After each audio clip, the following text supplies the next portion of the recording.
Am I the meanest?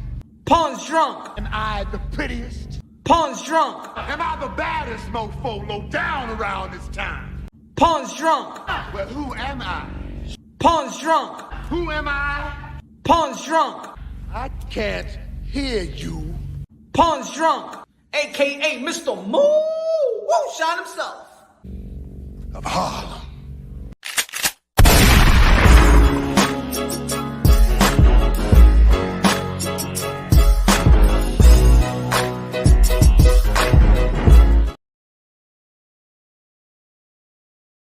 Jackson, a.k.a. Mr. Moo Shot himself, a.k.a. El Adobo, el Sazón, el Borracho, el Pastor de Boxeo.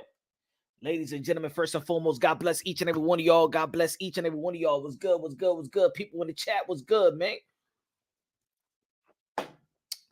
Gonna be talking about this, man. Gonna be talking about a couple of things, man. Gonna be talking about Teofimo Lopez, one of the phenom in the 140-pound division, one of the phenom in the sport of boxing, the captain of the generation, the commander-in-chief, Teofimo Lopez. We're going to be talking about Shakur Stevenson versus Edward De Los Santos. We also going to be talking about Demetrius Boo Andrade versus David Benavidez.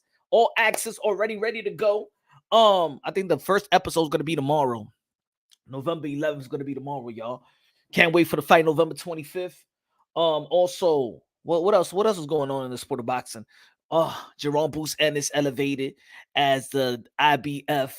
We were talking about it yesterday, but we're gonna keep on talking about it because I feel like again, people are not understanding where the email champion came about. Now everybody that got elevated is an email champion. But I know what an email champion came about. I know. Punch Roll Boxer, no. Okay? I'm the founding father of the email champion slogan. Roman in the building. What's good? Philip in the building. What's good, man? Tycho TV in the building. Everybody smash the like button on your way in if y'all want to. You know. Again, we got who else? Matias back in the ring as a co-main event. Who also gonna be fighting? Rayo. Rayo gonna be fighting. That's the card after, right? On the December card. Oh no, there's not gonna be no more December card, right? Rayo versus Chris Colbert. Who else, ladies and gentlemen? Who else we're going to be talking about? Or they just announced the day the fight between Michaela Mayer and Natasha Jonas. Yo, that's a great fight right there. That is a hell of a fight. Shout out to Michaela Mayer. Shout out to Natasha Jonas. One hell of a fight right there, ladies and gentlemen. One hell of a fight. Let me see. Where we at? Where we at with this? Where we at with this? Again, man, look, Thanksgiving weekend is gonna be a hell of a fight. Again, shout out to David Benavidez for fighting Demetrius Andrade. Demetrius Andrade for fighting David Benavidez. Man, it's gonna be a wonderful, wonderful evening. Two guys, top of the line, caliber skills in the ring. Mi gente, dímelo, David, dímelo, Victor. Bam Rodriguez versus Sonny Edwards. I want Bam Rodriguez to beat the ish out of Sonny Edwards. You know why? I'm going to tell y'all why. I'm going to do a separate video about that, but I want Bam Rodriguez to beat the crap out of Sonny Edwards. I want him to reconstruct his face. And I'm going to tell you why. As a matter of fact, I'm going to do a video about it. I'm going to do a video about it why I want Bam Rodriguez to knock the teeth out of Sonny Edwards. It's personal. People looking at it like, what you talking about, Punch Roll? You got problema with Sonny Edwards? Watch when I do the video. Watch when I do the video. Watch when I do the video. Y'all gonna be like, wow, Sonny Edwards is on some. Oh, yo, I ain't even know that punch. Oh, yeah, I want Bam Rodriguez to crack his jaw in 15 different damn places. I know you like that. What you talking about, Punch? Y'all gonna see when I make the video. Huh? Y'all gonna see when I make the video. I gonna see. Y'all gonna be like, hey, yo, Sonny Edwards like that? Yo, get him, Punch. Get him. Don't worry, got Bam Rodriguez gonna whip his ass. Don't worry about that. Gotta see it. Duarte. Ryan Garcia back in the ring as well. Shout out to Ryan Garcia. Dímelo, David. Estamos borrachos ahora. ¿Quién está borracho ahora? ¿Qué están bebiendo ustedes? Hey, what you drinking? Sonny is a grass. Sonny. Sonny. ladies and gentlemen.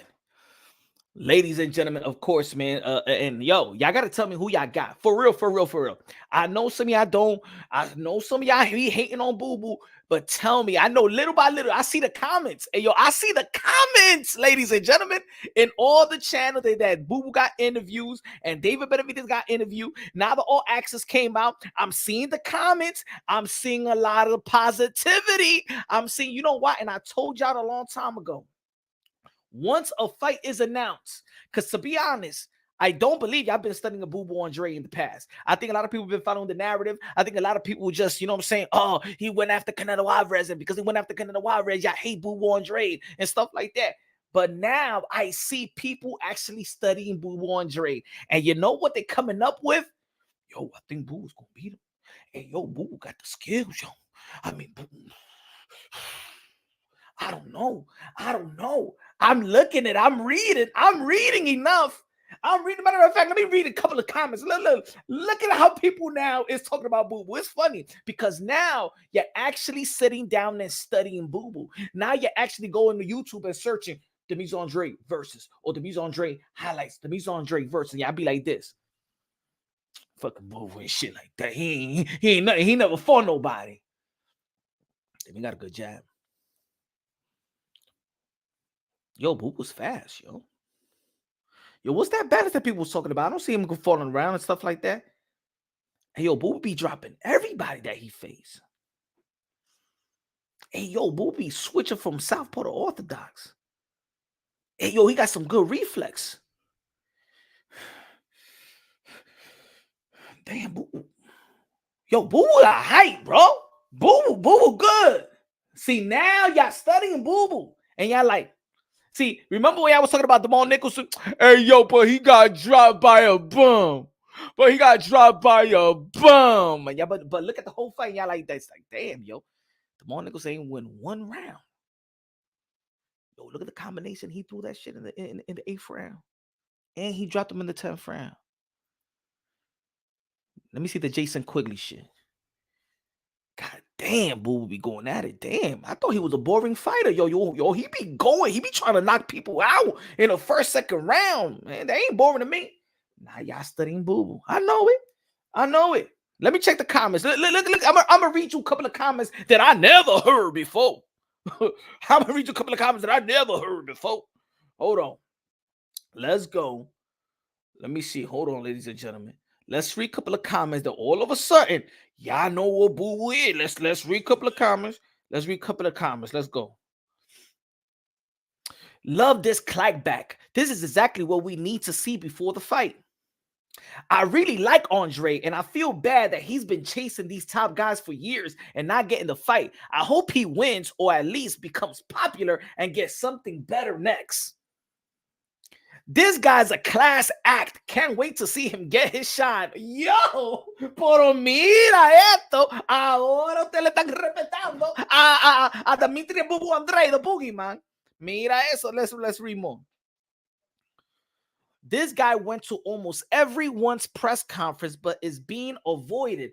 But now he got to face the monster of the division. Hope he wins. Does well.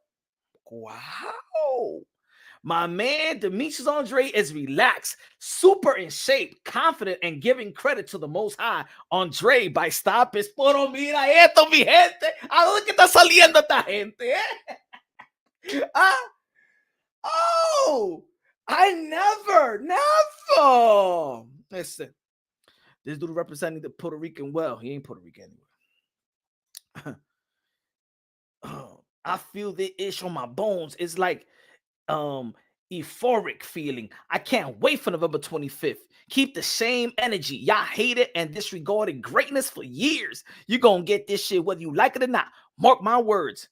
Assuming he loses, I'll be okay with Andrade versus Morrell with Plant. Diablo, look at all these comments. I got Andrade winning by Let's Go Champ. I believe in you. Yo, my man. I barely see anybody hating.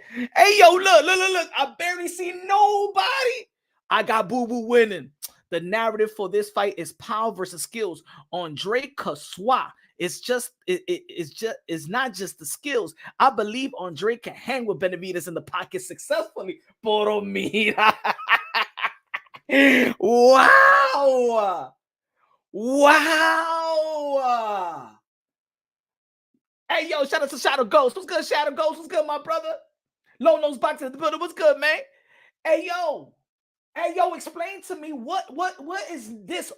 Now, all of a sudden, a lot of credit going around here, huh? A lot of credit going around here, huh? I told y'all. I said, stop listening to the narrative. Not one narrative that I heard in the past I've seen. Not one narrative. You know what's the narrative? Let's go by the narrative of the Mise Andre. The narrative that he was boring. How is he boring? He knocks down every opponent he faced.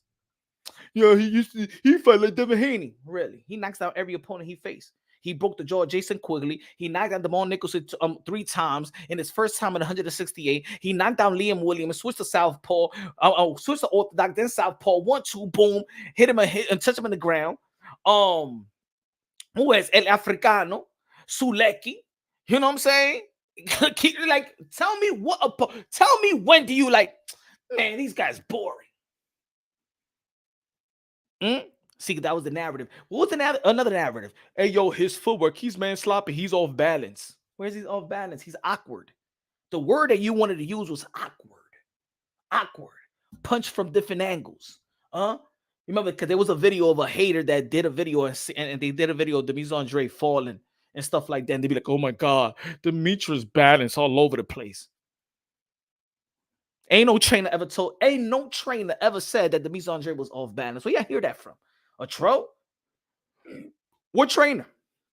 Go say David Benavidez versus the Mise Andre breakdown. And watch how almost every single trainer talk about Boo Boo Andre. Tell me what every single fighter talks about Boo Boo Andre. And now y'all getting it. Jackie Hernandez, la reina de boxeo. La reina de deporte, Jackie. Tony in the building. What's good, Tony? Tony in the building.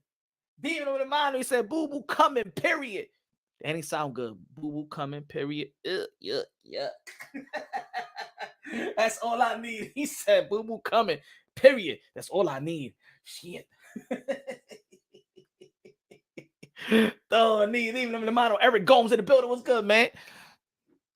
Yo, I'm reading. I never, bro. I talk about the Mises all the time. Even people come over here and they be like, hey, yo, Punch, stop talking about you. Man, that's just because he's your boy. My man, you unbiased, man. I mean, you biased, boo, man. You biased.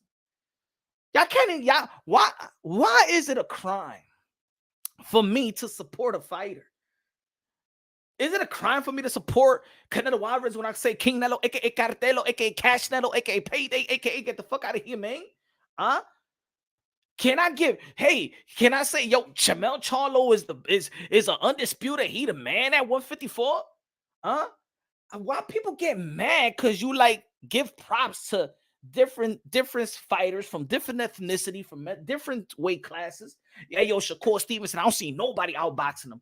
Hey, yo, Teofimo Lopez, the captain of the generation, the commander-in-chief. Hey, yo, now, Inoue, the 4th division world champion, undisputed, could be 2 division undisputed in 2 different weight classes under 12 months. Why? Well, what is it? Y'all want me to hate on them?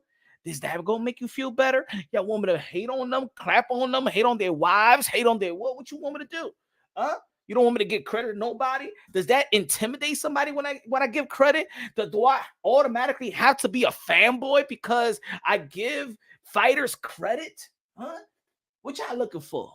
Y'all want me to shame? Y'all want me to have a smear campaign? Y'all want me to what is it?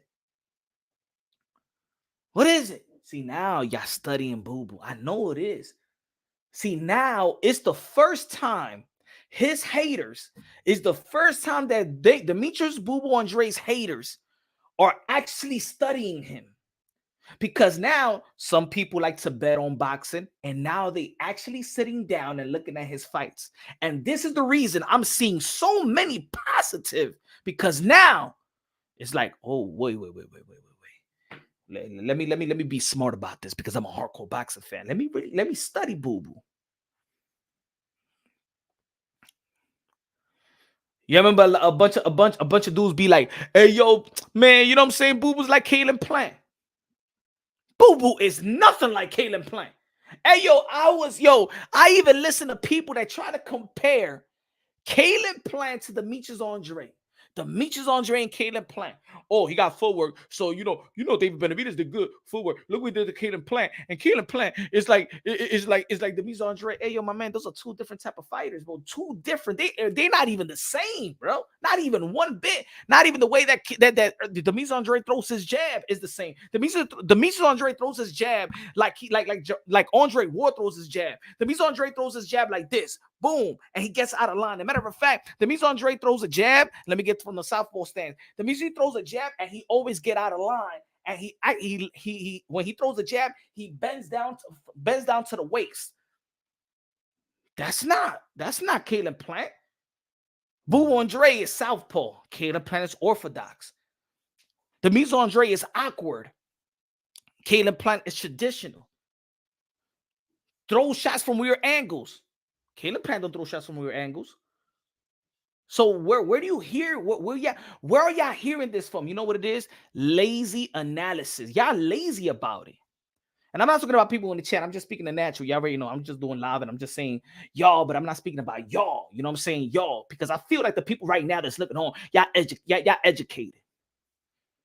Y'all educated. Y'all know what I'm talking about. Boo Boo is an Olympian. Caleb Plant was not an Olympian.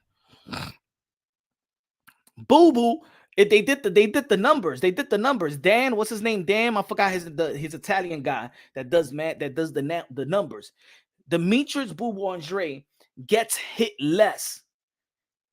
The guy that gets hit less in the sport of boxing. So his defense is up to par. His movement is up to par. He switches. Go watch the Liam Williams fight. Tell me how many times he switched from orthodox to southpaw. What about his underrated uppercuts? Check out the fights. But the thing is, y'all looking at the fight right now. Remember when Demetrius Andrade beat that guy? Beat that guy. What's his name from? He was like 6'4", 6'5". I forgot the name. I forgot. But he was like 6'4", 6'5". Maybe that experience is gonna come through fruition. You feel me? Give me 1 second. Diablo, mira eso.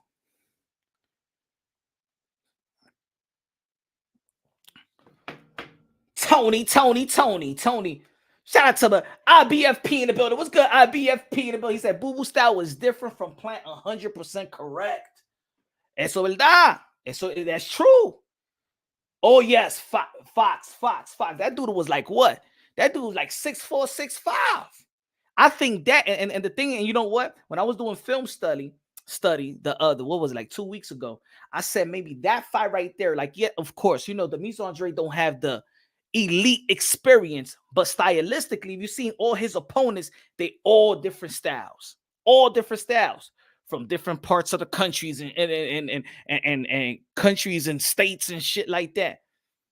I think that right there is going to help him out if because of the height. David Benavidez is 6'3".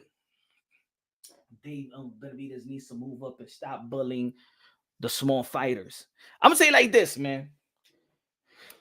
David Benavidez, I mean, that's hey, yo, Victor. I think that's you could honestly say that that's a fair assessment, because let's not forget, and I read it yesterday. David Benavidez, he dug Artur Beterbiev. That's just the facts. I mean, when we're talking about ducking and we're talking about avoiding, David Benavidez did avoid Artur Beterbiev.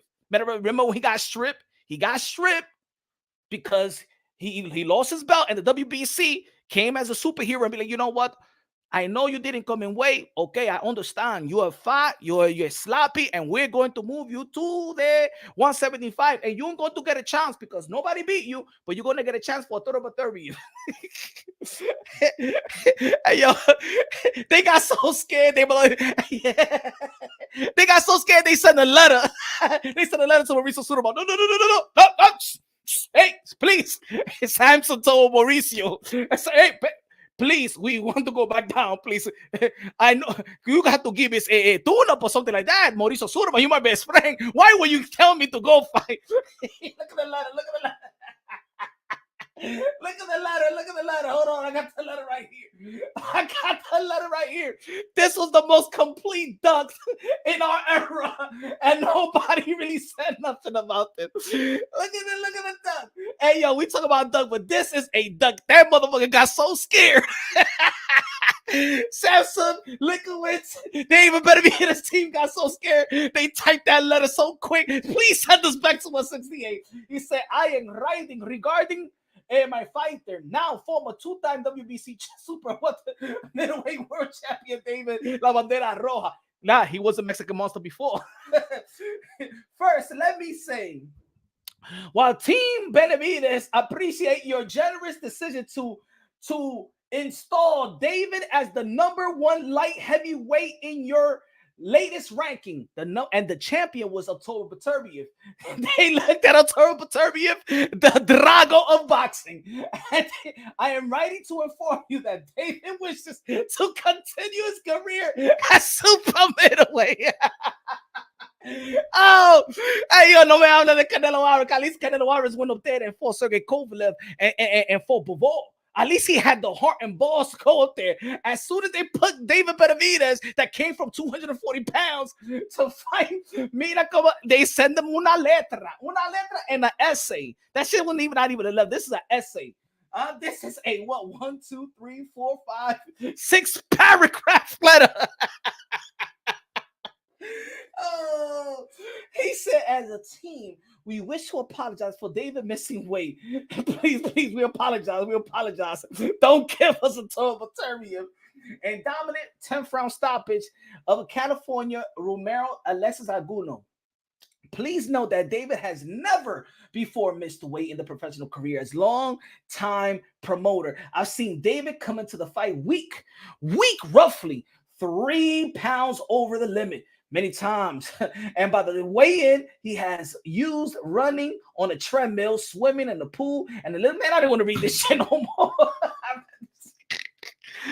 Hey, yo, that's they was feeding you. They were like, okay, like the WBC, like we critique the WBC so much, right?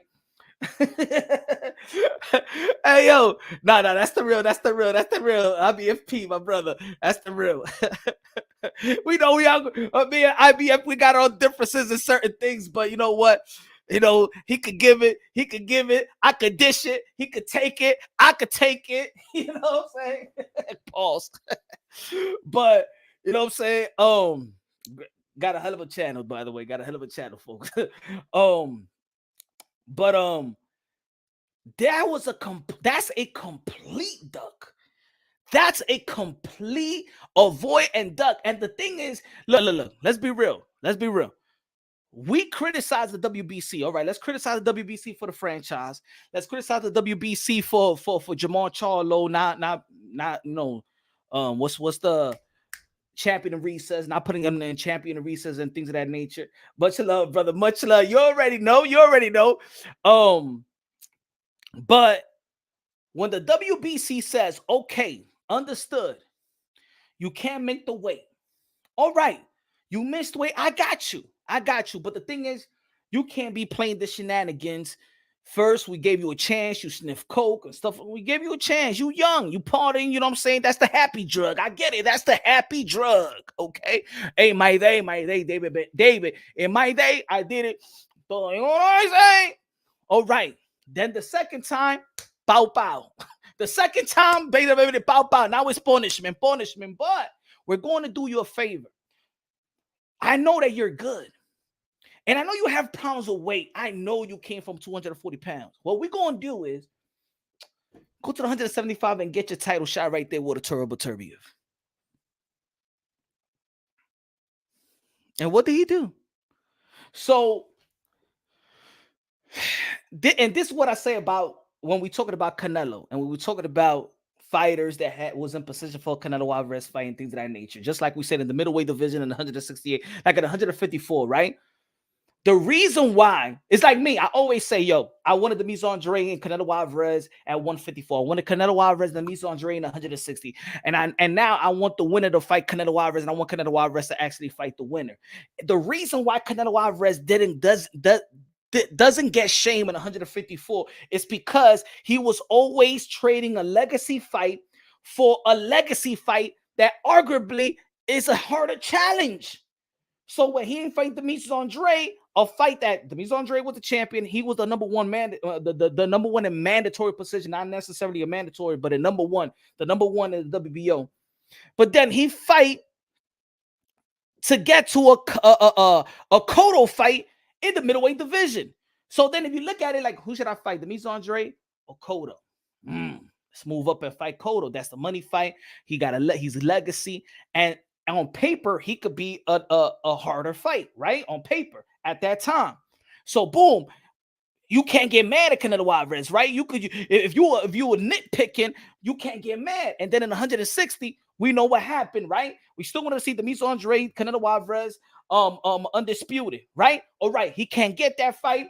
Whatever happened, the extension and stuff like that, we already know the whole story. You can't get that fight, but then he don't get the Mise Andrade, but then he moves up to the 175 and fight Sergey Kovalev, who had the most respect anyway. Yeah, but Turbiev and yes, Bivol was on the come up, and there was probably, I think there was champions or something like that. But at the end of the day, Sergey Kovalev was the most proven. So then he traded legacy for a legacy, and that's why Canelo Alvarez never really got shamed. The fans can't get real mad if you like, damn, I did want to see the Mise Andrade and Canelo Alvarez, but motherfucker went to fight Sergey Kovalev, the Crusher, coming off a good win versus a guy that was supposed to be the next in Anthony Yarde. So you can't get mad because Canelo Alvarez always trade legacy for another legacy fight. Now, if Canelo Alvarez would have been like, oh shit, he didn't fight the Mise Andrade in 160, and then the next fight will be like the 15 ranked fighter, then we'll be like, yo, come on, Canelo, damn. But he moved up, so he dared to be great. The Mise Andrade, Sergey Kovalev, okay. I mean, there's a risk there. You moved up, dare to be great.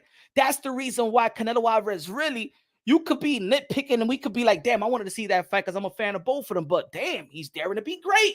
You can't get mad, right? You can't get mad. And now look at right now, right? Look at right now. Now we got David Benavidez. I mean, let me scratch that out. David Benavidez had a chance to put himself in position. As a matter of fact, put it this way. Let's be real. Let's be real about it. The light heavyweight championship of the world can't be taking place as an undisputed because Bivol and Beterbiev. As a matter of fact, a lot of people give it a pass. All right, we got to keep the same energy. I don't give a fuck if the WBC doesn't want to sanction this fight. That doesn't mean that the best can't fight the best. I think they're using that as an excuse, and a lot of people in the community is giving Bivol and Beterbiev a pass. You know what I'm saying? Oh, what Bivol's gonna say? Well, the WBC, you know what I'm saying, is not trying to sanction the fight. I don't give a damn. Fight. Y'all the best fight, the best. Leave the WBC. If the WBC don't want to be a part of this great matchup and the best matchup in the light heavyweight, then they don't beat you. Don't got. As a matter of fact, it's good for you. You don't gotta pay sanctioning fees, but everybody's gonna recognize the winner as the undisputed. You feel me? But a lot of people is giving Bivol and Beterbiev a pass. Now Bivol is doing what Triple G is doing. Bivol ain't fighting nobody, waiting on Canelo. Just like Triple G didn't want to do nothing and stuff like that. He didn't want to do nothing and waited on Canelo. The overrated. I call him the most overrated fighter. Let Canelo Alvarez do all the dirty work. Canelo Alvarez did all the dirty work, and everybody looking at Triple G, and Triple G just fly under the radar, and Canelo Alvarez doing the dirty work. Canelo Alvarez doing this, beating this one, moving up, and Triple G just staying over there. And people just trying to be like, oh, Triple G and Canelo Alvarez of this era, they're the Hall of Famer. Hey, yo, Triple G got one of the most overrated resume of the potential Hall of Fame fighters. He was flying under the radar while he was doing all the dirty work. You can't even get too much mad at Jamal or even the Mise Andrade or anybody else because Triple G is lined up to be this great fighter and Hall of Famer. These other guys is not mentioned as Hall of Famers. These guys, Triple G was mentioned as Hall of Famer. Who did he fight after Canelo Alvarez? Who did Triple G fight? We didn't even know the name. I even forgot how to pronounce the dude's name that he got the vacant belt. Ain't nobody said nothing. And then this guy's getting all the smoke and all the hate and everything, but everybody's still praising Triple G while this man is doing the work, Canelo Alvarez. It should have never been like that. The reason why a Manny Pacquiao and Floyd Mayweather was big, because Manny Pacquiao was outdoing Floyd Mayweather, right? Anything you can do, I can do better. Everything you can do, I could, right? Floyd Mayweather fight Ricky Hatton, then Manny Pacquiao come and whoop Ricky Hatton's ass. Floyd Mayweather will fight Oscar De La Hoya, Manny Pacquiao will whip his ass worse. He will Floyd Mayweather will fight Shane Mosley. Here comes Manny Pacquiao, whoop Shane Mosley's ass.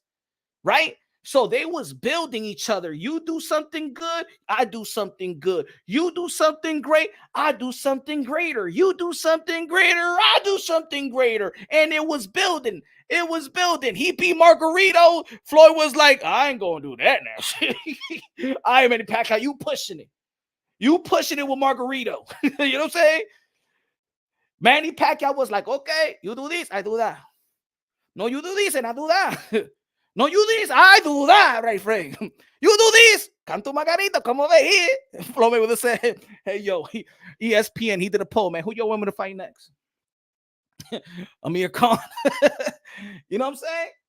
But this guy, Canelo, was like this with Triple G, and motherfuckers want to match up Triple G. Man, he wasn't doing shit. Canelo Alvarez, I do this, I stay here. I do this, no, I stay here. I do this, no, I stay here. I do this, but then I get the praise, like they trying to praise Triple G and Canelo Alvarez like he was doing this and this. No, he wasn't. No, he wasn't.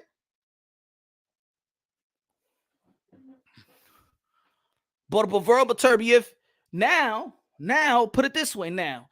If Beterbiev, I'm sorry, if people are mad at the WBC that they're not sanctioning the fight because it's Russian, whatever, even though that Bivol, when he fought Canelo Alvarez, was from California. He put Bivol California, the Californian. But if David Benavidez would have done the work a long time ago and fight Beterbiev and beat Beterbiev, we wouldn't be talking about the reason why we ain't getting this undisputed because of Russian. You know the WBC. Okay. We do it. We do it. So a lot of people's holding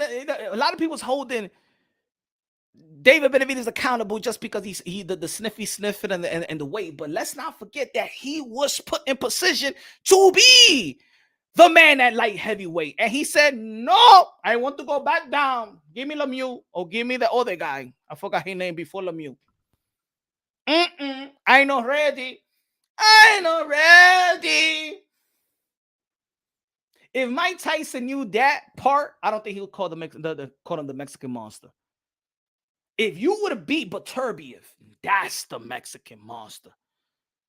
I mean, I call him the Mexican Monster, the Ecuadorian Monster, the Dominican Monster.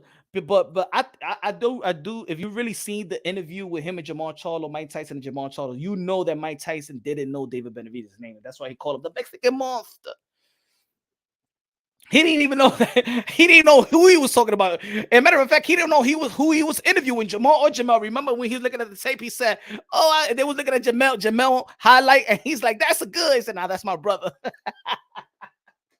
Mike Tyson was, I don't know, man. Whatever. Y'all looking like I don't go fuck about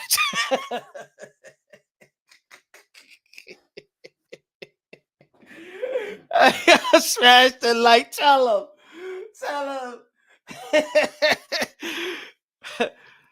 But look, we here today. We here, and we got two guys that is stepping up. At least David Benavidez started off the year with Kalen Plant. Good matchup, and that was a marinated fight. Right? That was a marinated fight. Marco! Antonio Luna con los 50 pesos. Super Chari Pari K. All the best inside information on the best boxing channel, Ponce de Roque Boxing. God bless you, Punch Run Boxing. Oh, God bless you, my brother. Con el 50, comprar gasolina de 93. Yeah, no more 87, no more 89, and 93, Marco. 93. That's it. The engine ain't gonna be no rattling on me no more. Got 93 gas. Ain't nobody gonna be rattling no damn. Huh? Ain't gonna be no rattle. We gonna be in the highway smooth, Marco, with the 93 gas. Smooth. Gracias, Marco. And the reason is I'm just being real. I like David Benavidez. But I think people really left that part alone. Like nobody never talk about when the man was actually, they gave him a mandatory spot to fight Arturo Beterbiev. Like here, like the WBC understood. You're fat, bro. Come here. And you know Mauricio Sudamon, he's a very understanding man. He understood Devin Haney. He understood Jamal Charlo. And he understood David Benavidez. He just ain't take the present. He ain't take the gift. Nobody really talks about it. You know what I'm saying? Think about if David Benavidez would have fought Arturo Beterbiev, would have beat Arturo Beterbiev, and then Canelo Alvarez would have gone and fought. Oh, yo! And then, let's be honest, he didn't fight Beterbiev. And then he fought, you know what I'm saying? Later on, several fights later, he fought Caleb Plant. And let's be honest. David Benavidez was supposed to stop Caleb Plant. David Benavidez was supposed to stop Caleb Plant. But people wanted to use the same excuse that they used with Errol Spence and Mikey Garcia. Remember the excuse that Errol Spence, that pathetic excuse that Errol Spence used? I just wanted to show people that I could box. Motherfucker, you was an Olympian. You wasn't trying to show people that you could box. You threw 1,000 punches. You just couldn't knock out Mikey Garcia, the 135-pounder liar. You know what I'm saying? Yo, people were so foolish, man. Yo, and I had debates and arguments with Errol Spence fans. Nah. I told you Errol Spence has skills because everybody was trying to say that he's just a body snatcher and he just be knocking people out. You're lying. You're a liar. Errol Spence threw everything in the kitchen sink. He threw 1,000 punches that fight. And Mikey Garcia was not running either. No. Ryan Garcia was not Jamal Charlo. Let's keep it real. Mikey Garcia was taking it to Errol Spence. He was there. And people was like, nah, I just wanted to show the people that I could box. What the fuck you mean you try to show the people that you could box? You an Olympian. You just couldn't knock him out. You try to use that as an excuse. You couldn't knock him out. You couldn't. All you guys really failed. Look, and y'all know in my channel, y'all know that I'm not one of these guys that be shitting on PBC, and I'm not about that, right? I give credit to PBC, I give credit to Top Rank, I give credit. I'm all about preserving the sport of boxing. I got jokes and shit like that, but you know what I'm saying? But for the most part, but every time these guys are in their biggest pay-per-view fight, Al Hammon, and that's why I don't blame Al Haymon. I want people to stop blaming Al Hammon because Al Haymon has put his clients into position to take over a division or to take over the sport of boxing. Let me say it again. Everybody calm down with Al Hammon, aka Al Haymon. He has put his clients in position not only to take over a division, but to take over the sport of boxing. And each of them failed to perform. Errol Spence pay-per-view, Mikey Garcia failed because that aura of man down. That's when people stop talking. That's when people stop talking about man down. Pause. You got Adrian Broner versus Manny Pacquiao, failed. Keith Thurman, Manny Pacquiao, failed. Deontay Wilder versus Tyson Fury, failed.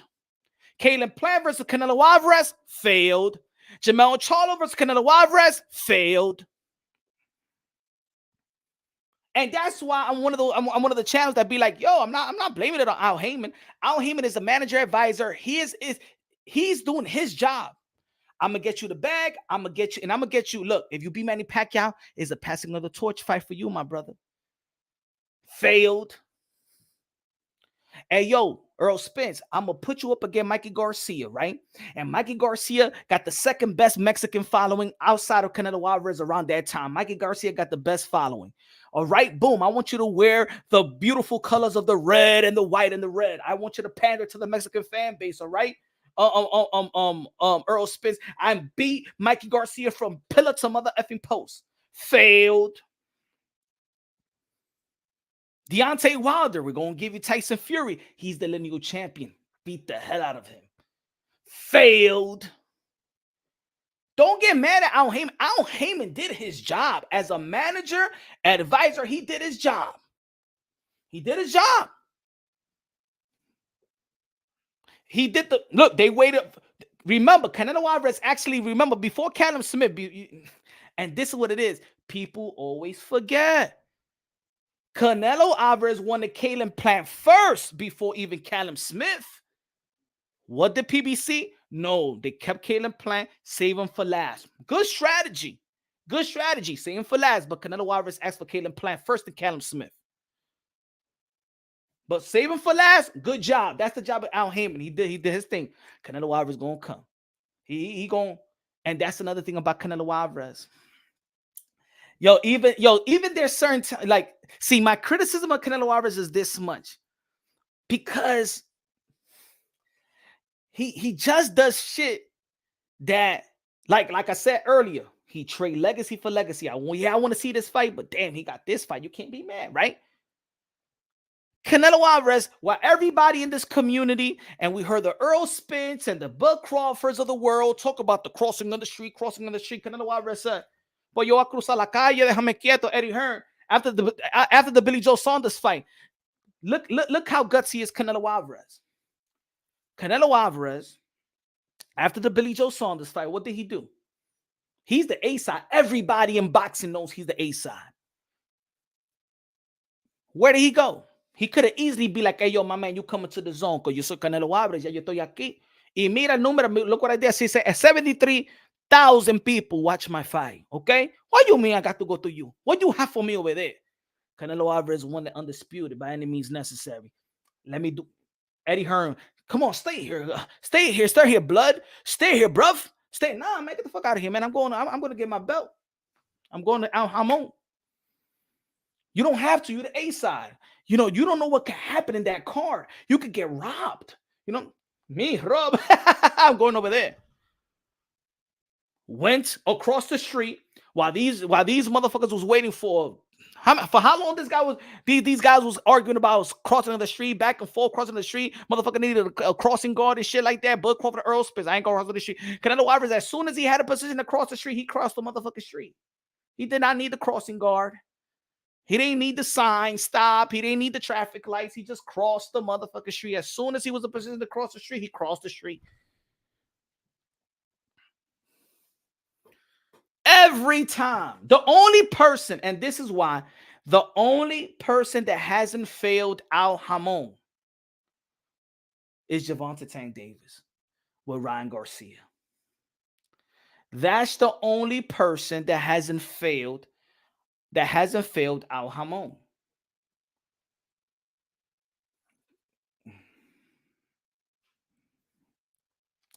That's the only person that hasn't failed Al Hamon. But we understand with the Mario Barrios and the rehydration clause of Ryan Garcia, Mario Barrios. I said the best win for Mario Barrios was the best win for Gervonta Tank Davis that aged well was the Mario Barrios fight. So he got.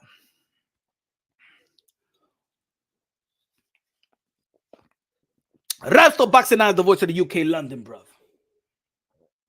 How he ducked, he won Canelo at 68. I don't know what y'all talking about, man.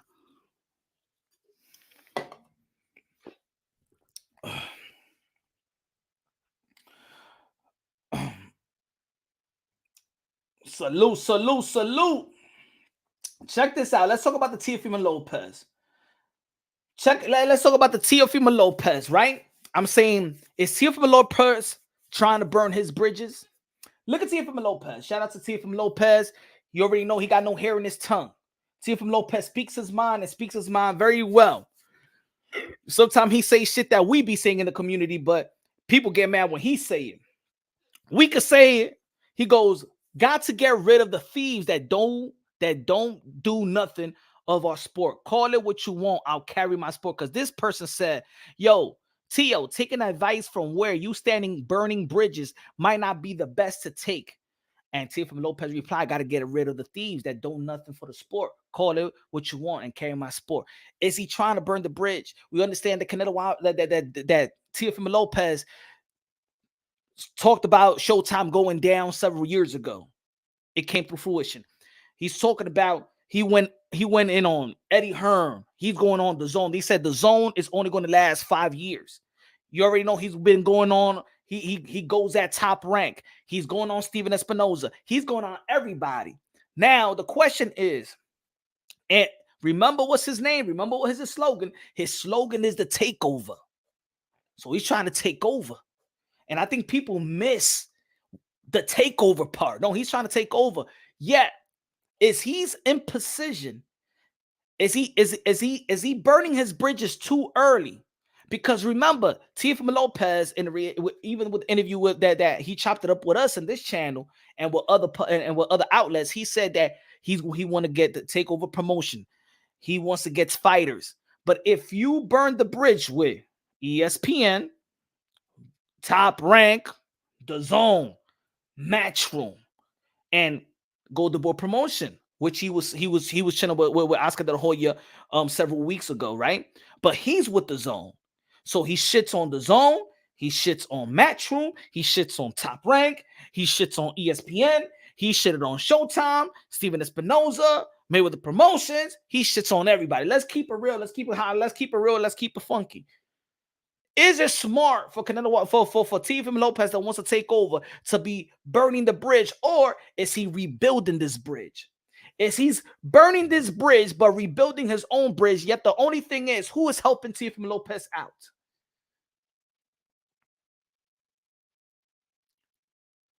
I mean, Teofimo Lopez is in good position in 140, but is Teofimo Lopez in great position as like Canelo Alvarez, that he can move boxing?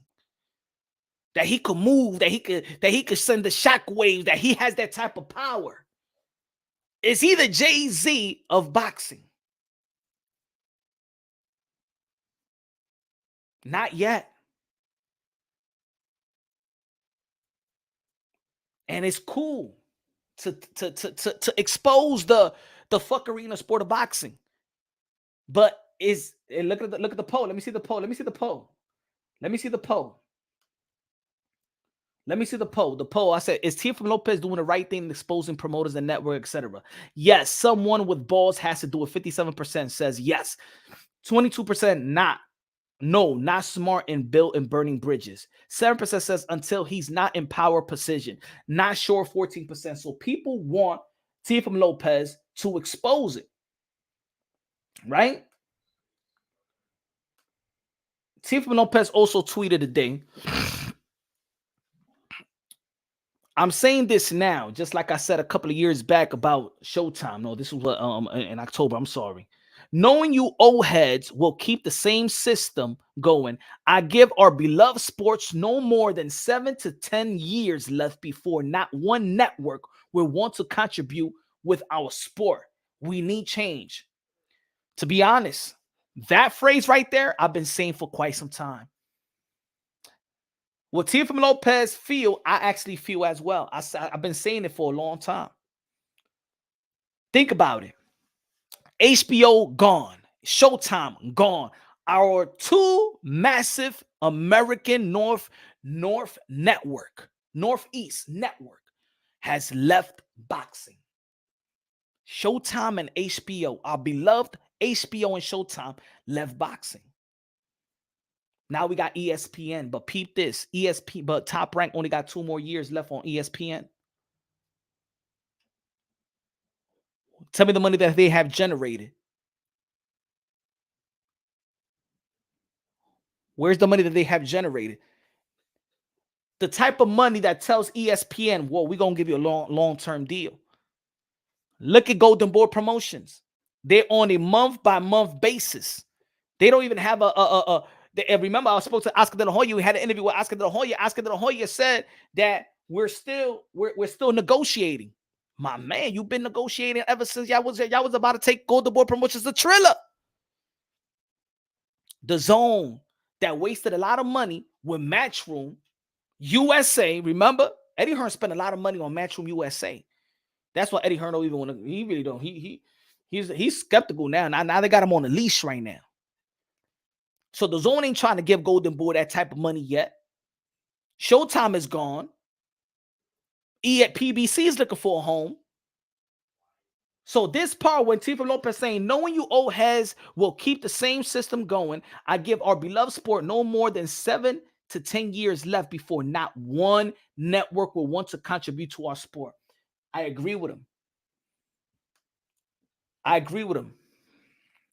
And I know it is, you're exposing these guys that you may need as a fighter still. You may need them as a fighter still. And you're saying that the zone is not going to make it in 5 years. You give it 5 years for the Zone. I know it hurts Eddie Hearn to hear that, because Eddie Hearn believed in the value of Teofimo Lopez. Let's not forget that when Teofimo Lopez was fighting for his value and he took it a purse bid because Top Rank at the time did not want to pay him what Teofimo Lopez feel he needed to get paid. Right? And I want to get on Eddie Hearn because now you lied on Tio because he got you mad. Because I went to that fight and that fight was sold out. But now you're saying that fight in the Hulu Theater wasn't sold out, but it was sold out, because I remember the day on Friday, 12 o'clock noon, there was no more tickets being sold. But now Eddie Hearn is saying that no, Teofimo Lopez don't got the value. Now Eddie Hearn said this in the latest interview in the boxing scene. Hearn bashes Teofimo following Lopez snide. He has unrealistic expectation of his commercial value. And he was going at that he didn't even sold out versus Cambosa in the Hulu Theater. That he didn't sell out his last with Josh Taylor. Yet you were shitting on Top Rank. And this is what I mean about promoters. They shoot themselves on the foot so much when Eddie Hearn was shitting on Top Rank, Bob Arum, by saying, how the hell do you have Teofimo Lopez and Josh Taylor in the Hulu Theater? But now you're saying, oh, that Teofimo Lopez don't sell. Look what they do. Look his Hulu, I mean his MSG Hulu Theater numbers. He don't keep it consistent.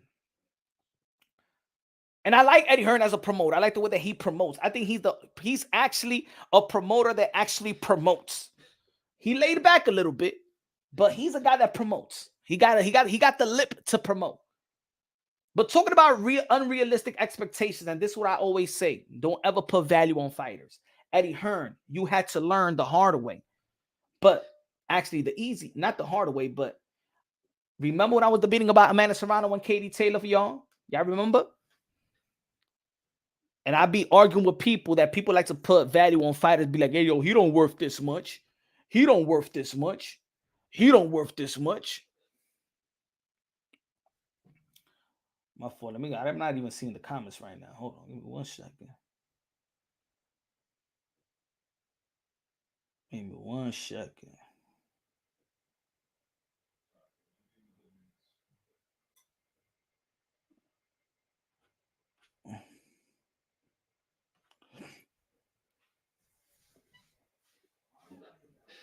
He said Teofimo Lopez is not working the money he think he can get. Now, Eddie Hearn saying that he has unrealistic expectation. Eddie Hearn was the same person that thought that Katie Taylor and Amanda Serrano was worth a co-main to a non-title bout between Povetkin and Dillian White in the backyard of his house. I was the only one in this community that said that actually supported Amanda Serrano from pulling out from that fight. Oh, she got criticized around the world. The Irish newspaper was on Amanda Serrano. UK was on Amanda Serrano. The American publication on Amanda Serrano, to the point Amanda Serrano did not want to do one interview with nobody but your boy, Mr. Moose. The only interview that she did.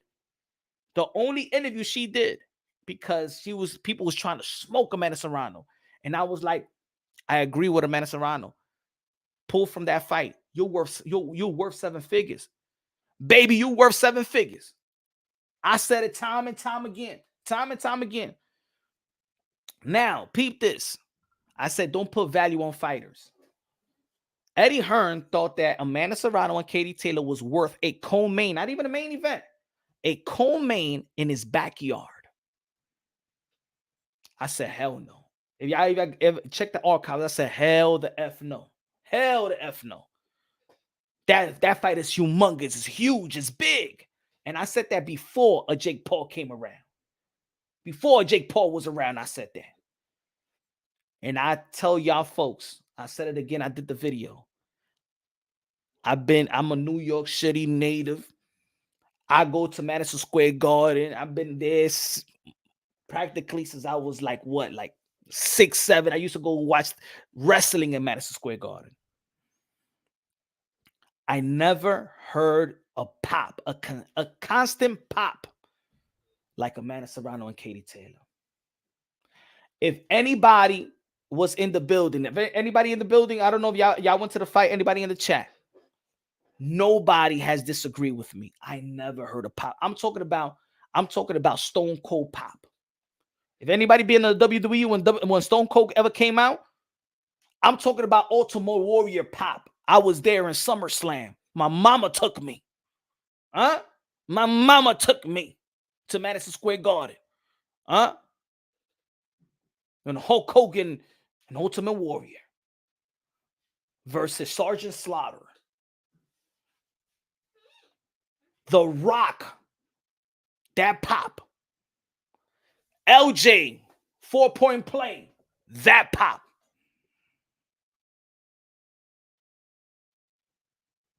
I never heard a pop like Amanda Serrano and Katie. When Amanda Serrano came out to the song, yo no soy puertorriqueño, pues yo era puertorriqueño ese día.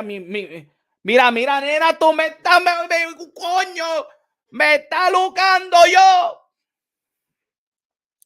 When Katie Taylor came out, I was Irish. Man, when the Puerto Rican and the Irish fan gets together, man, to be honest, I thought the Puerto Rican versus Mexican is a thing. The Irish fans, bro. Man, the Irish fans. Yo, once I'm chilling with the Irish, I want to get drunk, bro. I want to get drunk. They could drink, that's one. They know how to have fun. And Irish people is like, they're like Irish people and Italians, they're like us. They're like hood and ghetto. They're ghetto like us, poor like us, and stuff like that. You know what I'm saying? The poor Latinos and blacks, they're us. Italians, Irish, Latinos, and black. We're really come from the same. I'm telling you, we're really the same.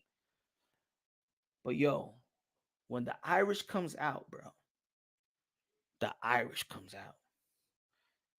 Look at them. Wasn't he in MSG what was it, a couple of days ago? Or yesterday? They support, bro. They support, man. They love boxing, bro. They love boxing. They just don't have the fighter. They just don't have the fighter. But man, bro, how much you think? And they gave Amanda Serrano and Katie Taylor $1 million a piece. How much you think Eddie Hearn made off of that? They sold out Madison Square Garden. 20,000, bro. 20,000 people to see Amanda Serrano and Katie Taylor. $1 million a piece. New York City tax, Amanda Serrano did not come out with 7 figures. Katie Taylor, New York City tax, both girls did not come home with $1 million. How much you think Eddie Hearn and Jake Paul made and the Zone made? You heard what the zone said. They quadruple their expectations. They didn't even expect the sellout crowd. That's number one. And the city was buzzing. They didn't even expect it. And that's why I said, do not put salute, Benzo. I said, do. Claro que sí, mi hermano. Claro que sí. ¿Qué lo que? Dime. I said, do not put your value on fighters because you don't know what's going to happen in promotions. You don't know what happens in a week or 2 weeks leading up to the fight and what's going to happen and what's going to transpire. You know what I'm saying? No sabemos, ¿verdad? So, Teofimo Lopez, when he's going at these promoters and things of that nature, like I understand. Sometimes I'll be listening to Teofimo Lopez, I'll be like, damn, I understand everything, but maybe not right now. Because I want Teofimo Lopez to get in that power position. Like he's not even in the position of a Gervonta Tank Davis, where everywhere you're gonna go is gonna be a sellout gate. Haven't even fought in a pay-per-view yet.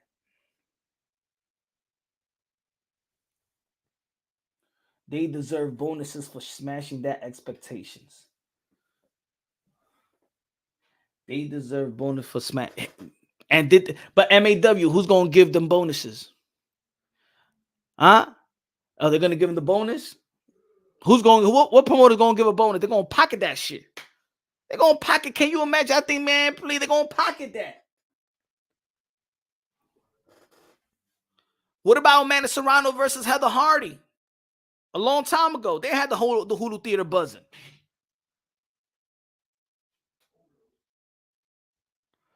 But is Teofimo Lopez burning his bridges by always exposing the powers that be? I say, pick your shots, pick your poison. Pick your shots. Remember, in boxing, everything is about time adjustments. I think that Teofimo Lopez, I think he already said what he needed to say. I think he said what he needed to say about his value.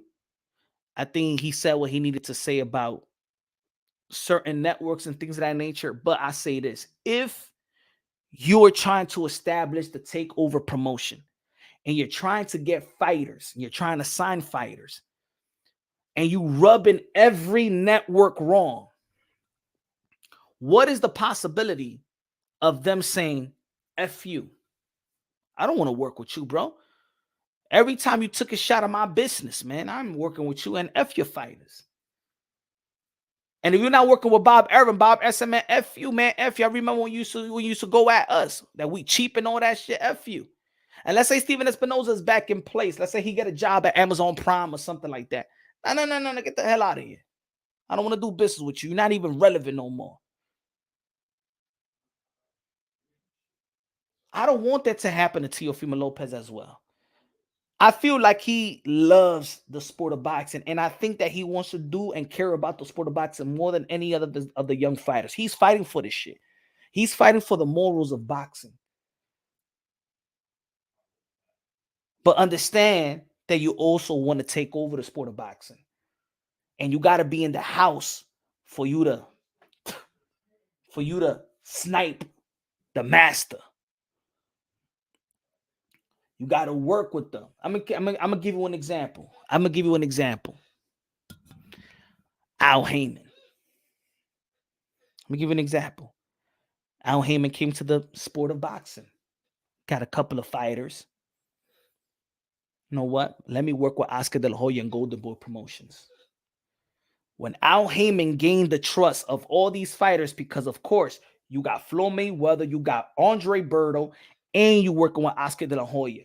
So your affiliations has given you the trust for more fight. Oh, you with Mayweather, Keith Thurman? I'm coming to you, Al Heyman. Earl Spence, I'm being with you, Al Heyman. Hey, yo, Mikey Garcia, I'm being with you, Al Heyman, to everybody because his affiliation. Oh, he's doing good by you, Floyd? Yeah, he gave me that bag.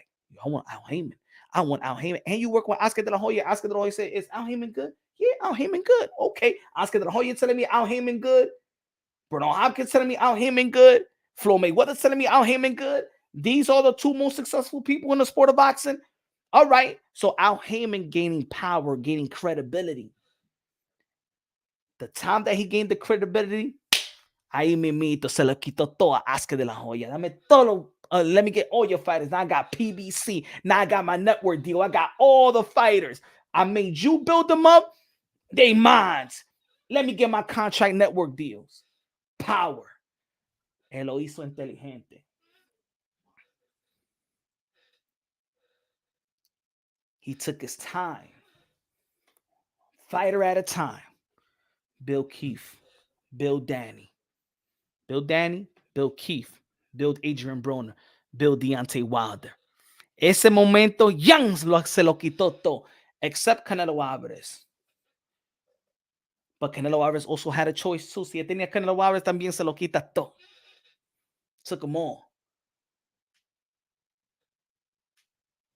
PBC had a good one. How many runs they had since 2014, right? 2014, almost 10 years, almost a decade. Almost a decade.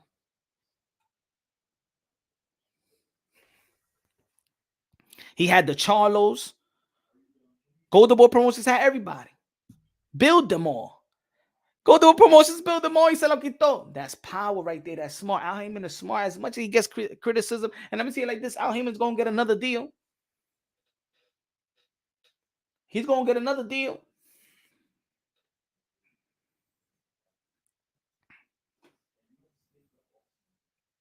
He's going to get another deal.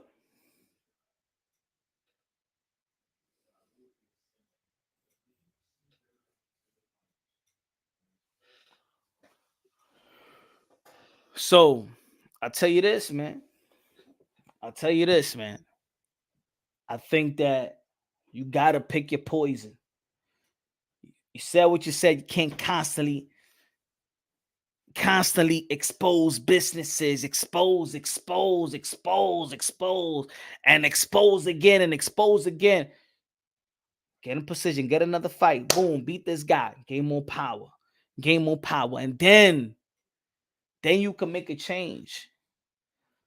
You can't be Kanye West now. Kanye West had to be the man to say what he say. If Kanye West was saying what he was saying after the drop, the college dropout, he wouldn't reach nowhere. If he would have been shitting on Jay-Z earlier before he was already getting more money and more credibility than not credibility, but already on that star, he was a bigger star than Jay-Z or worldwide, then he could say certain things like that. It's timing. In my opinion, it's timing. He got to do it timing.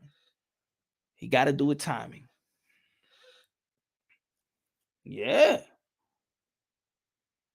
Got to do it timing. So you want to rebuild, you trying to rebuild the sport of boxing. How many fighters are going to do it? A lot of fighters know that there's a lot of corruptions going on in the sport of boxing. A lot of fighters know. A lot of fighters got their opinion on what they want to change in the sport of boxing, but se quedan callados because they want to keep their relationships. And everything in life is about, especially when it comes to business, everything is relationships. Everything is relationships. If you keep going at the establishment got too much power at the time. They're going to be like, all right, man. Imagine if you lose one time, man. Nah. This I don't trust him. I want he's a good fighter, but I don't trust doing business because he's all about exposing. Every time he gets a chance. He's about exposing. I don't want to say that it could happen like that.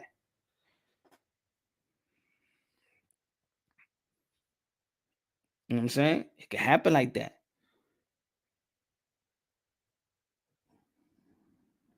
So you got to pick your poison. You got to pick and choose. We all got to pick and choose. We all got to be responsible and accountability for the decision that we make. We all got to pick and choose where, you know what I'm saying? Yo, sometimes we get a job. Sometimes you working a 9 to 5 and you want to be an entrepreneur. You want to own your own business. But first, it's timing. Get your money up. Save your money. When the time is right, then you make those type of moves, those type of decisions and stuff like that. You got to understand where you at. Everybody, you got to understand where you at. Even if you're not where you want to be, you got to understand where you at so you can move forward. You got to know where you at. You got to identify where you at. You got to identify your value, know your value, but also be a realistic of your value at the same time.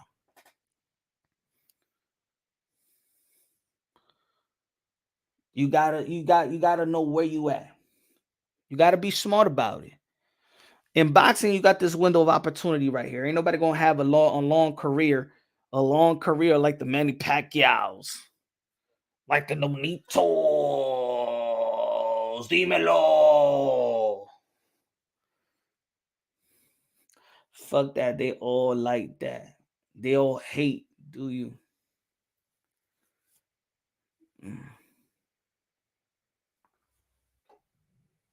What's good? What's good, Chan? What's good? What's good? What's good? Kanye, that nigga. Victor Garcia, damn punch still up. Hey, yo, we up, man. We up. We up, man. We up. We up. We working. We working. Smash the like button.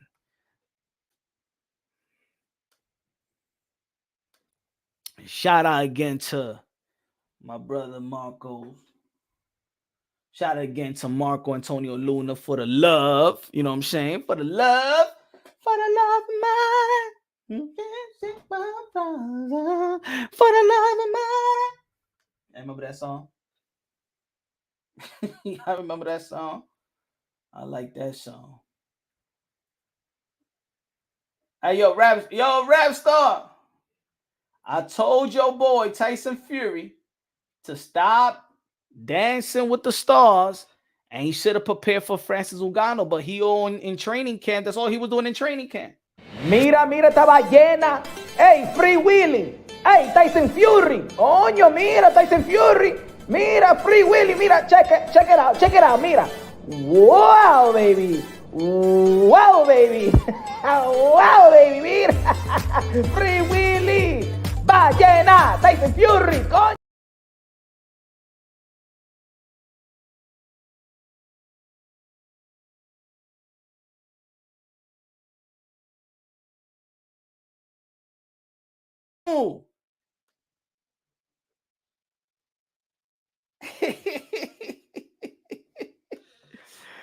Oh, that's the reason. Hold on, give me a second. Hold on. That's the reason he lost to Francis Ngannou.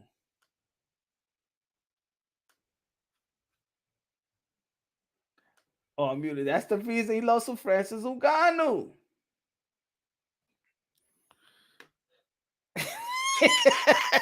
I'm like, hey, he came with the pretty woman walking down the street. That's what happens.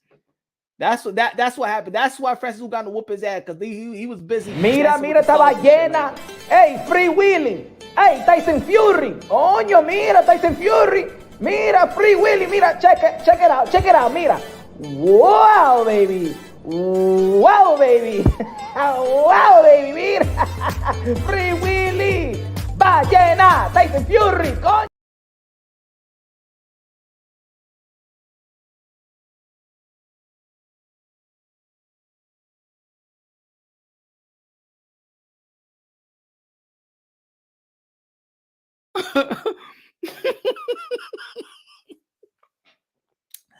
Yo, people are funny, man. I don't know, man. Yo, people are...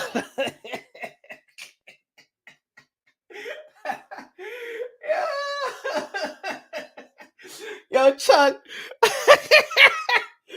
Yo, Chuck.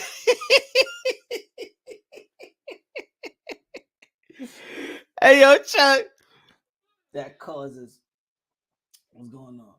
Action gets to wear headphones to avoid the echo. Use a different browser. We'll also inform your guest. He said, yo, but that's the reason he lost to Francis Ngannou. Ese tigre estaba ahí bailando como un bailarina. Ese maldito pájaro. De Tyson Fury. Get to the gym. Work with Sugar Hill. Tú estás ahí bailando como un palomo ahí. Por eso que Francis Ngannou te rompió la boquita. And Tyson Fury lost too.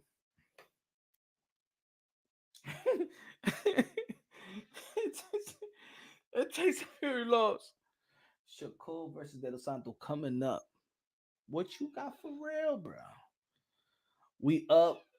Tio saying too much. Que paso? Si quiero slap boxeo, es todo.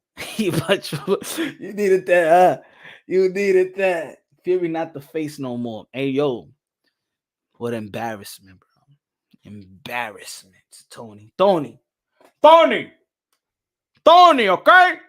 He embarrassed, bro. He's an embarrassment, okay?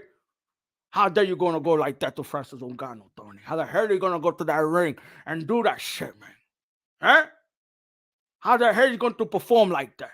Huh? I put my fucking money all up in the fucking in the fucking account to bet on this shit, man. This guy's gonna go inside that ring, that big gorilla motherfucker. Gonna go into that ring and do nothing.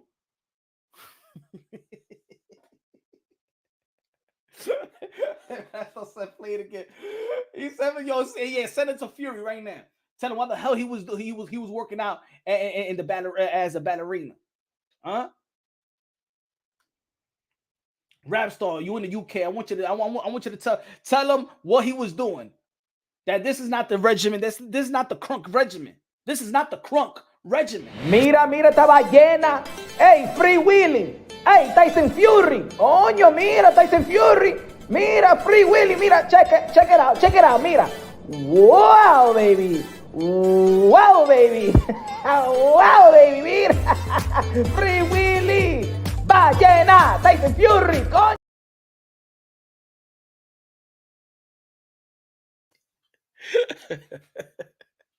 Hey yo, Tyson Fury's gonna kick me out one of the press conference like he did Ellie. Hey yo, man, we ain't never seen the gypsy drag queen humble like that. He was humble, bro. Man, he humble, man. Man, he destroyed a whole era of the heavyweights, man. And all the heavyweights that ever fought Fury look bad too. Because Francis Ngannou did better than all you.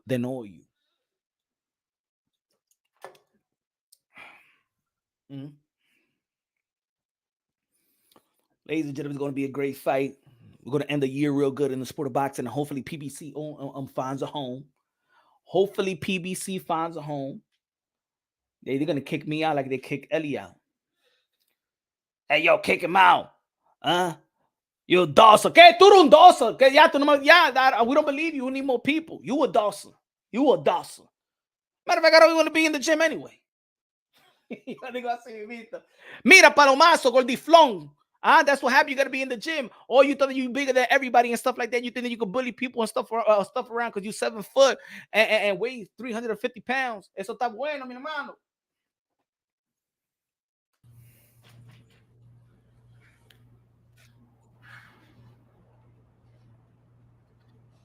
What up?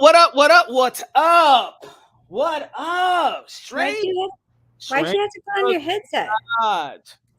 Shut up. Good, Raquel. It's good, Raquel. Donaire. Raquel. I forgot your name. You've been gone for a long time. Oh my God, I've been working, bro. Like, act like I don't have kids. Huh? You act like I don't have kids. Man, I leave them kids outside. Yeah, that's good for you. Mine are homeschooled shit. No. That's to take them to a shelter. You good. Dude, what's up with your title? Like Crusade, Burning Bridges, or Rebuilding? Let's talk about it. Let's talk about it. Okay. Teofimo Lopez, in the past and currently, you know that he's criticized Showtime. A couple of years ago, he said that Showtime won't last. He's criticized The Zone. He's criticized ESPN. He's criticized Top Rank.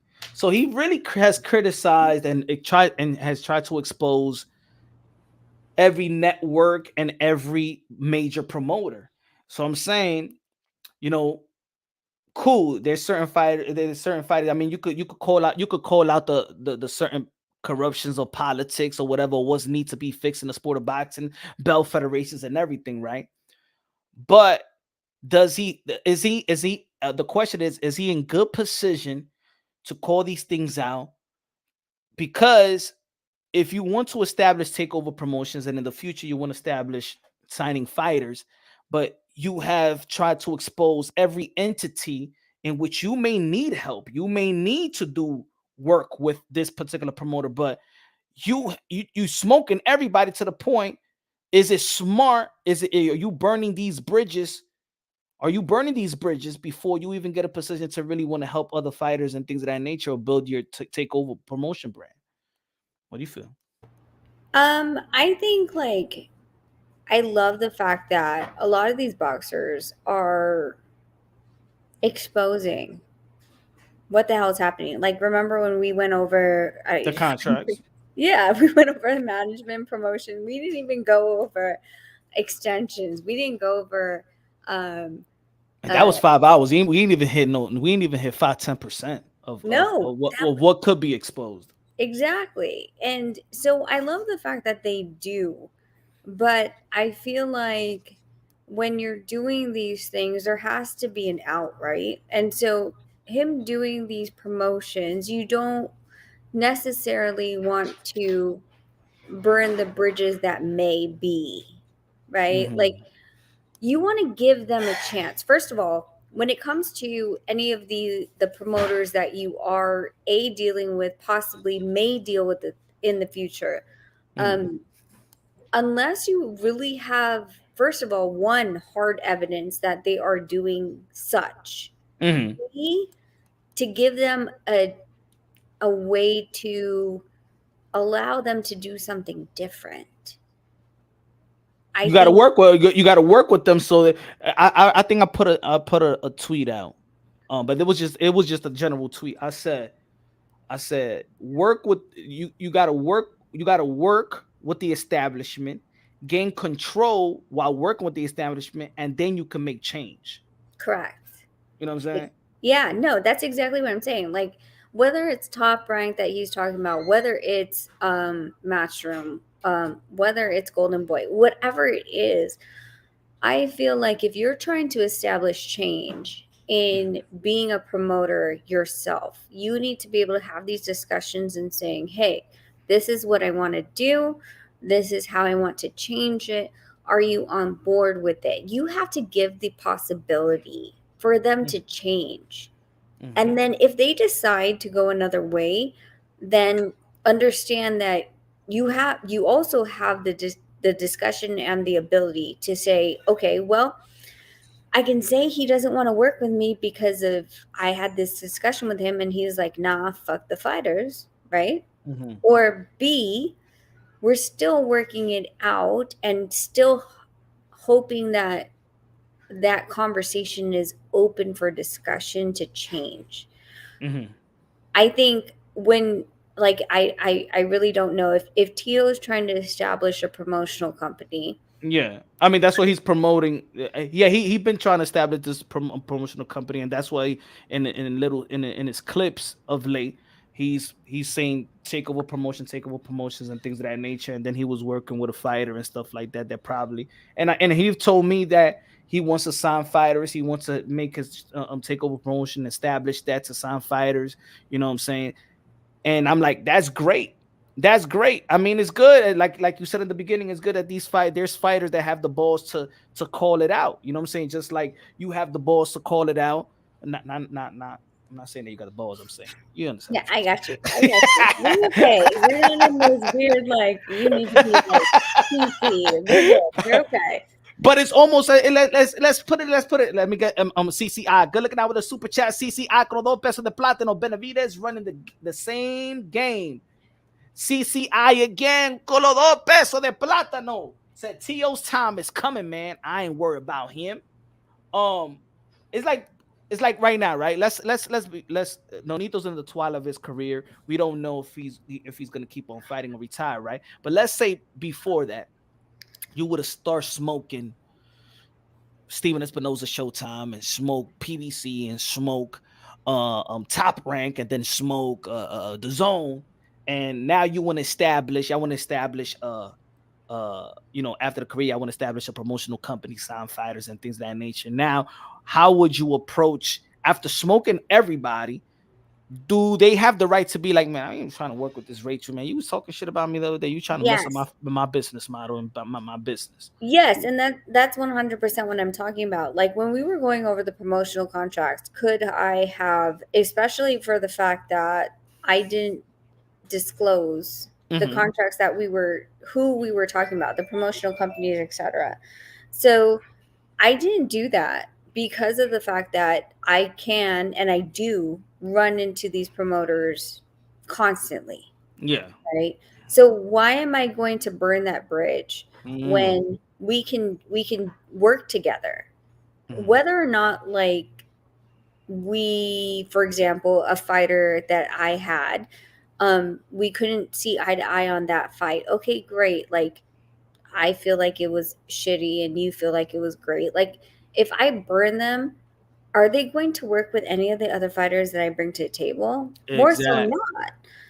I have to be able, especially in this day and age right now, if we're trying to establish a promotional company to be able to bring these fighters to a higher level, I understand that what Top Rank and Golden Boy are, and PBC, they're trying to crop all of the Olympians, right?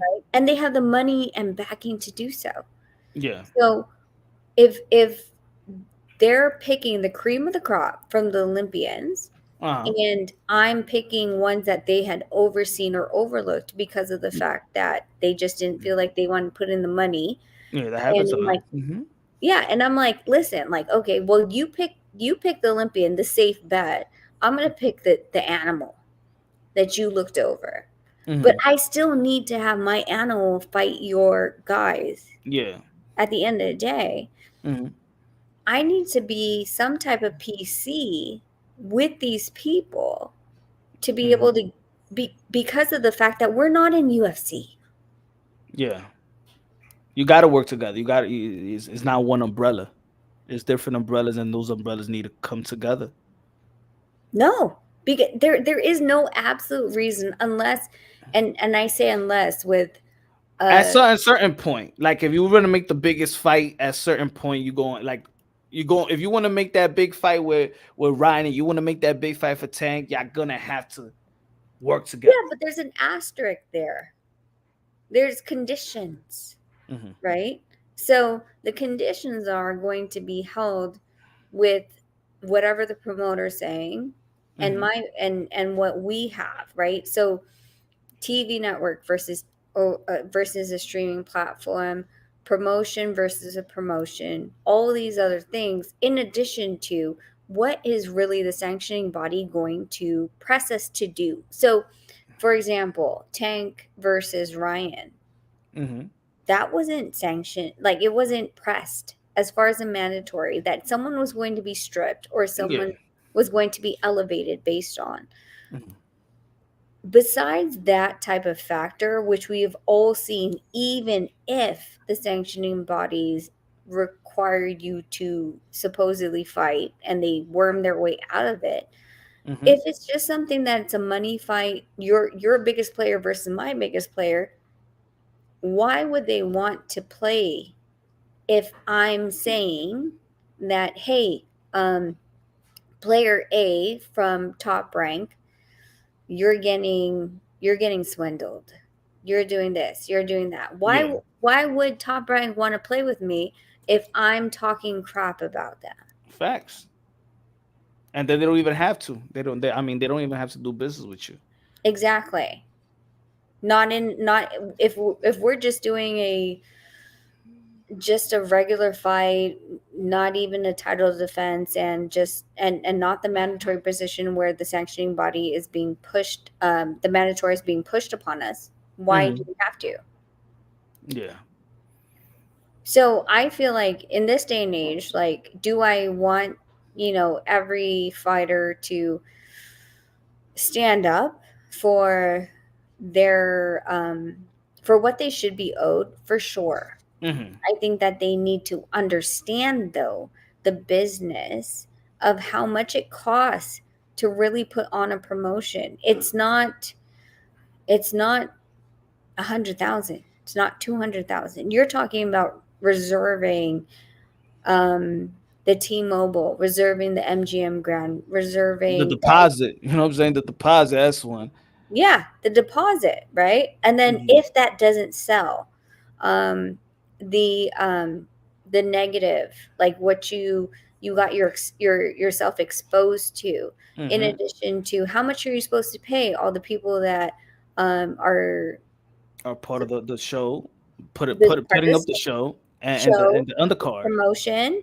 Are we doing a press tour? Are we doing tours? How much is it going to cost this person's team and that person's team to just do a press tour on West Coast and East Coast? And the promotional tour on, well, the promotions for that weekend, that And week. they don't get that money back. Correct. They don't get that It's money back. risk. Like, we talk about risk versus reward in Mhm. boxers. There is a risk versus reward in promoters as well.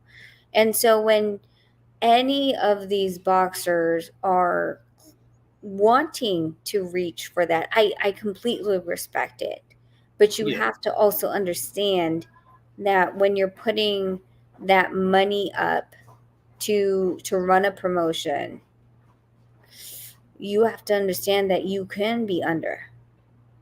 That's and that's why I always be like, when when the fighters be like they're their own promoters and stuff like that, I'll be like, man, do you flip the bill? See, I give respect to Oscar De La Hoya, because when he created Golden Boy Promotions, he was flipping the bill. But these other guys flip the bill. You want this kind of money? Like Earl Spence and Bud Crawford. Everybody's saying they don't know, where PBC is gonna go. You know what I'm saying? There's no more Showtime. Who's gonna pay them this type of money, right? All Mhm. right. I mean, y'all made mad money. How about y'all both put it together? How about y'all both flip the bill? How about y'all really put the real definition of empowerment and really take that risk? But you know what? They don't want to take the risk. Well, that's the whole thing. When you start looking at, like, okay, so when we when they did That's Crawford, real betting on yourself. That's the real it I'm is. betting on myself. It is 100%. And when you talk about, like, oh, we're doing a co-promotion or in association with or Hmm. partnered with, like, you hear those things that when a fighter is announced, Hmm. um, there is a top side, and the top side is who is the person when it comes to commissioning boards, who is the one that actually has the promotional license. Hmm.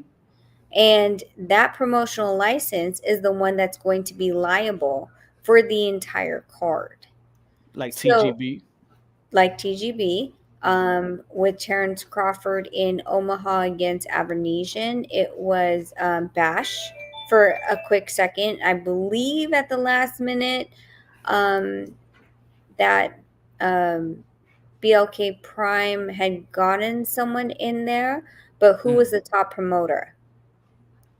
Um, so when, like, that being said, like, you can't, like, when you're allowing a fighter to fight, right? Because when Yeah. we talk about these things, like, it's like, okay, well, so someone under this promotion is allowing them to fight in that promotion, another promotion, and instead of taking 100% of what they're supposed to be taking, they're taking a percentage and or having the discretional rights to say, hey, we're in co-promotion.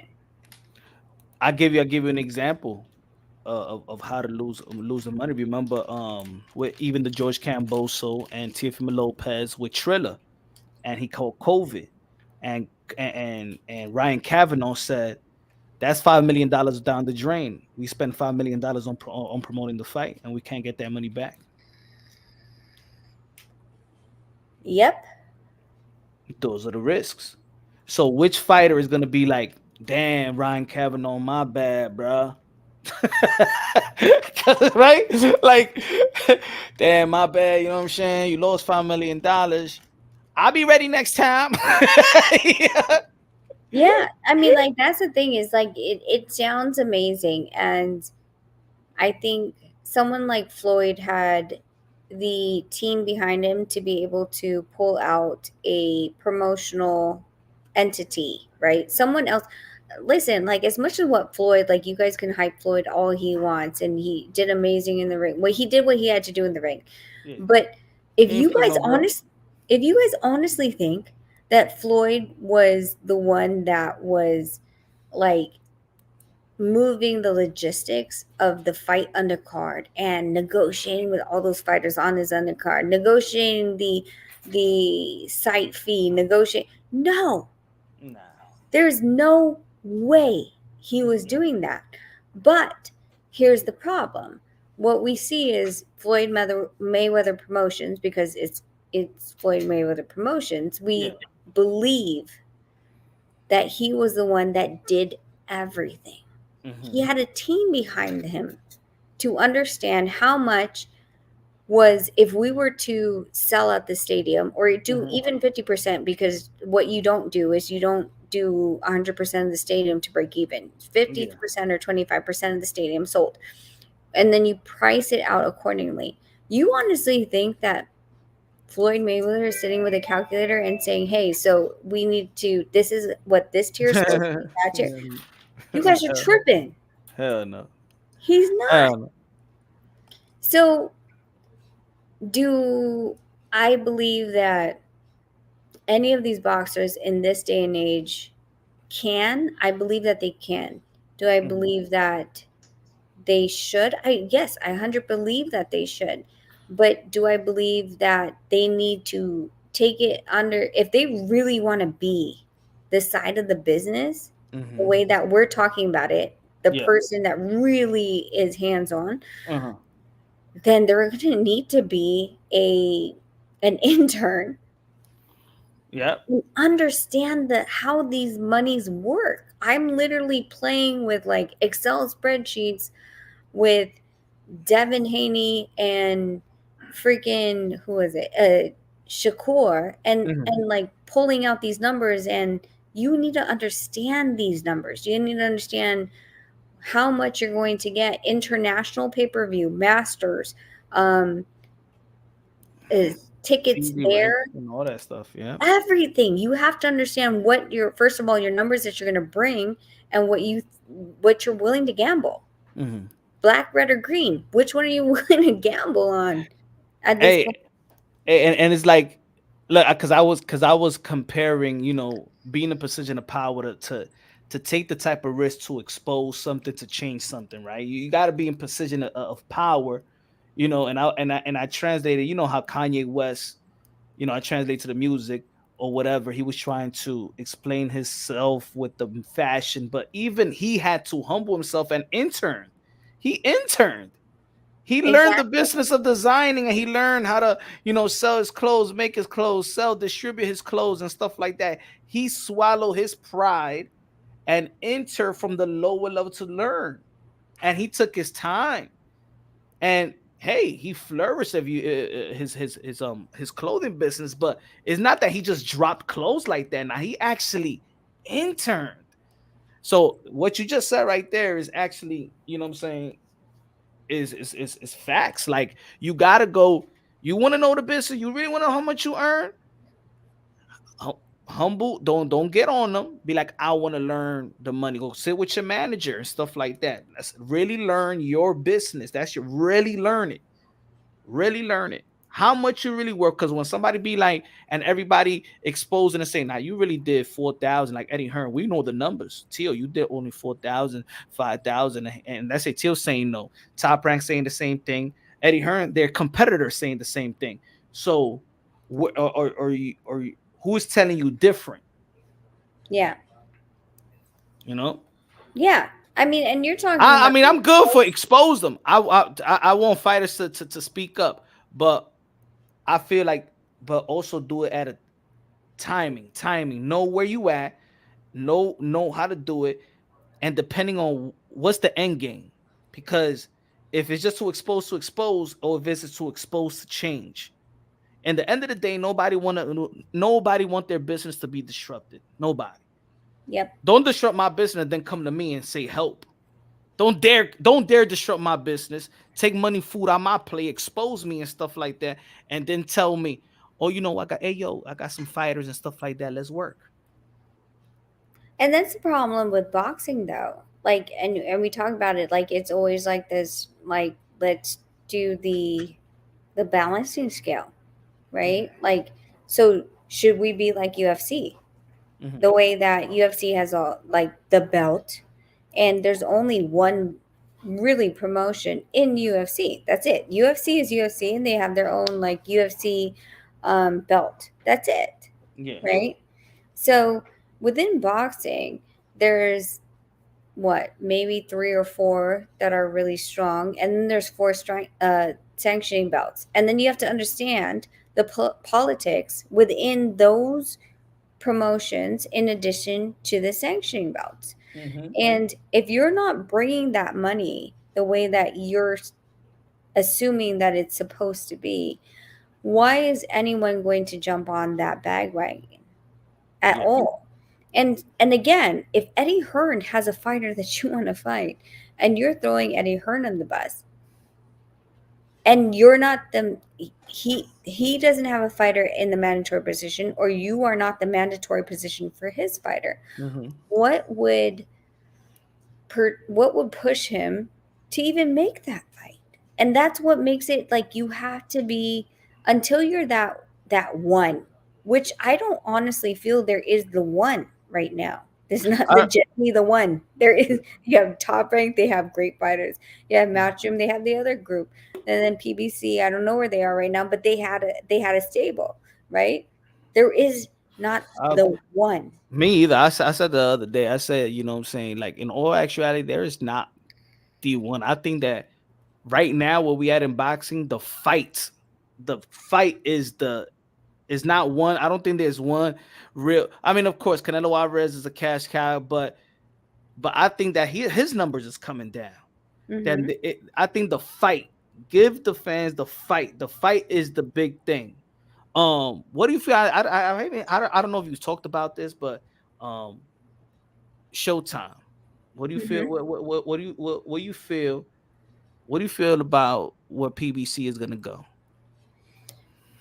Um, I mean, like, we've been, out of the picture for a little bit. We've Mhm. stepped away, and we've seen a couple moves that have been happening within boxing. I've heard certain type of moves that were going different type of waves. I know that Amazon Prime, and I'll say this: Amazon Prime. The thing that I was a little bit worried about when they said PBC was going to go to Amazon Prime Mm. is that when that I knew, and I don't know if you call it insider knowledge or just because I know I dealt with it, but we all know that Naoya Inoue Mm-hmm. was the only fighter that was on Amazon Prime. Mm. And it was because it was a test market in Japan. Mm-hmm. The reason that was put together was because of Todd DeBuff's relationship with Amazon Prime. Mm-hmm.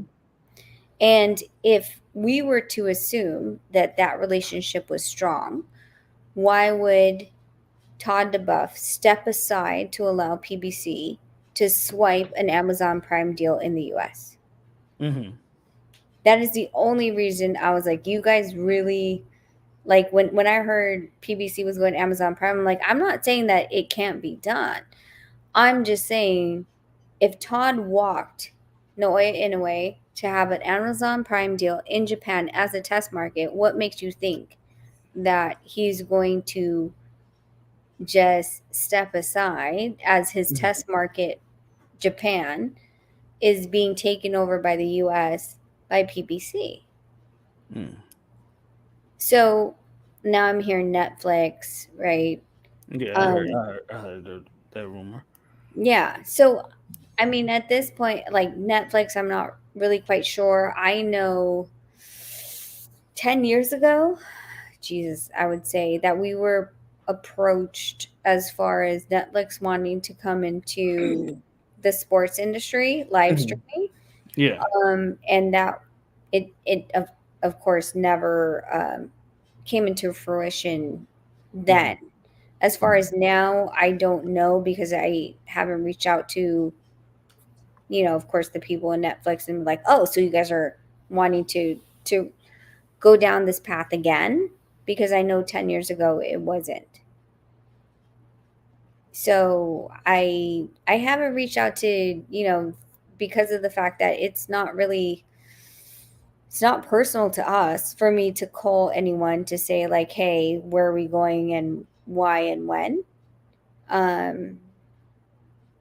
to just have that the reason why I'm calling. I never call people to be like, hey, so what's Bud doing? What's Canelo doing? What's blah blah blah. It really has to be a personal issue for me to pick up that phone and call anybody and say like, I have a personal interest and that's why I'm asking. Yeah. Cause what do you think about this though?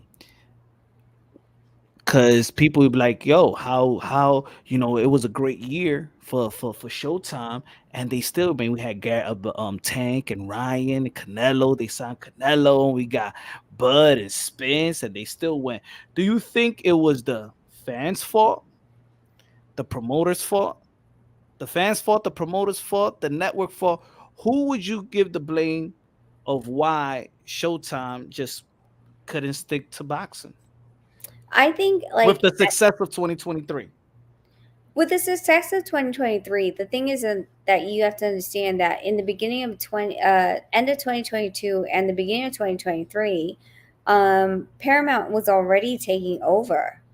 So I feel like we're just going to run it till the wheels fall off at this point. I don't think it was anything besides that. Everyone was like, oh, well, literally in the beginning of 2023, everyone's like, oh, well, they're just going to stop, like dead stop all of the cards that they were announcing. And Give me 1 second, Rach. I'm listening though. Keep on going.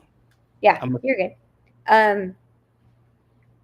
I think that, the way that everybody was saying was, oh, well, Paramount had taken over, so they're just going to dead stop everything. And it is what it is. But I believe that, and it became true, that Showtime had a contract with PBC. And because they had a contract with PBC, they had to run out their contract. And until that contract ended, that's the only reason why we're seeing the end, right? This is where Showtime's option to renew had come to an end. But until that point, PBC was going to continue running them because of the fact that they had a contractual obligation to perform on Showtime.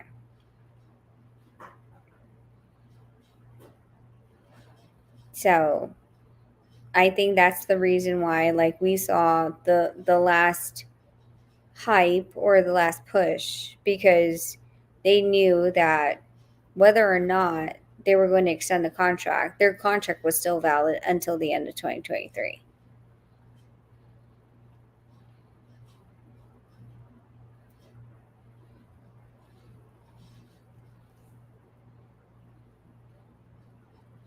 Sometimes Daniel Hardiman said sometimes that's not a lot of boxing channels don't want to dare mention. Which one? They don't want to mention Daniel Hardiman. Can you expound about what you were saying? Tony Murrah, I see you. Thank you so much. I have no idea what you guys are talking about in the chats. Queen Mox, writer strike budget. I mean, it might have done a little bit, but at the same time, that has nothing to do with the fact that PBC had a running contract with Showtime.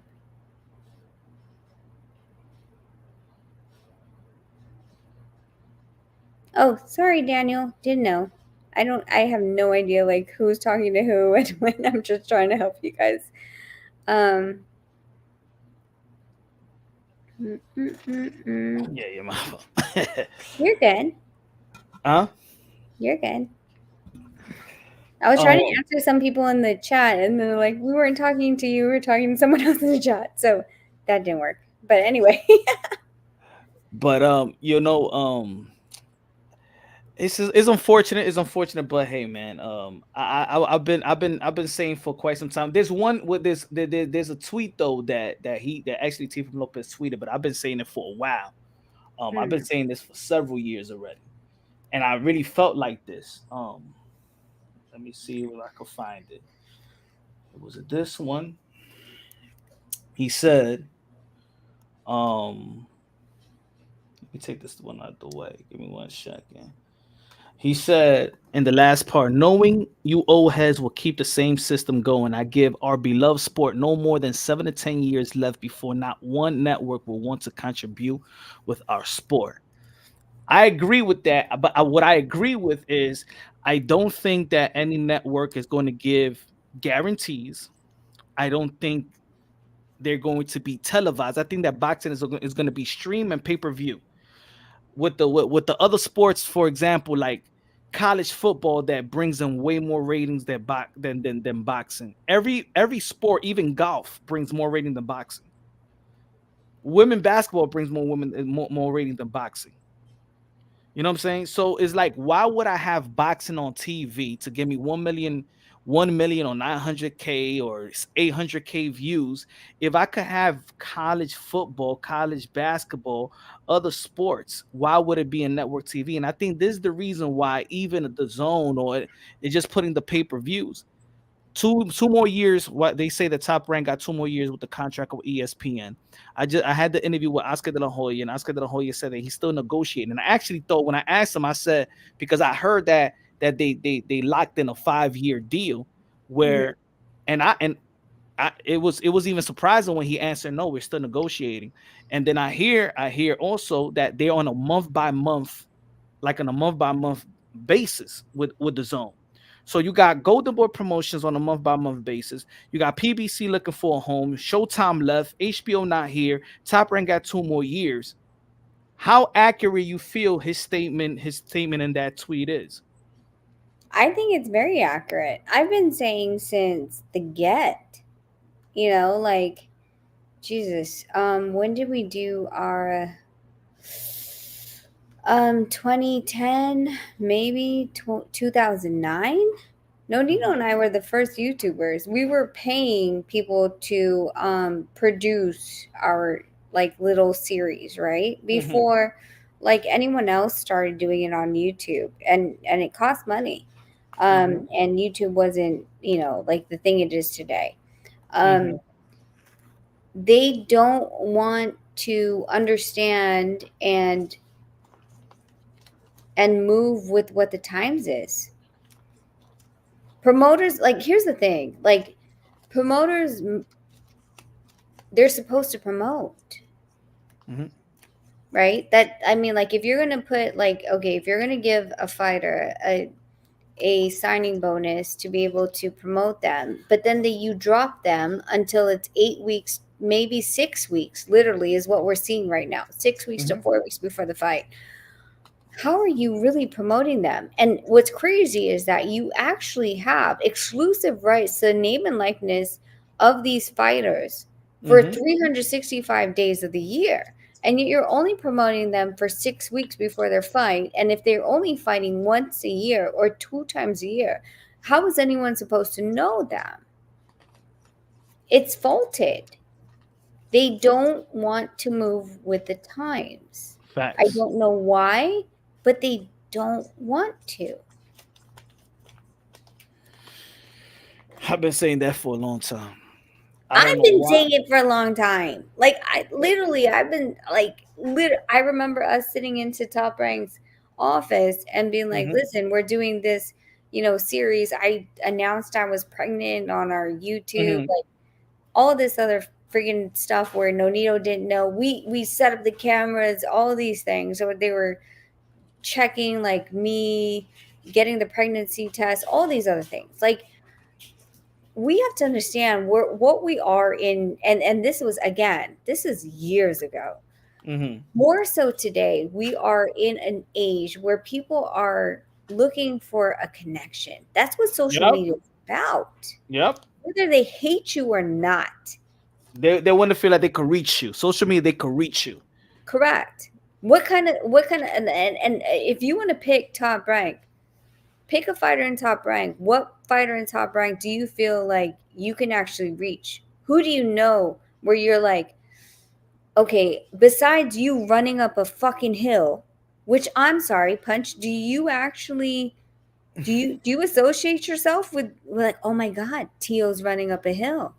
No, you affiliate and you relate to the real day-to-day life.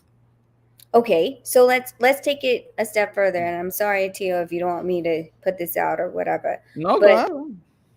but when he is going through the stuff Mm-hmm. with baby mama, Yeah, how many people associate with that? a lot. Okay, how much did Top Rank actually show the emotional roller coaster? No, they wanted him not to do interviews with me. You understand what I'm saying, right? Like, this is everyday life. Exactly. Like this, we're putting, like, before, I believe, we used to put idols on a pedestal. Mm-hmm. They could do no wrong. But in Mm-hmm. social media era today, the thing is that, holy crap, nobody's a freaking saint. No one's an angel. No one's a complete devil either. And go ahead. Now I was gonna say, and this is the reason why a lot of people around the world relate to a guy like Mike Tyson, because his life is an open book. It's just not boxing. It's Yeah. his trials and tribulation. It's his finances. Him going to jail. It's his relationships. Is his the Givens interview is one of the biggest interviews, right? When she like telling him that he abused me, that old ass interview, right? But Yeah. like we know it's like we know Mike Tyson, like we know who he is and everything else. And it's the same with these fighters, but also I think these like you said, these dinosaurs, they get mad. They get mad that other people reach them. Like I've heard fighters, trust me. I'll give you one example. I'm not even gonna mention the name. This publicist hits me up and says, excuse you gotta email us first. I know you got the interview, but you gotta email us first. Isn't that's not the proper way. You should go through the like proper channels or whatever. Like, I'm like, yo, I got direct connection with this with this fighter. Like, what do you want me to go to you and not get the fuck out of here? I'm gonna just act. That's what I'm saying. They're protecting this is an old school mentality where an idol, and I don't know how to say it, an idol that you put on a pedestal can't Mhm. be taken down. They're supposed to be out of sin. They're supposed to be glorified. Or there's the other side where they're supposed to be the devil. They're horrible. We were supposed to hate them, right? Mm-hmm. But in between that, there is a balance Yep. where I believe in social media right now, we're not seeing the devil or the angel. We're seeing people fucking going through life.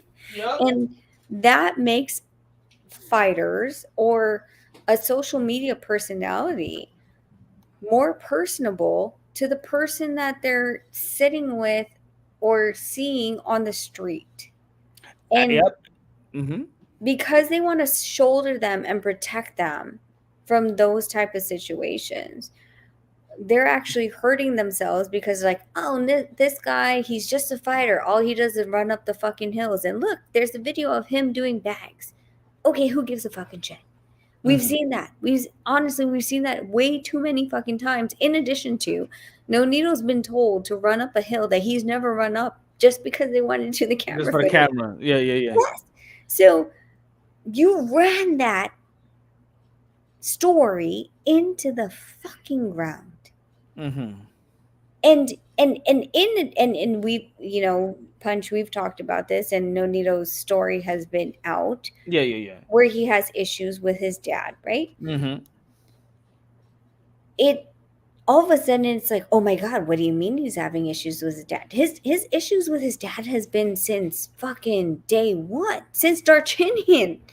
And still, and it's still, it was surprising. Even, yo, let's be real, that back and forth, that shit should have been on ESPN. Shout out to Rapstar. Shout out to Rapstar for that. But everybody should have picked that shit up. Everybody, that's like a that for me, that was like one of the, I even told Rapstar, that's one of the highlights. Like, you know, like that content. Where you gonna find that content? Nobody got that. That's like, that was big. That's like, yo. And it's like people pick and choose when. But okay, but Punch, what I'm saying is, I showed everybody that Senior had signed back in 2008 for a per diem, right? This is what we're arguing about now, and we're in 2023, right? Mm-hmm. But why, if this was an argument back then, why were they trying to hide it and glorify, like, oh no, everything's pretty and nothing's happening, don't look at this? Well, honestly, back then, Senior and Junior didn't have the platform then, right? But when it still continued, it was still buried. It was like, nope, smile for the cameras. Yeah. Do not allow that to take over. And if they did videotape it, do not air. So I feel like, because it was the way that the promoters wanted to create their narrative. And I will say this, that like, if they're saying, okay, well, the way that the dad and son happened, even with Ubali and Nonito, when they interviewed Nonito for Ubali, I fought with Showtime's production crew when they were asking him, like, so what are you going to do when you lose to Ubali? Like, they had their own fucking narrative that they wanted to push. It wasn't, Nonito's not going to lose to Ubali. I yelled at that crew, and I told Steven, I was like, screw this chick. Like, I don't know, because I never saw her before. And I was like, I don't know what amateur you sent. I was like, but she was disrespectful as fucking shit. She didn't know what the hell she was talking about. There's a lot of people in companies. I was talking about that too earlier on Twitter. Like, there's too many people in promotional companies now that don't know the sport, don't even know who they're covering. They like, yeah. That's a problem. That's also a problem. Oh no, this chick, I was like, when I reamed her, when she took off the camera, like everything, my guy Tony was like, oh well, Frey's not happy. And she came over, she's like, I'm sorry, I heard that you're not happy. And I was like, yeah, you, like, what are you doing? A retirement party? And she's like, I'm sorry, what are you talking about? I was like, you didn't even fucking ask him. I was like, did you ask him that he, like, what he knows about Ubali? And she's like, just froze. I was like, you understand? He sparred Ubali. You stupid bitch. You didn't even fucking ask. But because you someone gave you this narrative that you were supposed to push, and you went with it. And you're stupid enough to go with it. But fine. You guys want to push a narrative and sell it. And that's the only narrative that you have. There's a good guy and there's a bad guy. You don't see the in-between. Like, I feel like Teo going through his issues with, you know, personally, I feel like is an issue that goes on in boxers a lot. Yeah. And we see it, right? We see it with the Charlos. How many other Canelo had a girl that, you know, whatever. And then we see it with Manny now with his new, well, I don't know what you call him, his the kid that came out that is his kid. I haven't even heard about it. You didn't hear about that one? No. Okay, we'll talk about that offline. I heard that one. Yeah, Yeah, okay. is a Philippine one. Is a Philippine? It's still So there's it's a local. Emmanuel. So Jimwell, you know Jimwell. Yeah, yeah, yeah. Mm-hmm. Okay. So Jimwell's his legitimate son with Jinky. Mm-hmm. There's Emmanuel Pacquiao Jr. slash isn't part of Jinky that just turned pro, which I don't know if has been confirmed yet. Mm-hmm. So that, but it again, like, do men have children outside of marriage? Oh, of course. They do. That makes you more human Mm-hmm. to just because they fell to whatever. You're not a goddamn saint. We're all humans. That's all Yeah, I'm saying. And I yeah. feel like when you tell these stories, like, yeah, sorry, messed with a girl, had a kid, made a mistake. I'm sorry, I hit my wife and I went to jail. I also couldn't make my marriage work and we're splitting up. I'm finding a new love. I feel like there is, like, we're pretending that there's a fairy tale ending. Mm-hmm. But when we start to realize, like, listen, like, all these boxers, they're not freaking, The they're not, human. They're they're not. human. Yeah. When Bud was saying that stuff about the hedge fund, Uh-huh.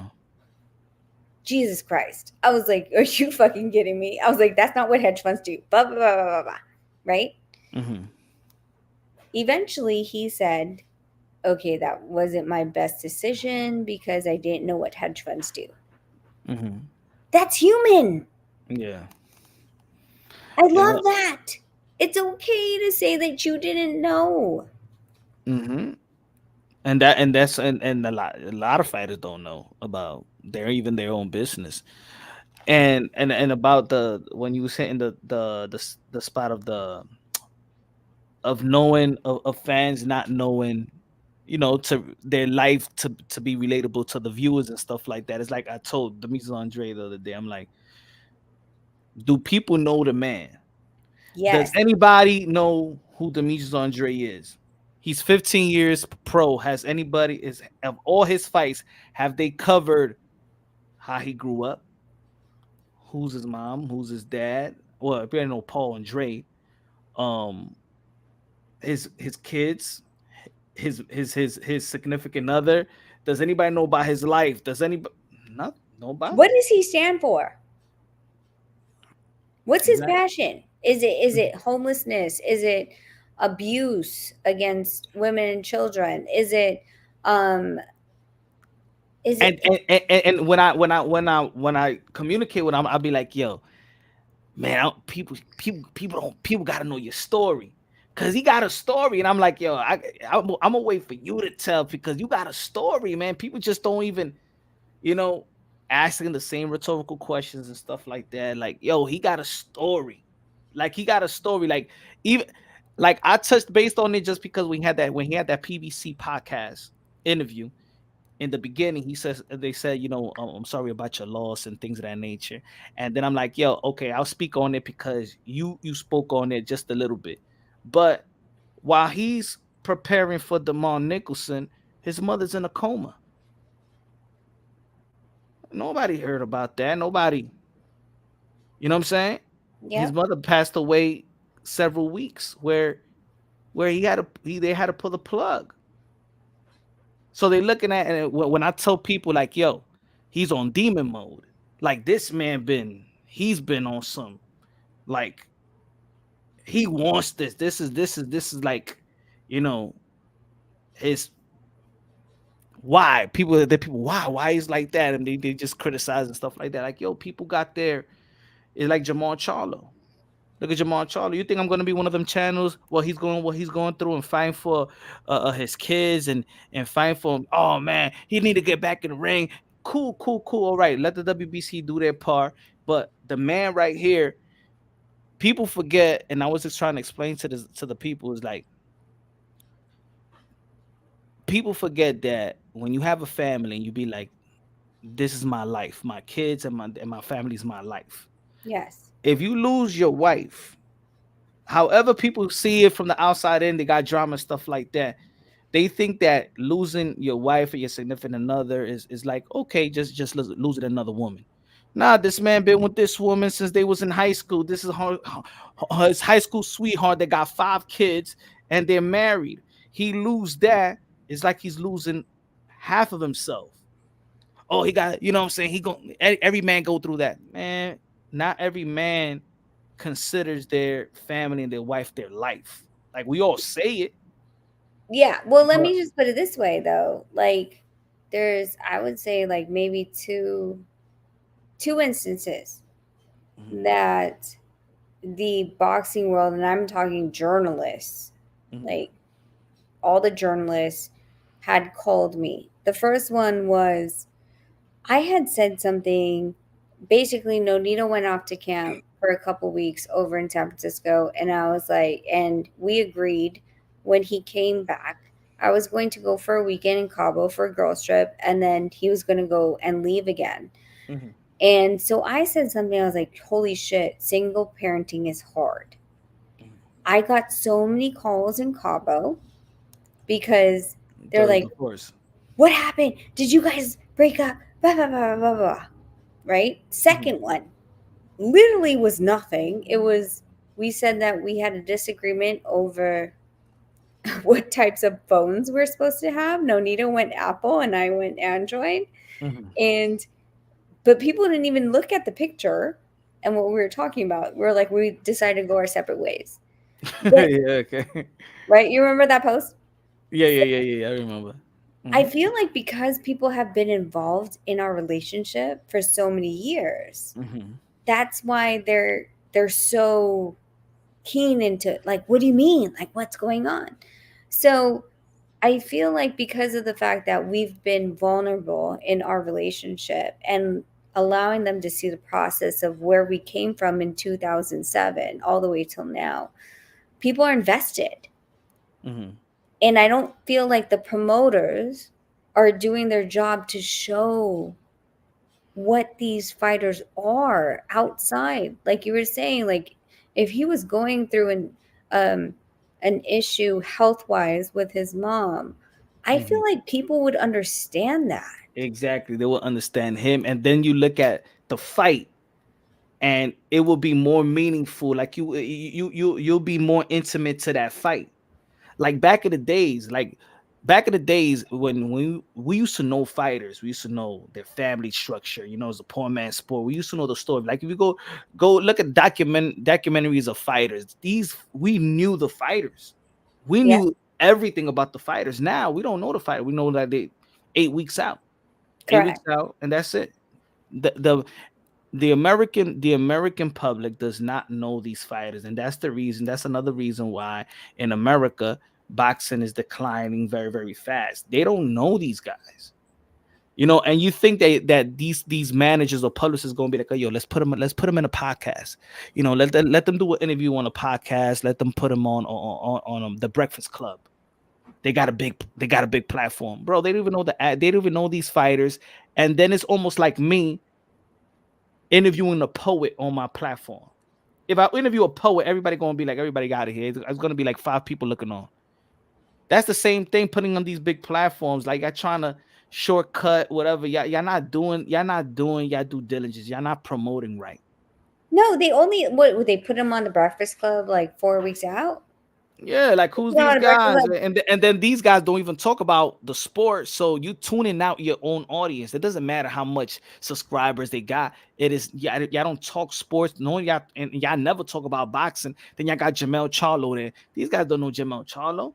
Well, And not then even just that. What are you doing it the week of the fight when they're drained as fucking shit and have done like 20 to 30 interviews back to back to back, and Mhm, they're dead. They're pale as hell because they're cutting weight.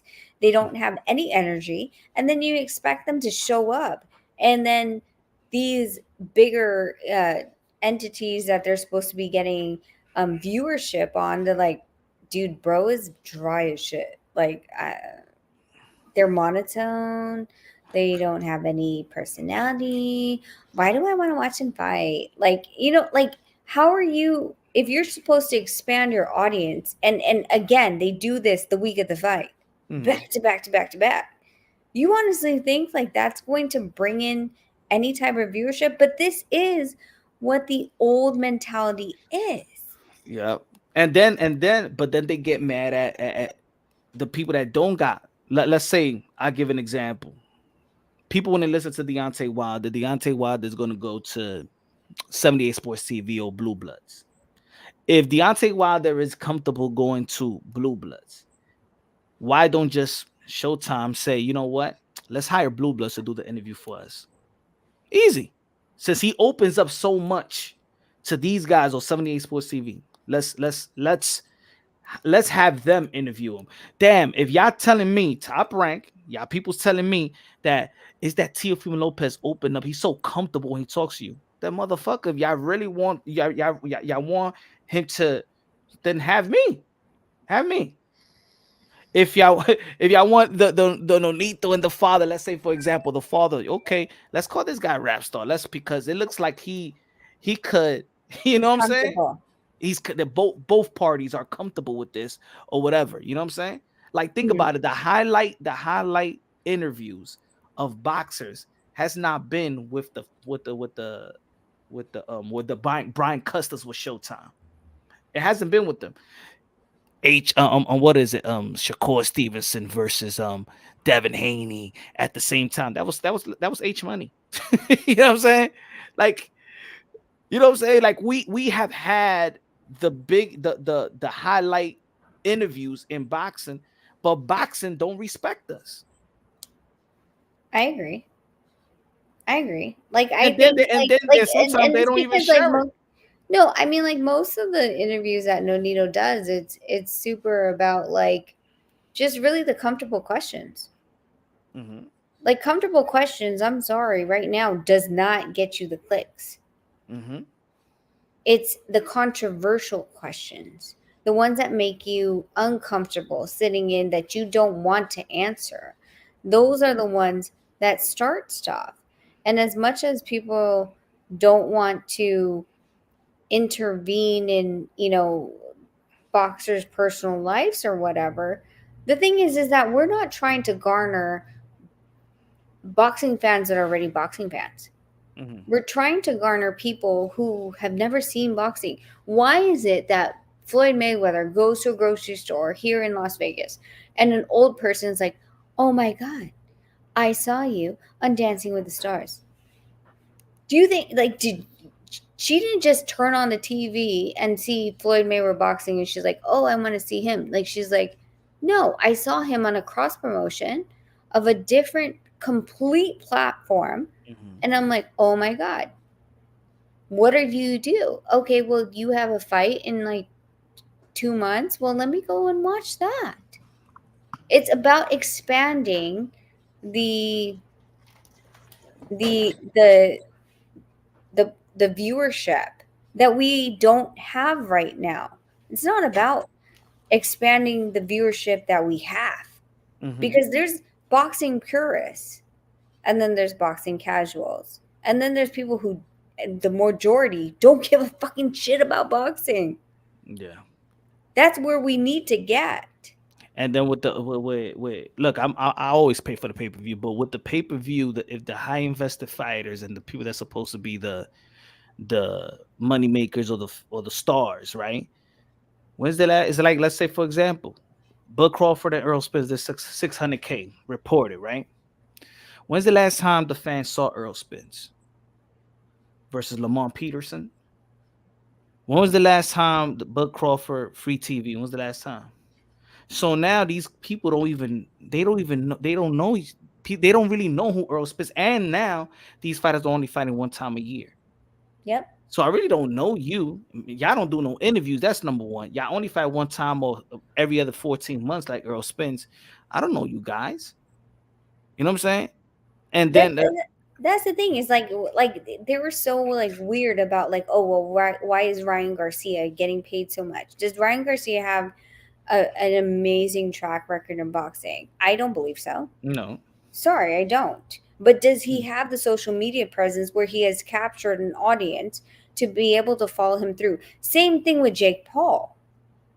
If you don't understand that the viewership in a different aspect for them opening up their life, whether or not that we want to, it's not us. We're the pure boxing fans just want to see the technique. We're looking at what they did, like everything, like from footwork to the game plan, etc. Right? That's a boxing purist. But if you're trying to garner pay-per-view support on the general population, there has to be something that they connect with. And Jake Paul has done that. Ryan Garcia has done that. I've seen Ryan Garcia collaborate with people that I follow on Instagram that I'm like, how the hell, why is he collaborating with a gymnast? Mm-hmm. And they try to do that leading up to even the Canelo Alvarez. Like I see the girl that be doing the ball tricks, and I see other people. But I think sometimes it's the timing. It's like you doing it the day before the fight. No. 2 days. Like y'all should have done it 8 weeks. Y'all should have done it weeks before y'all announced the fight. So then when y'all announce the fight, y'all be like, oh, I know this person. Oh, I want to check him out. People got plans. You can't do all that stuff, in 2 days before on a Thursday. Like, nah, man. Thursday because Shakur's fight's on the Thursday? I think so. Yeah, it's Nonito's birthday here in Las Vegas on F1 weekend. And then those are, for me, in my opinion, those are bad ideas. Even look, Shakur Stevenson, Newark. The last 2 times he performed in Newark, he did over 10,000. He got support out here in Newark, right? You're fighting a Dominican fighter. Ain't nobody knows what Dominican is in the West Coast. You know that. Dominicans are in the East Coast. It's in New York, Boston, Philadelphia, Miami, and stuff like that. If you want a successful because now people's talking about, that it's not selling. If you want to sell, have Shakur in Newark and have the Dominican fighter that has a bunch of Dominicans in Jersey, and it's gonna do okay. It's almost like Jamel Hearing and Shakur Stevenson when they fought on ATL.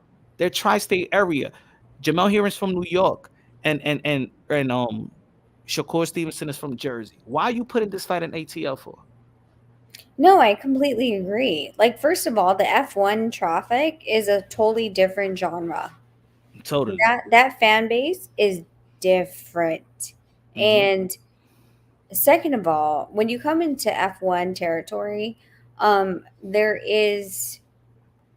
are meet and greets and after parties every single night starting Wednesday. Mm-hmm. So you want to be able to be with the who's and what's for those nights, right? Wednesday, Thursday, Friday, Saturday, Sunday. Mm-hmm. That's what it is. Like you want to be seen at those crowds. Mm-hmm. That was never to be a boxing crowd. Shakur Stevenson showing up at a Raiders game. He's not a Raiders kid. First of all, he didn't grow up first of all, California, whether it was LA, right, or the Bay, where Raiders. Is that cloud promotion? Is the cloud promotion? It doesn't work. No, and then so we go. Stevenson's not from California, right? Mm-hmm. LA, Bay, and then now to Vegas. Second, he's not a Vegas kid. Mm-hmm. So he's showing up at a Raiders game. And all the Raiders people are like, he's not from Vegas. Okay, like cool. Okay. Like, so what are you actually promoting? Because again, F1 people that are coming out from all different types of the reason why F1 is at 10 p.m. at night is because we're F1 it's promoting over to the other side of the world. Mm-hmm. That kind of money, right? They're not into boxing. So doing it on a Thursday night before the races start doesn't do anything because now, like literally F1 cars came in, I believe, yesterday. They're doing tours already. And we're still how many weeks, a week out, week and a half out? A week out. Mm-hmm. They're doing tours of the landing of these cars. They're not doing tours of the landing of Shakur and whoever the hell he's fighting. Exactly, any. and they're not even promoting De Los Santos. People don't know who De Los Santos is. No, nobody cares. I don't know how that, but you know what? I've been to a lot. I've been to a lot of these shows. These promoters that hire a bunch of people that don't know shit. They don't know who they even promoting. They have all these new ideas. These ideas that don't make sense. It's the dumbest idea. And what they're going to do is, from what I've seen in the past, regardless of what promotion it has been, is if it's not filling the seats when it comes to the main event, they're going to push the higher seats down to the front seats just to Mhm. make it look like it actually sold. Yeah. Doesn't matter what promotion. Doesn't matter if it's Top Rank, Golden Boy, PBC. What they're going to do is make it look like it actually is packed. Man, I will keep the fighters in their region, in their state, in their city until it's a Las Vegas fight. So I will keep Shakur, get that 10K to 15K to 16K, boom, and then that big fight. Then you got it with Tank, you get it with with Haney, you get it with T. Okay, now it's a Vegas fight. But they should build it like they did back. And no, sometimes you could do things like back in the days, like they were Paul Spendafora, have him in Pittsburgh, and he was selling out Pittsburgh. Paul Spendafora, you know what I'm saying? Sell out Pittsburgh, you know, like things like that. So you create that type of buzz, success, and then you know what I'm saying. Not everybody's a superstar. They gotta stop treating people like everybody's a superstar. Yeah, but I think that they were trying to bet on the fact that everyone was going to be here for F1. Yeah, they do. F1's a different, it's a different animal. I don't know what to tell you. I know some of the drivers in F1 and I know some of the coaches in F1. They're a different animal. They don't go to boxing fights. And if they were going to hobsnob with some of the other F1 teams, they're going to go hobsnob with the F1 teams. They're not going to a boxing fight, especially not one that they have to pay for. Mm-hmm. And it's off strip. T-Mobile is not on strip. Like, I know, like, people think it is, but Yeah. it's behind the strip. Hi, Mm-hmm. Rapstar. Are What's you going mad? on, stranger? How you doing? Oh my God, it's not my fault that you keep going on late. Nah, man, I should see you all the fucking time. You was a Wait. regular of mine. You're my friend, man. You're my homie. I ain't seen you I'm for so okay. long. So first of all, I'm homeschooling my kids because of what has been happening in the Okay. American educational system. So my boys are homeschooled. So I go to bed early. No. What's happening with the American educational system? Can you please phrase that? Oh, Jesus Christ. They're trying to tell my boy in science that a man and woman make a baby, and then in humanities that man and man can have anal sex. And I said, bye. Yeah. So, no. Oh, you mean with that movement that's going around with different schools and different places, yeah? Mm-hmm. Adding to the Okay. curriculum. Okay, I understand, Rachel. Adding the, I've seen friends like you, especially with, I know some Muslim families which have done that. I know some other families, a Jewish family, who've done that. So yeah, I understand what you're doing now, and I don't blame you. Yeah, I mean I actually like it. It's interesting because you see my eldest, the 10-year-old, like bring Nonito into the room. It's like, Papa, can I talk to you about something? And it's about male sexuality, and it's not tainted. It's not for a political purpose and all this other stuff. So I'm good. I don't want to have my boys exposed to a certain topic that is being pressed upon them because of political reasons, and we have our beliefs, and I'm going to stand for it that when you're born a man and I'm born a woman, and there is absolutely no reason that me, Punch, or you should be in the same goddamn division. Yeah, no, it's true. You should stand for your values and your beliefs and not worry about, how other people portray you or if they discriminate you because they don't believe that you're being, fair to the community they want you to accept, right? So it's good that you're standing up for your rights for your children because not many parents can take that kind of time out. It's not easy to take all that time and, forget about what else you got going on in life and be hands-on just to educate your kids at home. So some people are stuck because they do need to earn an income, you know? So they have to work around it and just work with their kids, I guess. Yeah, no, I mean, like, I mean, anyone can say whatever about me. I really don't care. I just don't like them establishing their beliefs on a someone who is too young and impressionable at this point, and then me having to unwind what they had taught them in school. Yeah, it's very complicated situations that's going on in this world today, man. And it's like they're silencing you for having your say Well, within they can't whatever silence me if my kids don't go to school. they can, yeah. But anyway, what's going on with the champ? Is the champ gonna be carrying on his legacy, or what am I hearing about Nonito? What is I'm hearing in Twitter? Is he's still active, right? He's still gonna be fighting soon?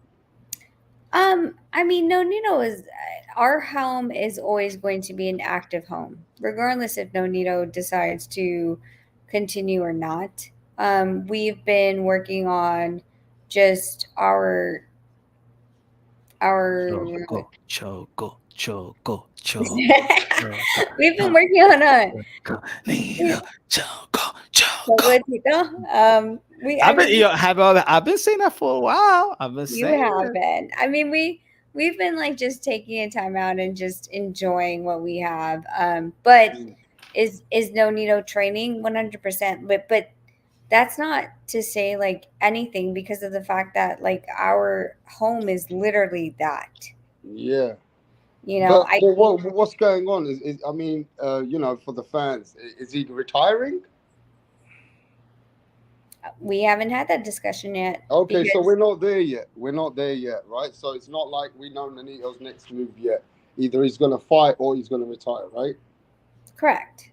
Okay. Yeah. Okay. Is he still training? Is he like 160 pounds? No way. Mm. Again, like our home is always about like every single day the kids are training. We're training. We don't have sweets in the house. We don't even have rice in the house. So, I mean, we live a healthy lifestyle. It's just mentally and emotionally, we need to decide as a family if this is the road we still want to go on at this point in our life. Okay, cool. I'm sure you're gonna have at some point to tell the fans what's going on. Yeah, when we get there, when we decide. But All right, right so now, I we're was just listening. I wanted to butt into this. Yeah, I was listening about how the disconnect between the fighters and the fans, and also with the promoters not, promoting their fighters where they only fight 6 weeks and they promote those 6 weeks. Also, I do realize that I've started thinking like a fan and not just a media or a reporter and that as well. And I feel that the fighters are not also embracing the fans like they used to, right? And I don't feel like the fighters don't make the effort to try and show the love for the fans, to show they fight for the fans. When have I last seen the fighter to say, no, I'm going out there for the fans? You know, I really want to speak to my fans. I mean, it always is a fighter that's antagonizing fans as well. Like they don't know shit. Like when you get Crawford saying, "Oh, these fans are poor. These motherfuckers don't know shit. They don't know what it's like to have money." Even the fighters today have lost the way to set examples of what people should be looking up to. How do you feel about that? Or when people when the fighters are only thinking about the haters and never Yeah, cater to your supporters, man. You got yeah. man Why are they supporters. so involved of the minute where they go hating on that? Right. I'm just saying, where's the fighters with the heart, the embrace of the manhood to people to look up to? What you got to say about that, Rachel? I think that honestly, I think that a lot of the fighters don't know themselves. If you want me to be honest, I think that they are supposed to be some type of weight. They're supposed to be these rough and tough. They're never supposed to be accessible. They're never supposed to be like this was like a blueprint that was made upon them for so long, right? I mean, even if you look at Manny Pacquiao, he had how many people that surrounded him to block him off from certain interviews all the time. He had 50 people, 75 people. His entourage was insane, right? And I feel like the younger fighters had taken that blueprint, not understanding what these fighters had to go through to make themselves who they are and to get the respect that they did. And they're just shortcutting how, the in between, right? What made you there before? And I feel like because of that, it created a generation where they look at Floyd and they're like, oh my God, Floyd, like it's weird. Like they think it's like day 1 to day 2, right? Day 1, Floyd was pretty boy. Day 2, like he's Money Mayweather making all these decisions. There was a huge gap in the growth, but they're looking at the end and they don't understand how they got there. And honestly, like it's weird to me because I've sat down with a lot of these fighters.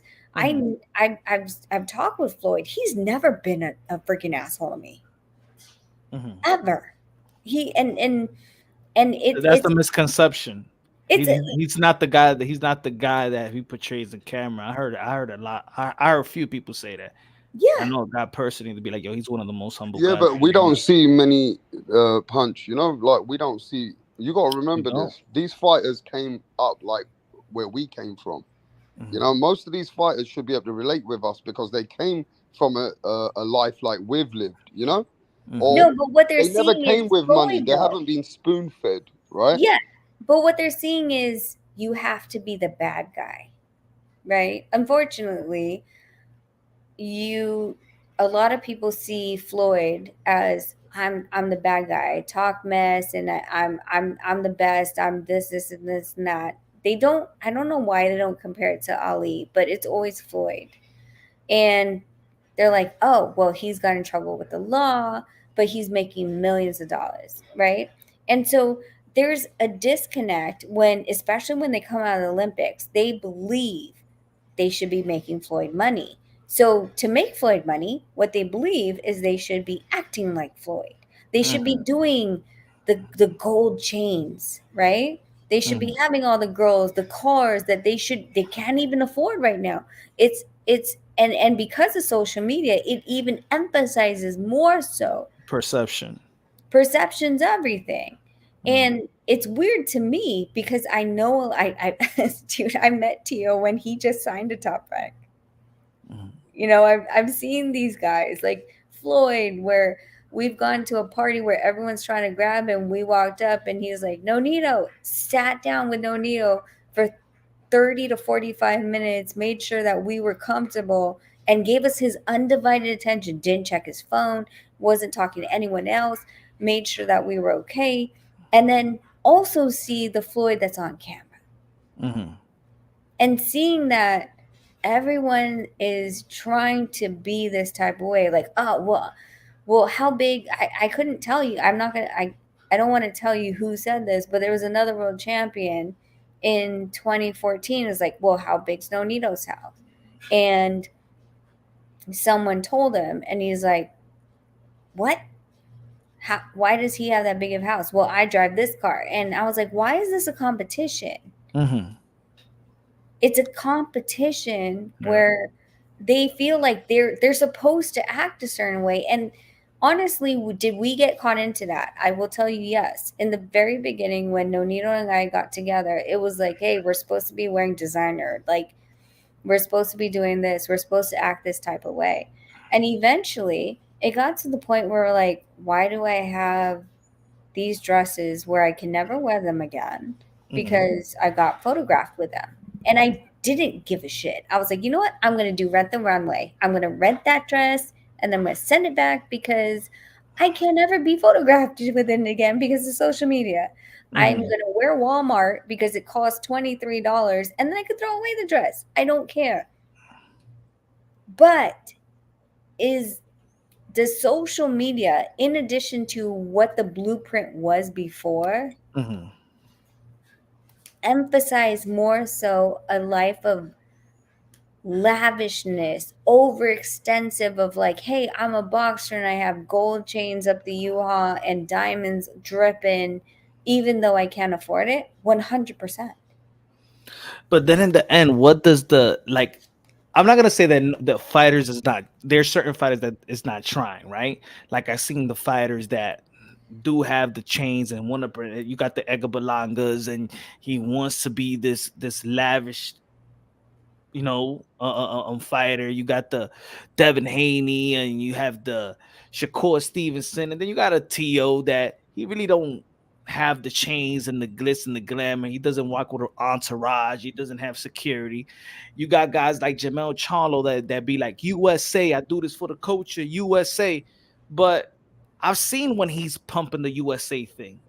And I see him get drowned by the Argentina crowd. Like, where was the so I also want to understand what does the fans expect from these fighters, because I seen the lavish, I seen the guy that's saying USA, let's support me USA. I seen a guy that's gonna say how about for the culture. I see Mexico. What does the American fan base want from these fighters? Because I think there's a disconnection also with the American fighter. Like, yeah, I can see the Americans don't. There's other fighters that they do live through perception, but there's other fighters that want to have that relationship with the fans, but the fans is on some toxic hating, you know. I don't know. I mean, I don't think It's that you should weird. ever like you can't play to fan perception. Okay? I'm going to say that. Because if you were to be a good boy and then the good boy falls, or if you were to be a bad boy and the bad boy falls, all of that stuff, and if you're playing to public perception, it's going your facade will fall. Mhm. I honestly think if you are the youngest in the game and you're just starting up, I honestly think just being completely authentic is what it is. Like, honestly, like, whether or not if you came from Mhm. projects or you didn't, if you're if you're having an issue with your dad or you don't, or if a family member is going through a health issue or someone got kidnapped like Canelo, Yeah, right? I think his brother. those Mhm. yeah, I think those situations, like, they're just, it really is fucking fact. Mhm. Why It's good. sugarcoat or why glorify? Either way. Because either way you're going to be exalted, and either way you're going to be dragged to hell. So if you understand your authenticity to say, like, it doesn't matter what you guys want to perceive and what story you want to tell. Uh-huh. This is me, because guess what? The people, like with Floyd Mayweather, people watch him to see him fall. Mhm. People watch him to see him rise, right? There's a huge separation, Mhm. but they support him either way. Funny, they do. Even the haters support him either way. They're buying it just to watch him Yeah, fall. but for all the wrong reasons, though. It is, but if that's what you are at the end of the day, because listen, boxing's worth 10, 15 years of your life. And then, but then if you be like, if you need to save, if you need to pick one boxer to win a boxing bout to save your family, who are you gonna pick? You'd be like, shit, let me get Floyd Mayweather. If all the professional fighters could fight, yeah, well, of course the professional could fight at the Olympics, but you want your Floyd Mayweather there, the guy that you booed, but you want Floyd Mayweather there to represent. Like, it was a time where I'm like, it was that the time when I went to when I saw the Jamel Charlo versus Erickson Lubin, right? And you see Deontay Wilder, he performed in the Barclays Center, he just knocked somebody out. And Keith Thurman, he beat he had the standing ovation versus Sean Porter, and then he beat Denisov Garcia. So they went to the fight and they put him on the big TV, and and when they put Deontay Wilder, the crowd booed. And I'm like, hold up. This man just electrified the crowd the last time he stepped inside the ring in the Barclays Center just a couple of months ago. Keith Thurman beat two fighters in the Barclays Center, and it was everybody was giving it up to Keith. And then they after they changed to Keith Thurman, to Deontay Wilder, they put Keith Thurman, and they booed him. And I'm starting to think, like, in these fighters' mind, like, why am I hated? Time out. Like, what did I do? I just knocked this dude out. I just became a unified champion, and then they put the screen on Earl Spence, and there was a little bit of it wasn't no booze, it wasn't not a loud cheer, but it was like they didn't react the way they reacted towards Wilder and Thurman. I'm like, all right, Wilder right now in American heavyweight is doing his thing. Keith Thurman at welterweight is doing his thing. What did they do exactly to get booed?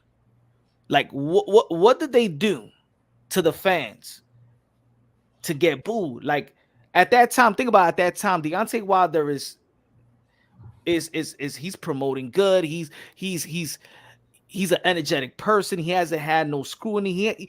He hasn't You're said thinking too anything. much into it. But I don't. But that's what I'm saying. That's why sometimes I don't understand the American boxing fans. Who I really don't. cares? It does because they look at the viewership. Nobody wants to know nothing about them. Well, if the viewership, so what you want is actually the booze to turn into actual viewership, right? That's what Floyd was great at. He was hated so much that people still paid because they wanted to see him being beat, even though he didn't lose. But that's what. But that's what I remember what you said earlier, that these people want to be like Floyd. Now you got these authentic characters that have built an audience. So let's say, okay, I'm cheered, y'all booing me, but because I remember what I said. I don't understand. I'm in the fighter's mind. They don't understand why they're getting booed. So I have to create a villain now. So does every American fighter have to create a villain? No, I mean, that's also perception. I feel like, damn, like, can I be like Sugar Ray Leonard and be like, and they could like me, and you could still cheer for me, and I could entertain. I'll be, I could understand if these fighters was boring, but these fighter style wasn't even boring. Follow the blueprint, yeah. I don't think you should. I don't think you should ever follow a blueprint. I think that you should be authentic because at the end of the day, 10 to 15 years in boxing versus the rest of your life and not being authentic will haunt you. I think like Oscar De La Hoya, right? Remember what he said? Yeah, like it's not long. This is a very snippet of your life to pretend to be a villain or pretend to be a good guy. It will all come out in the wash in the end. And it's not enough. So I don't know, maybe I'm just thinking at the long term where it's like, well, do you want to pretend that and I pretended for a while when I met Nonito. I was supposed to be this pretty princess and smile and wave and kiss baby. Also, you really mean? Wait, no, I have a mouth. I have a mouth, and you're really an asshole. I'm a bitch. I'm 100% a bitch. I'm a fucking Gemini, and I am the sweetest person. I'll take care of you. Punch, I took care of you when you were in Vegas, 100%. I will take care of you. Yeah. But I will take care of you, right? Mm-hmm. Until you fucking cross me. And they're like, oh, well, you're supposed to be do you want to be like Kate Middleton or do you want to be? I'm like, I don't want to be like anyone. Mm-hmm. I need to be like me. Because being like anyone else and saying oh, well, so I'm supposed to be the pretty princess on a pedestal that I don't have emotion and say hey, Punch, you said something that pissed me off, or Rapstar, you said something that pissed me off, or someone in the chat said something and be like, oh no, I appreciate your comment and I love you for cussing me out. Go fuck yourself. No. If you was like that, you would have never locked in those deals for Nonito. Exactly. So I feel like if you were going to I feel like that's selling your soul. When you're trying to pretend to be someone that you're not just because you're trying to get something, trying to get views, I think that's selling your soul because that's not you. But you gotta expect the backlash that comes with when you're so real like that, yeah. Mm-hmm. In today's society, people don't like people like that who tells people in their face what you feel, right? And they don't like it. You're not living in that society where in the old days, oh no, at least these people are telling the truth, right? Mm-hmm. The truth is not respected as what it was before, right? Yeah. Common sense is not common anymore, and just let's be real about this. People don't even like it when people's fathers are in the sport because they like to deal with the fighters with a freelance where the fathers are a little bit more, they're a bit more protective. So it gets a bit, people find it hard to deal with fighters with fathers sometimes. But you being a wife of a fighter, I think it's like the same way. They despise you because they feel like the communication with you is going to be a bit tougher because you are doing your best as his wife. But at the same time, it comes with a backlash. I think that's, I mean, for me at least, like all of the journalists will tell you that they have open access to Nonito. In addition to, he visits channels, chats, and goes up whenever the fuck he wants to. Like, so it's not like the thing is that like they Yeah, want but to he make must me. take your advice, right? He's got to take, like, obviously you're the one who advises your husband, right? Where and what, and I'm sure you look out for him, right? The only thing that I advise him on is literally contractual obligations and possible legal repercussions on what he's saying. Besides that, I'm not that person that's like, oh, don't talk to that person. Yeah, you did train Nonito Donaire to say off the records. Only that's his favorite. That's his favorite word. If you ever chill with Nonito Donaire, he's gonna say off the records like probably like 15 times. Yeah, like if Off the records, he if eating off the anyone's like records, off the offended that Nonito says that shit, like before right? every He sentence, says that shit like 15, 16 times off the yeah, records. Man. That's like a then robot. yeah, like so if anyone's ever offended by him saying that 20,000 times, then then you probably have an issue because you're upset that he's saying that to you because you can't repeat it, right? Like I'm True. like I feel like listen, I'm only being this type of way and I'm putting a boundary because I need to put a boundary for what I feel comfortable for. If you feel some type of way and you feel offended, that's your fucking problem. So have you offended people in the business of boxing where they've just said to you, "You're a bitch, Rachel. Fuck Oh, working with 100%. you." Are you kidding me? And it's only because like I've always when it comes down to negotiation, I'm like, I know the numbers. I know, what I'm due based on contract and what calculations of the numbers should be. So I don't back down on that. And I love my red pen and I mark up that shit like it's freaking like Carrie from that movie, right? Like it's all bloody with a red pen. I'm like, nope, nope, nope, cross out, blah, blah, blah, blah. And it's a male dominated world. Not a lot of men like to hear a woman saying no. Do you That's go? I was gonna ask. Do you go far when checking the numbers? Do you go far enough to check out the hotel revenue and the parking lot revenue as well, or you go that far, or no? if we're talking about Nonito, then yes. The other fighters that I've been looking into, then that are up and comers, that's not something that can really move the needle for them at this point. Yeah, because let's say you got an elite fighter, right? And all right, we're looking at the gate, but how much am I bringing the hotel and the restaurants and parkings and Yes, yeah. I Like got look at I like got the freaking huge spear that's in Vegas. I don't know if you've ever seen it. It's I heard they losing money, something like that, right? they're losing money, but do you know how much the fucking parking for that shit costs? How much? $100. I'm from New York City, so you know that how to just to park my SUV in Midtown is $70. Okay. No, thank you. No, like first of all, like, okay, so being a local, there's for still right now, like no early bird, no early bird though. No early bird. no, so Cosmo, I know is one of them. Win is another one. You're local, you don't pay for at least 3 hours, right?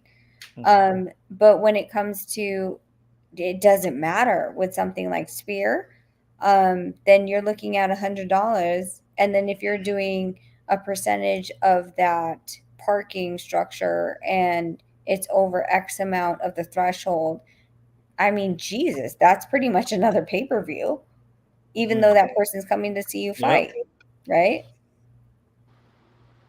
Yeah, that's hey. What about this, Rach? What do you feel about the elevation of Jerome Boots Ennis and Bud Crawford being stripped? A lot of people's talking about that IBF. They never mandated Earl Spence in 5 years, and they were supposed to be known as the strictest belt federations. What do you feel about? Do you feel that there was incompetence from the IBF? What do you feel about that situation? I think I that's would the hottest topic right now. I mean, I would honestly have to go back and start tracking and starting to see exactly what was required by the IBF and what kind of paperwork was supplied.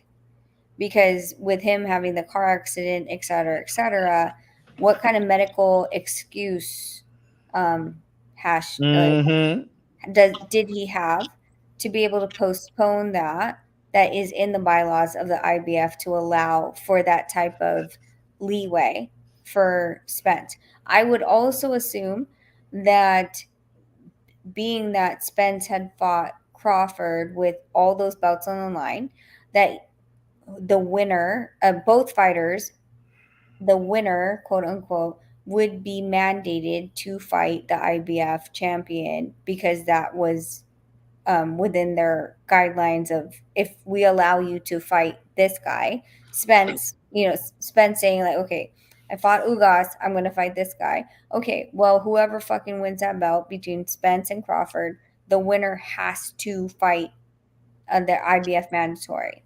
And it was agreed upon at that point. You see that a lot with a lot of sanctioning bodies, that they say like, okay, well, the next fight needs to be against the mandatory because the mandatory's due. Man, I've been trying to get a hold of Daryl's Peoples for like a couple years. But he did make a statement. He said, "We typically try to stay away from the interims, but concede that it should have been done earlier. We underestimated Earl Spence recovery time. I have to own that. Nothing nefarious. Why did the IBF strip Crawford of the title? Yeah, because they're getting on him. Why you never mandated him, or why the Earl Spence didn't fight for the interim earlier? Earlier. At the end of the day, man, the mandatory was Abdul Kokorov. Abdul Kokorov fought for the final elimination March 2019. He went 32 months without even being mandated. But Earl Spence. So it was for me, that even the excuse that Daryl Peoples gave is still not an excuse. I'm not going to say that I know enough. I would have to rewind and go back and find out exactly what you're saying. I've been dealing with that situation. I think I was the only one in the YTBC because everybody was so into this Bud Crawford Earl Spence. Anytime you name a potential fight with Earl Spence or Bud Crawford, they'd be like, no, no, no, no, no, no, no, we want to see Bud and Earl Spence. That's it. And now that he's being stripped, now everybody's trying to look back. Yeah. Everything that I was saying throughout the years and months and stuff like that, because I got to the point I'm not emotionally attached to Bud versus Spence. I wasn't, like a lot of people was. But the last mandatory you faced was Lamont I'm sorry, Carlos Ocampo. Yeah. No, I'm just gonna be honest. I didn't follow it the way that you do, and respect for you for doing so. But I would literally have to go from where he won it, when he won it, how many, like when was the mandatory due, to the point where when did the IBF decide to not enforce the mandatory, what paperwork was given, and what was the doctor's note in what was saying that he needed to have that medical excuse, for how long and why. I don't know that. Like I literally woke up and found out that he had gotten stripped and Boots was the new champion. So I don't want to say like it's right or wrong without actually walking down that path to see what Yeah. paperwork was presented. I don't know what his doctor presented. Did his doctor present that he's supposed to be out for 12 to 24 months and he can't spar? No, never. So, It never came out. The only belt federation that I do respect that everything is basically like public records is the WBO. You go to the WBO website, you go to documents, and every document, every petition, or every request, they post it. I wish that all the belt federation was like the WBO. Have you ever gone to the WBO website? Yes. Like, right? You agree? Like Yeah. they like the most It's transparent transparent. Yes. belt federation, and I wish they all do that. We don't have to wait for a convention for me to know who the hell is petitioning and stuff like that, and see a 6-hour video. Well, that's weird because at like the WBA, there was someone that was actually petitioning on behalf of Boots Ennis, and we were there, and I was like, who's this guy? And we found out later from like a bunch of the other YouTubers because they were pinging YB, and they're like, who the hell is that guy? And YB was like, I don't know. He's like, why didn't you say anything? You were there. He's like, I don't know if you guys sent someone. It's weird because when you go to these to any of these conventions, they don't say like where's your license, where's your contract to say that you can act on behalf of these people. Like people just go up to the mic. It's weird. Shout out to Blast. Shout out to Blast Santana. Was good, my brother. Good looking out with the $5 super chat. Said, do they have fighters unions similar to the NBA? My bad. I'm late. I was outside. No worries, my brother. I don't think they don't have fighters union. I mean, the WBC have stated that they help past fighters, legends, and things of that nature. I haven't really heard any fighter say that they've been helped, but I did speak to Mauricio Sulaiman. I did an interview with him, and then I spoke to him after. And certain people I was talking to Barack from Akum Barack. Shout out to Barack and stuff like that. And he was like, we had a good conversation and things of that nature because they was telling Mauricio Sulaiman some of the criticism that I've said about him and thing and he still granted me the interview. That's one thing I like about Mauricio. He got tough skin. He doesn't take things to heart. But it was a good conversation after the interview. And then you understand the man, you understand, what he does behind the scenes, and I highly respect it. But there's no union though. No, there's no union yet. And I think it's harder I've been hearing about fighters creating a union ever since I was yay high. So I don't know when that's gonna come about, or who's taking the who's really risking it or really sacrificing for it. Are the fighters? I mean, the fighters fight for their purse, or are they gonna pay some fees? Even Earl Spence said it throughout the NYC press conference, like, yo, where this belt fee is going to. And then I spoke to Steven Espinoza as well, and he's like, maybe we need to have a meeting about these things. But it's like they say it to sound cool, but then it's like nobody follow through. It's difficult because most of the fighters that are talking about this are top tier fighters, and it has to start from the grassroots. And it has to be collective. Like I think like boxing is such an individualized sport. It's always me.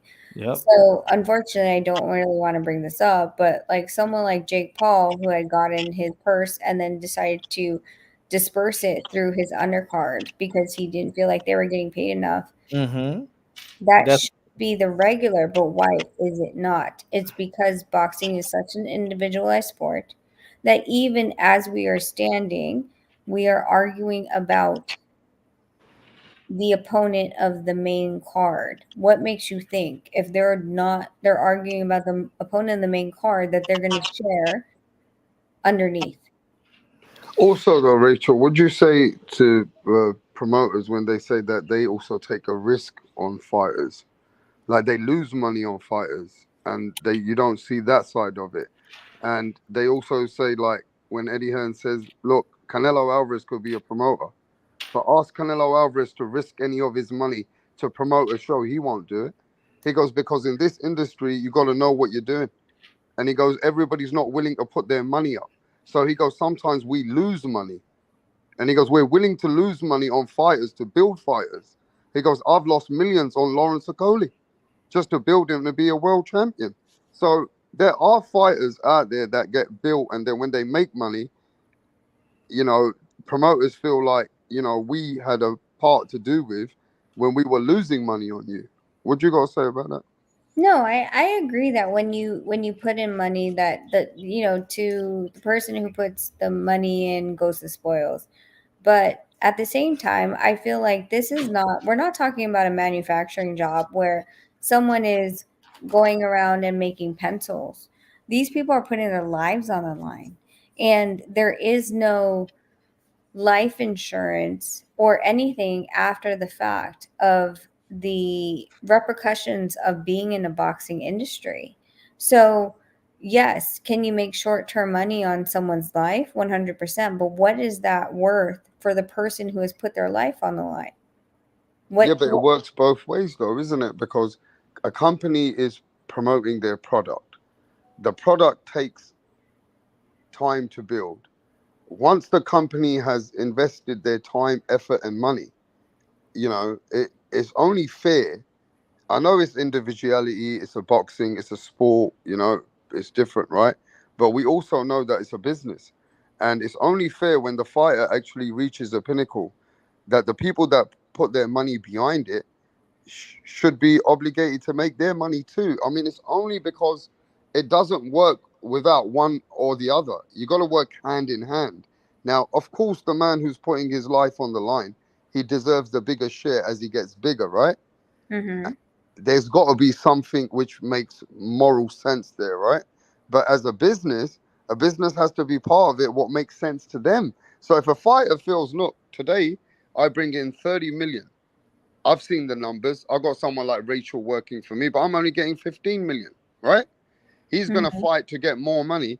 They're going to tell him, well, we put the expenses up. We pay off all the money when we've lost money with you. We need to recoup the money that we've lost with you so we can start to make a profit. So Okay.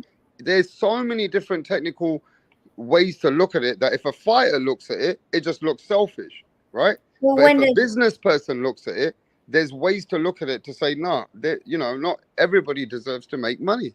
Okay, so where does that end though? And well, that's down to the business experts, isn't it? So because it doesn't end, and I say it doesn't end because who owns the masters? What you mean? The masters are owned by the promoters. Mm. So after they're done beating the fighters' brains out, and they already made the money off of the promotion of the day of the fight, and even if it took 3 years from that because they built the fighter and they recoup their money and are still making money off of that. After 5, 10 years, let's just say 10 years after you've used that boxer and stripped him of all um his brain capacity, where does the end of you owning another individual stop? Because it doesn't. The promoter owns your masters for life. The reason why Top Rank is worth so much is not because of the fighters they have underneath their umbrella right now. It's because of the masters that they have all the way back from Ali.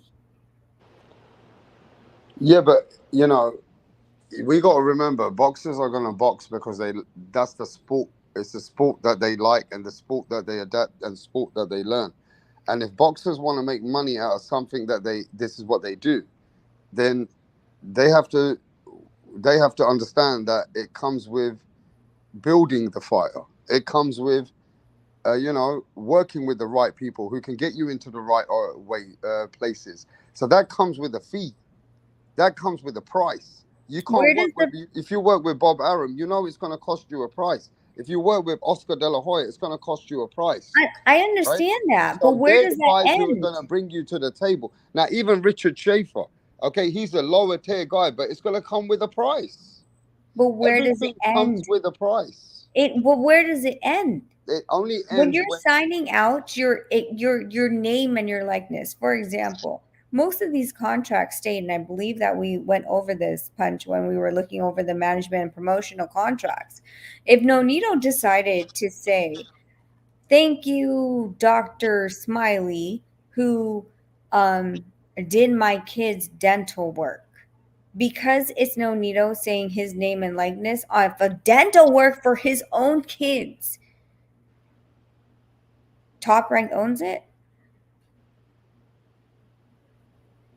His own name and likeness. As far as life insurance, as far as everything else, right? That has to be put into place by the fighter, by the earnings that he earns, right? He needs to be around the smart people who can get him into a position where, you know what I mean? He's all Well, these why things. should he have life insurance when you're making money off of him for But I life? get it. I get it, right? But as a business is going to do what a business needs to do, right? If as a fighter, what he earns, he needs to do right by his money. That's another thing, right? Fighters need to do right by their money. And what about the fighters which borrow money that you hear on a regular basis, and then they use money and borrow money, and they're subjected to contracts where they've been borrowing so much money? You get fighters like that. There you go, Rachel. Read it right there. Market athlete in all media in connection with thereof to approve and permit for purposes of trade, advertising, publicity, the use, dissemination, reproduction, and publication of athletes' name, likeness, voice, sport, and image. You sold yourself. Yep.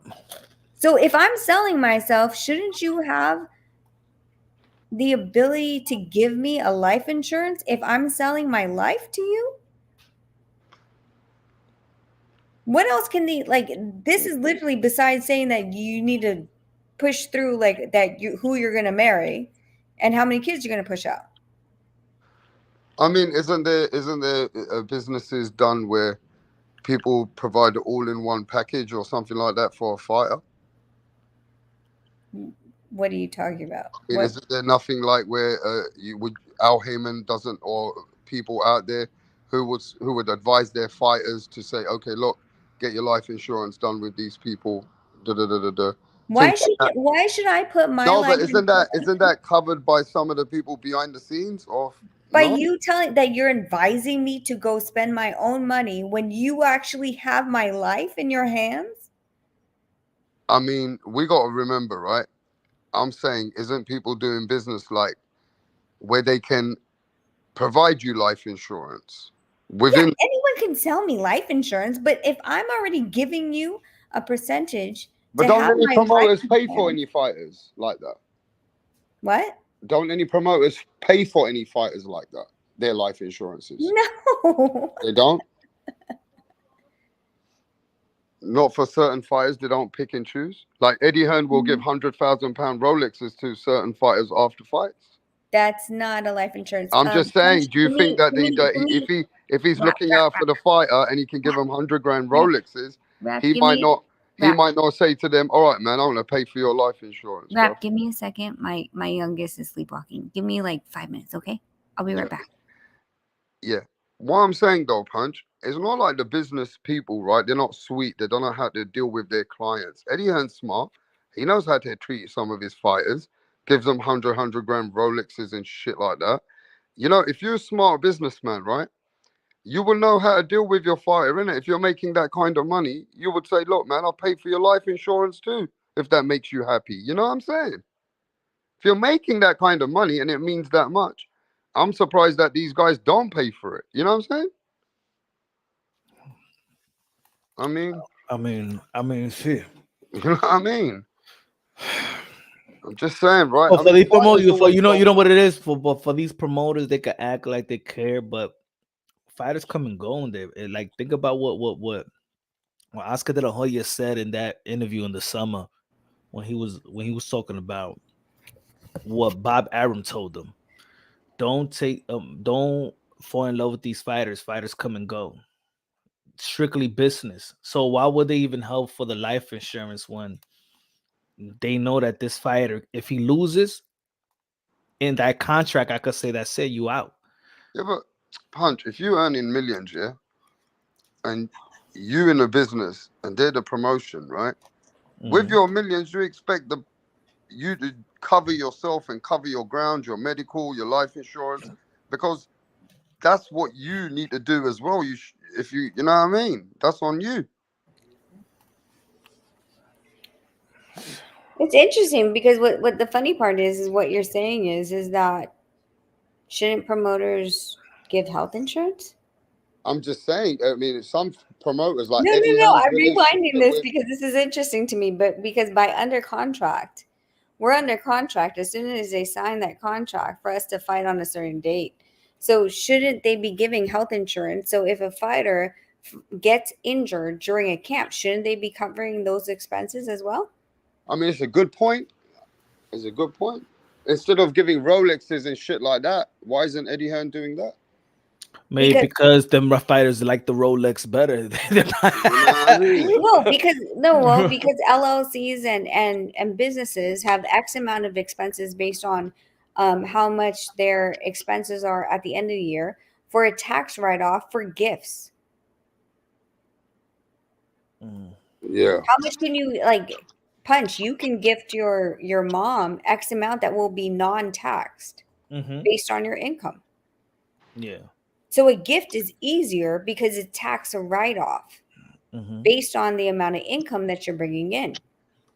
But that would be a good thing, though, Rachel, where a new foundation comes along, right? And when they promote fighters, they look out for their health benefits and they look out for their life insurances and their families. I mean, if they could put something like that together, I would see a lot of fighters want to be in that environment for security. Do you know what I'm saying? Oh no, 100%. 100%. I'm just saying that But why isn't there somebody like that in the company or in someone in boxing? Because of the fact that they do not want to have a life insurance and a health insurance coverage, then that makes them an employee.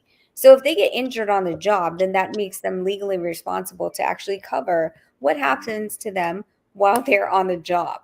So on the job means in camp, it means in a fight. So if any of these boxers have a health claim after the fact, in addition to for example, the military, they send you out to somewhere that you are with a burn pit and you have cancer. You could look this up. One of the Marines, I believe, just won a $2.5 million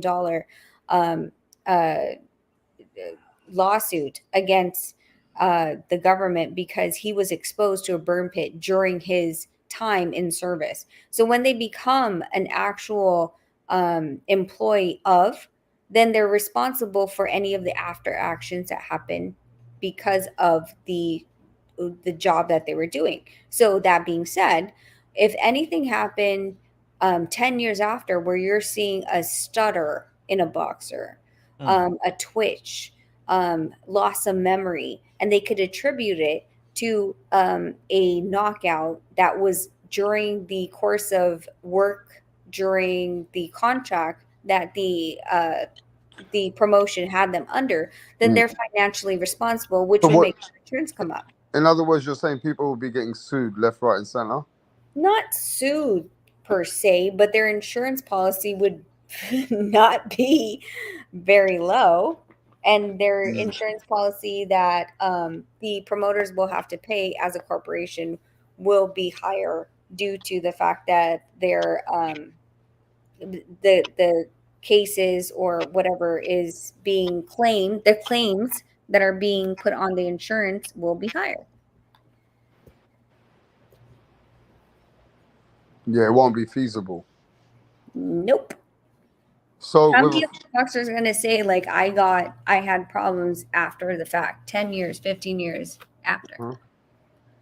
Yeah. And can claim because they went to the doctor, the doctors had seen them, told them they had a minor concussion based on this fight, blah, blah, blah. It's all medical record.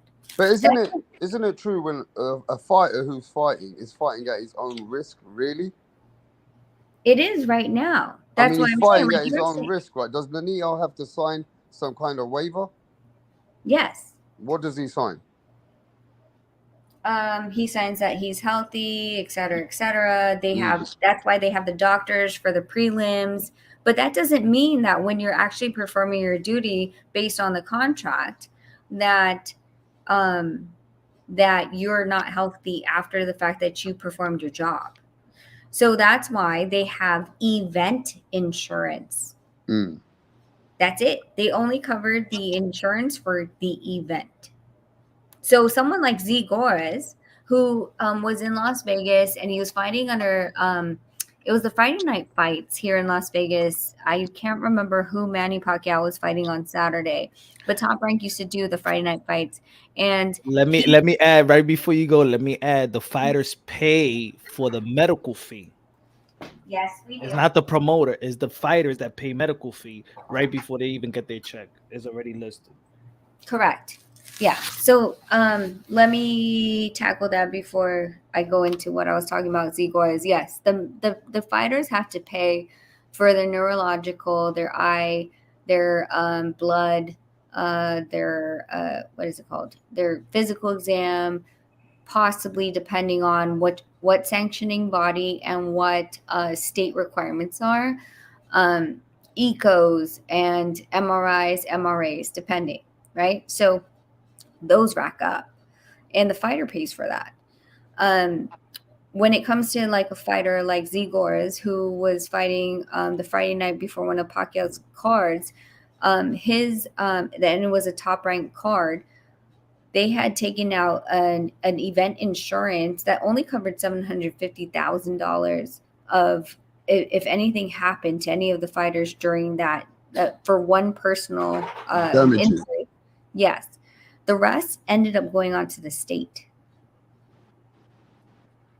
But when he went home, was there reoccurring monthly checks? No. He cannot fight anymore from that fight that Top Rank put him on that night. Yeah, but would you not say they that owned him, right? Like he couldn't do any radio. He couldn't say, "Hey, I'm Z Gores and I took this tea and it made me feel better." Could he do that? No, not unless Top Rank decided that they wanted to release him from that contract because they owned his name and likeness. What was the guy? What was the fighter that? What was it? Who's the fighter's name? Rap star that was complaining about that he didn't get treated well. where? Damn, it was out there in the, I don't know if it was UK or Ireland or. He didn't get treated well in what way? He had bumps and cuts that he had no medical attention after the fight, and he was going after the promoter. Damn, I forgot what promoter was it, man. I know there's been some horrific things back in the day, but they've changed it since. Remember when Don King brought Gerald McKellen to England, and Don King left Gerald McKellen in a hospital in England to let him pay all that money after he come out the coma. So there's been a lot of changes since stuff like that, I'm sure, right? But well, I mean, that's actually based. It's not even the funny part is that when it comes to the world of boxing, every single commission has their own different rules. Mm-hmm. So what that rule, if it was in BBBOC, which is actually a private organization, versus ABC here in America, versus Philippine GAB, versus Mexico's rules and regulations on what the promoter is required to cover for an event, differentiates between every governing body. Let me ask you a question outside of this, but another topic that people was talking about: snack. Now, you was the first guys that you know what I'm saying that was working with Victor Conte, right? Yes. So what? And Demis Andrade's working with Victor Conte. He's out there in California. His whole camp is out there. Bud Crawford. What do you feel about the program? His program. I'm not sure if y'all was in the program or y'all was just sponsored by it. I'm not sure if y'all was out there training in California if you had any training camps. But what is like working with Victor Conte? Does Victor Conte also like it's because he's knowledgeable if in case the other fighter is cheating and things of that nature? Like what is the advantage of having Victor Conte in your corner? Not necessarily the products but the advantage of having him in your corner. So based on Nonito, like first of all, Nonito met Victor at, I believe, Bank of America, and everybody didn't want him to work with Victor. Okay. Mhm. But Nonito is one of those people that's like, well, until he does me wrong, he'll Yeah. give you a chance, right? That being said, Victor would pull his blood and see where his discrepancies are in his nutrition. So if Nonito was low on iron, and then he would say like, hey, he needs to eat more steak or have iron supplements based on his diet, blah, blah, blah, blah. He introduced us to the hypoxic machine before they had the bubble, which now they have the bubble, right, at Snack. Told us how to use it. He had people within his office that would monitor Nonito's oxygen levels to make sure that he wasn't going, I believe it was like an 85% oxygen level. And Nonito would sit there until he was comfortable at a 95%. Then they would make him walk. And of course, this is earlier in the camp. And they would track Nonito's stability in being able to take in the hypoxic chamber and continue to take blood to see if he was deficient in any of those things. Now, the funny part is everyone's been asking, especially with the rise of, Bud and Devin and anyone else who's with the Snack program and sponsored, if there was a reason Nonito left. Nonito's reason that he left was honestly a personality argument between the two. There was a well, fuck it. Like, you guys know the whole game. So at this point, if you narrowed it down, it was HBO. HBO was coming to the gym. Nonito didn't want Victor there at that time because he felt like Victor was taking narrative. Yeah, he was taking over the narrative because Victor, like, he was already doing a lot of stuff with, I think, was it CBS Sports or something, where he was doing a lot of, interviews, clearing his name, etc. And Nonito didn't want to mix that with his camp footage. Yeah. Victor and Nonito had an argument about it. Or Nonito, well, honestly, Nonito really said, no, I don't want Victor there. And then I had to deal with it. Victor didn't take that very well. And from that point on, he emailed Gabriel Montoya and told him he's not working with Nonito anymore. Gabriel emailed me, called me. I told him, didn't know about it because we didn't know at that time. And I said, if that's his decision, that's his decision. But Nonito didn't want him at the gym. It should have been respected. So it was a clash of personalities more than it was anything else. Like, so if anyone wants to ask, and I will say this 100% on the record, you can freaking put a lie detector test to me. Did Victor ever try to push any illegal substances on Nonito? 100% no. It was literally because I believe Victor at that point in time, of course, where Nonito was, I think they had different agendas. And Nonito being Nonito was like, I'm not comfortable with this anymore. And they couldn't. He wanted to promote his stuff. Wow. You think it was that? Like, he was not all for Nonito, but it's just for himself as well. Yes. Okay. But would you feel about, people on a general basis of people who say a man like that, which has been well documented in the kind of stuff that he used to do in the sport, right? And people said he should never be allowed to promote a brand, and fighters should not attach themselves to a man like that, because it's like, it's like letting somebody who's been convicted in some of the worst things in the life of sport, and then you let that man back in boxing. I mean, it kind of feels a bit. I mean, how do you feel about when people say that, though? I mean, do you think they have some substance to say that? Okay. Do you feel like Nonito do you feel like Nonito can be in strip club and not cheat on me? I think he's got that Yeah, self-discipline I the think way he so. carries on. Yeah. Do you feel like if he cheated on me in that strip club, whose fault is it? His. That's my whole point.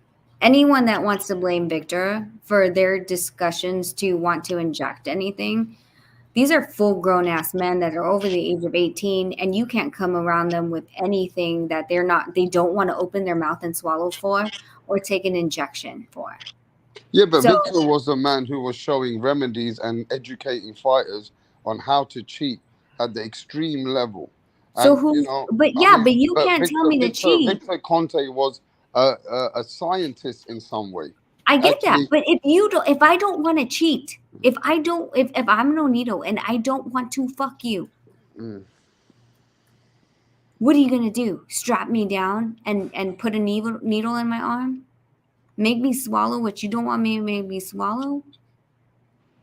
But I think the aura of Victor Conte as well, you know what I'm saying, is when Shane Mosley said, I unwillingly took this.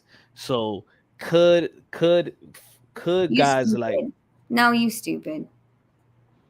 oh me? No, whoever, like, I wouldn't unwillingly. You just taking pills just cause? No, I'm saying, but you know how people at that time, you know, Shane Mosley, they're gonna believe Shane Mosley or they're gonna not believe it. You know, it's whoever, how people gonna. It's stupid. It's stupid. I've gotten in a car accident in Cheyenne, Wyoming.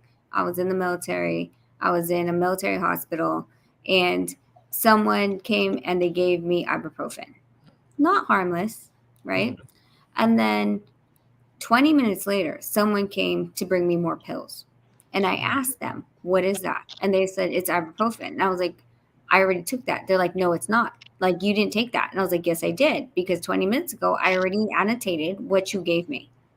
You're going to tell me that a full-grown ass boxer, stronger than little old me, can't ask questions and is allowing anyone to put anything in their body that they want to without any questions? You gotta be kidding me. Boxers I've been around are the most masculine men I have ever seen. And they're just gonna allow someone to give them a pill or even it's not. Nobody's saying that Victor forced anybody anything in their mouth, right? But Victor was the remedy behind, you know, the open shop to make fighters feel comfortable, and he showed them the way. So even if the fighters felt corrupted, he was the corrupter. And it wasn't like Victor Conte, you know, wasn't caught red-handed and he came out with certain things that he was doing in the Olympics, in baseball. And it was just that, you know, in boxing, it was taken differently, that you helping a fighter who can kill another fighter. Isn't there so many more people that actually... What did Victor Conte say when he got caught? He said, I'll tell you now, there's hundreds of me. There's 90% of this sport is cheating. There is. I'm only helping the fighters to cheat in the best format that I can help him. There is, and that's the thing, is that there's so many drug dealers on the corner. Are you really going to blame one drug dealer? Or are you going to blame and actually give accountability? How many drug dealers have approached Nonito? How many drug dealers have approached? None. None. Nobody in boxing. Because they know Nonito's different though. Nonito is like known to be like the good guy. Like no one's gonna. He's not that guy. Like he's not in womanizing propositions and, you know, all these other things. Like Nonito's not that guy. He's like the worst person if you're trying to like push anything on him, right? But what I'm saying is that at the end of the day, there has to be accountability for these grown men. Like it doesn't matter how many whores are on the street. It's your decision to decide to go down that road. Victor is right. Have you never had that conversation with your own husband saying, look, in the sport that we're in, we know there's a lot of corruption and we know that we can see there could be over 70-80% people cheating. Have you ever never had that discussion or worried about that other people could be cheating you guys? And did that not rub you in any way to have a conversation about it? The only thing that we ever request or demand within, depending on the contract that we have in front of us, is testing. That's the only thing that we can do. Mm-hmm. I can't live in the house of other people. Right. And all I can do is make sure that we're putting that stipulation and hoping that that stipulation continues to be true. Whether or not it is, I can't say. I'm not omnipresent or omni-knowing. So at this point, like, we're going to... So you put your faith in VADA? I put my faith in VADA. That's the only testing that I know. That's it. So your whole god of testing is VADA, right? There is no God. but that's how it feels, though, isn't it? That VADA is the only thing that you feel comfortable with. How do we know that's not a corrupted system? I don't know. But what else is there at this point? What else is there at this point? Alicia Baumgartner Matchroom went another way. And that testing was faulted. And when I saw the transport and the chain of custody where they pulled blood from her or pulled her sample on X day, and it took 5 days for them to actually start ship. When I know, based on COVID, how long it takes for them to actually process that sample is BS. And how long it will take them based on FedEx, where I actually worked with a testing agency to make sure that the testing went back to the lab within 24 to 48 hours at max, where LabCorp does the same thing and Quest Diagnostics does the same thing, and you do a third party that is freaking faulty. I don't believe there is a God, but what I do believe, I don't believe there's a God in boxing's drug testing. Okay, but what I do believe, yeah. No, but what's the high? What is the best that we can do right now? Yeah, that's the only thing I believe. wanted to. I also, but when y'all trained over there, did it make y'all? How did Nonito feel with the training regimen of Snack? So all Nonito did at Snack itself, we were training at Undisputed, and Undisputed is actually a branch off of where I got my black belt, where Eddie Croft used to train as well. Okay. So it was a taekwondo on one side and then boxing on the other, Brian Swartz and all them. And that's where Basil came from, James Michael Basil. Okay. So he's with Snack too, right? Basil, because I seen it in the I seen Basil in the clip. Yeah. So I think he I don't know his business relationship with him, but all I know is we met Basil before Victor Conte even came in. So Basil was with Undisputed Boxing in San Carlos, California. So when we would train, we would just train at Undisputed Boxing and all that other stuff. When we would do hypoxic, we would go to Snack. And Snack was 1, 2, 3, 4, 5 office spaces, and then a big, like, kind of conference area. In that conference area, they had the hypoxic machine, which was a box as tall as a chair, and then a hose and a mask. And then you would graduate from just sitting on the chair over to the treadmill work. That's all it was then. Now it's a different hybrid, right? Like now they have a hypoxic freaking dome. And I don't know what else they do over there. So Nonito would go over there twice a week. And he would sit there with a mask on the couch for 45 minutes, and they would check his blood oxygen level. And then when he was able to stabilize around 90% oxygen, then they would put him on a treadmill, have him walk. If it dropped down, then they would have him sit back down again. And then until he can actually jog with the mask on and sustain a 90% oxygen. That's all we did there. Shout out to Ryder of the Storm with a $2 super chat. Salute, Mr. Punch, Rap, and Donaire. Much love, Ryder.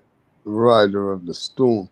Hey, look, man, Rachel. Yeah, because we got. Go ahead, Rap. No, no, no. I'm just saying, man, being in this sport, yeah, when you know all this corruption and we've seen what we see, Rachel knows more in depth.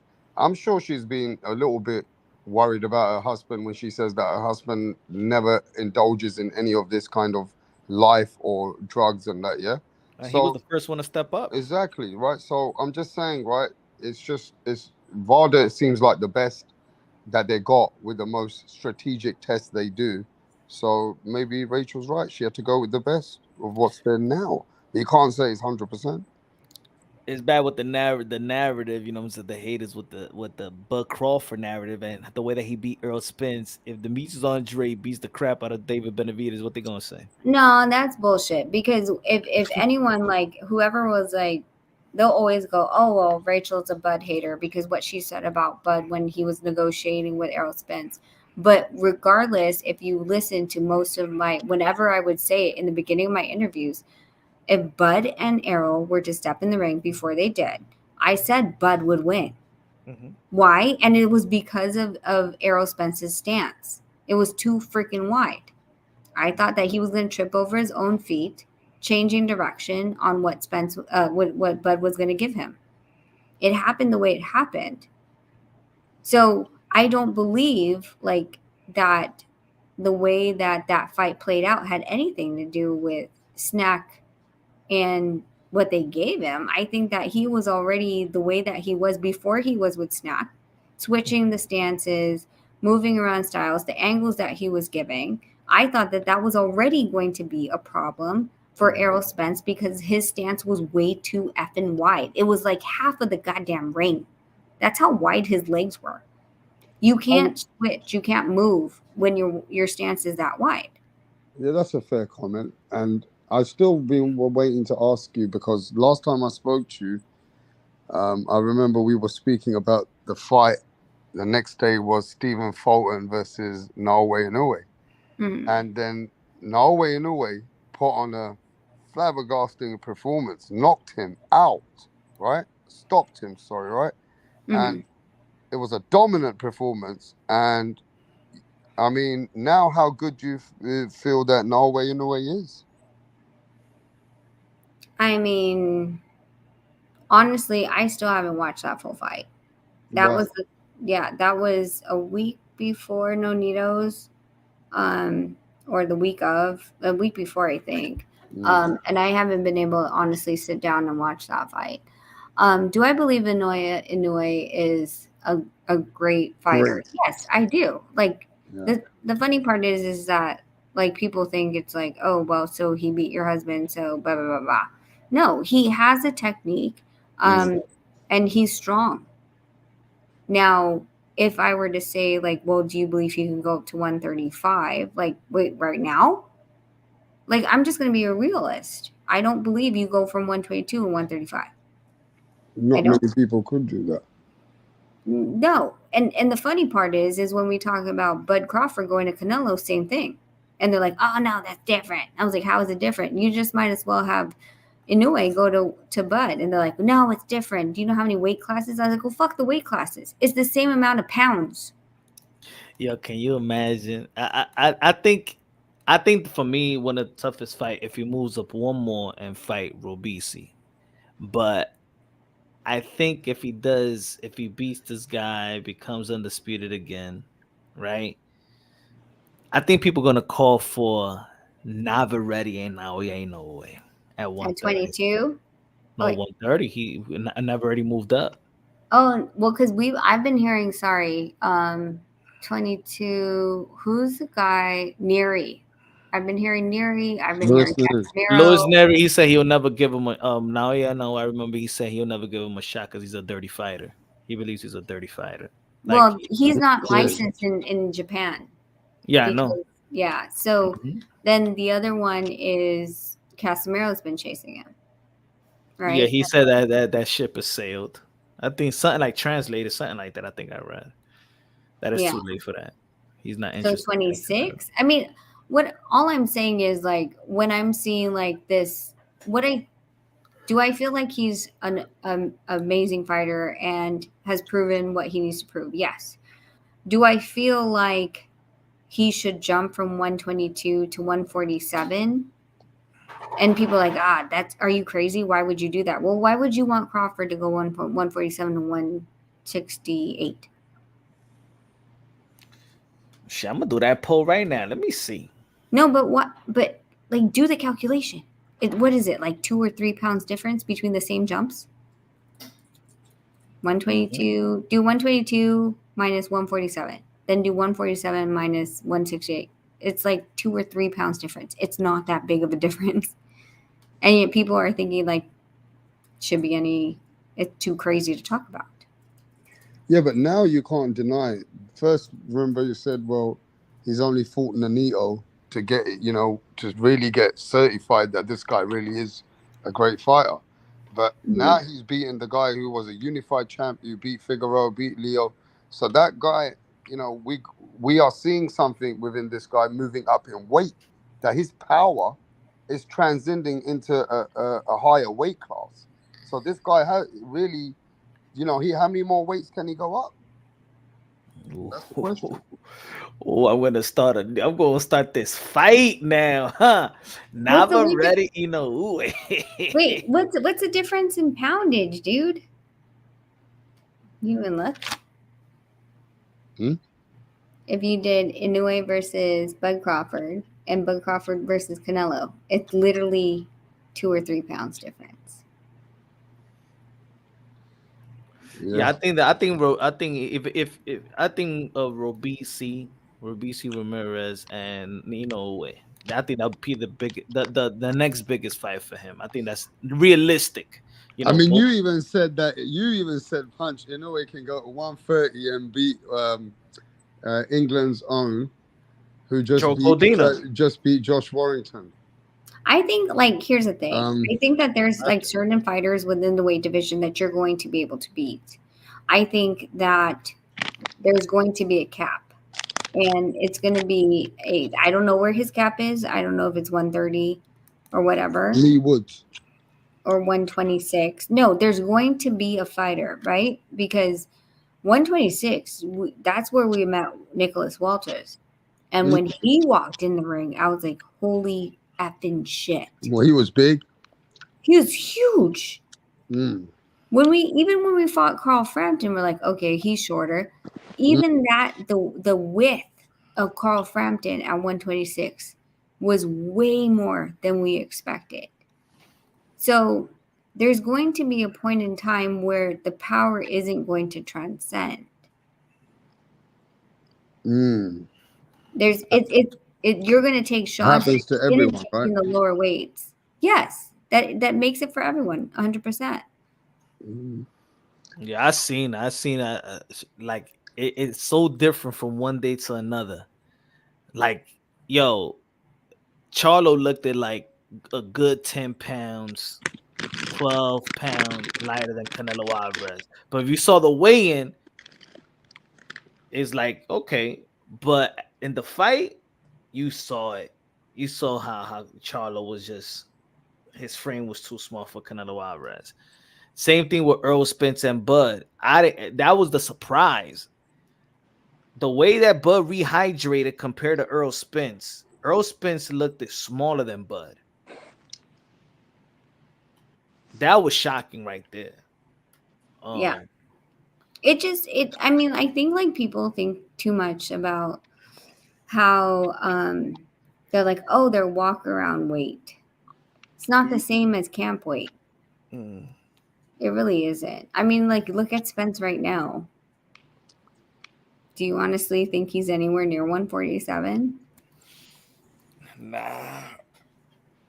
It looks like fighters. I think the healthiest just stay 15 pounds over. Once you go cross that 20 plus, you go into fan camp. Okay, well, so suppose. Well, depending on how long is your camp.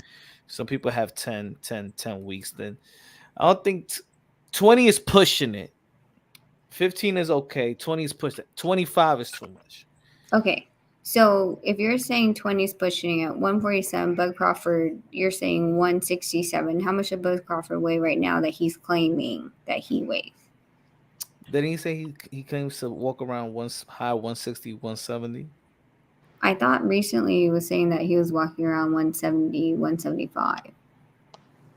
Now, if he's gonna move up to 154, then how much is that? 20, right? If he's moving, 30, yeah. almost 30. But That's Canelo is too saying much. for him to move up, move up, move up. Still. So if But he's, as a guy that stays in the gym, he wouldn't even gain that much weight like that. that's what I'm saying. So okay, so Nonito walks usually 132, 135. And then during camp, he'll go down to 132, 130. By the time he's doing 4 rounds, he's 128. When he's doing 8 to 10 rounds, he's down to 126. If he's doing a 12-round sparring session, he literally weighs in at 121 after that sparring session. So if you're actually timing this whole thing and Bud Crawford is weighing, let's just give him 170 at the most hydrated, by the time he finishes the fight, he's less than what, 165 possibly, where someone like Canelo isn't walking at 168. He's walking at what? 180 plus. 180 plus. So he's just cutting to touch, and then his natural body is going to come all the way up to 170, 175, where Bud is actually going to lose from 170 down to possibly 158 in the course of that fight, just the fight alone. Yeah. Yeah, because I know Canelo's. I remember because I was in the locker room. I was behind the scenes of that. Damon Nicholson came at weigh-in. He rehydrated almost 20 pounds over one night. And Demetrius Andrade rehydrated only 6 pounds. Because he's not naturally at 168. That was his first fight moving up. He didn't rehydrate. It was like 5 or 6 pounds. That's all he rehydrated from the weigh-in to the fight. There's a balance, right? Like you want to be able to dehydrate enough to where you have an advantage, but not a detriment to your performance. Mm-hmm. And then you also don't want to bloat up too much where you become it's detrimental to your reflexes because you're carrying so much unneeded weight. You're bloated, your fingers are swollen, all those other things. So I mean, I think what you're saying is right, like 10, depending on the weight division, because I think the lighter weight should only walk around about 10 to 15 pounds. I think the heavier weight division is about 20 pounds over their fight weight. Anything more than that you're gaining, like if you're trying to gain back like 50 pounds after your weigh-in, like you're retarded. Let me ask you this, Rachel, because we got Rap Star Boxing Knowledge here. You already know he loves Tyson Fury. What do you feel? What has Tyson? How do you feel about the performance of Tyson Fury? What do you think it did for boxing and the heavyweight division? So funny because I didn't watch that. I was in the Bahamas on the beach. Come on, your homegirl was in the corner, right? Yeah, Angelina was there. I know. Yeah. I missed that whole boxing weekend. I was like, this is weird. You haven't even watched it? No. What's happening, you Rach? So you didn't see the Inoue, you ain't seen you ain't see the Fury losing, in my opinion, to Francis Ngannou? Nope. Damn, y'all really trying to do decompress of boxing, huh? Yep. I have a family. I mean, we're home now, so I'm like, but again, like we were in the Bahamas, so it was like weird. We couldn't get certain, streaming services over there and all this other stuff. And then you can watch it right now. That's true. I can. But in my opinion, he lost. I'll watch it. I will, and I'll let you know. But on that note, it's 12:28 here, and it is now officially my wedding anniversary Catholic. Oh, 11, congratulations. 11, thank you. 11, what you gonna do? What the champ doing? We're just going to a spa, getting champagne, body scrubs, massage. Y'all going to a spa right now? No, like When Oh, we go to sleep and wake up, yes. okay. Y'all don't got midnight spas over there?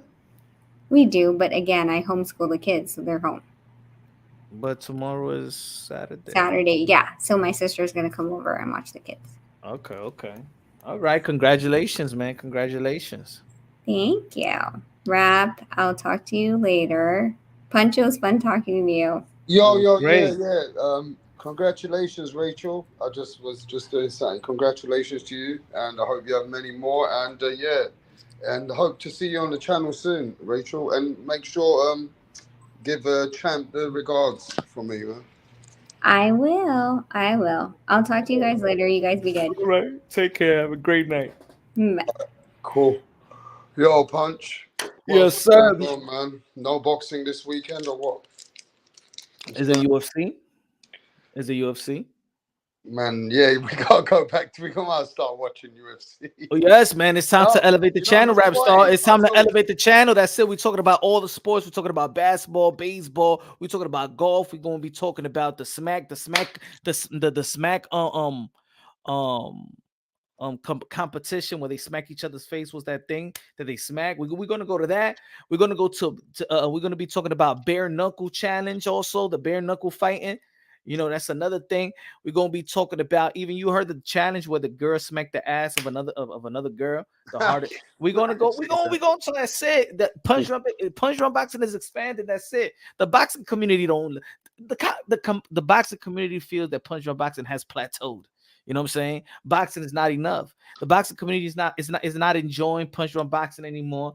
It's not enjoying the hard work and the dedication and the exclusiveness and stuff like that. So I gotta tap into a new audience that's going to appreciate punch drum boxing. That's going to smash the like button like they need to smash the like button. That's going to subscribe. That's going to send supers, chats, and donate to the channel and keep it consistent when I go live, and it's hundreds and hundreds. You feel me? I don't know, man. Is the boxing community, you know what I'm saying? I be going live. Is the true hard me the boxing 40s, community the 50s. gonna feel like you are trading on boxing? Nah, they don't need me no more. I mean, I think I made a mark, and they don't need me no more. So you know what I'm saying? Just keep on supporting the mother channels, you know. Yeah. And you know, we can't stay plateaued. We can't stay in mediocre numbers. Life is about growth. Life is about growth, hard working, you know, expectations, appreciations. You know what I'm saying? I like to be appreciated for my hard work. When I feel like when you're in a relationship and the woman doesn't appreciate you, what do you feel about? You feel like staying in the relationship, or you feel like, you know, moving on? Man, that's what I mean, man. You got to have success in feeling like whatever work you're putting in, you're getting some of that energy that you're feeling like you're putting a lot, you know what I mean, back. You got to give to take.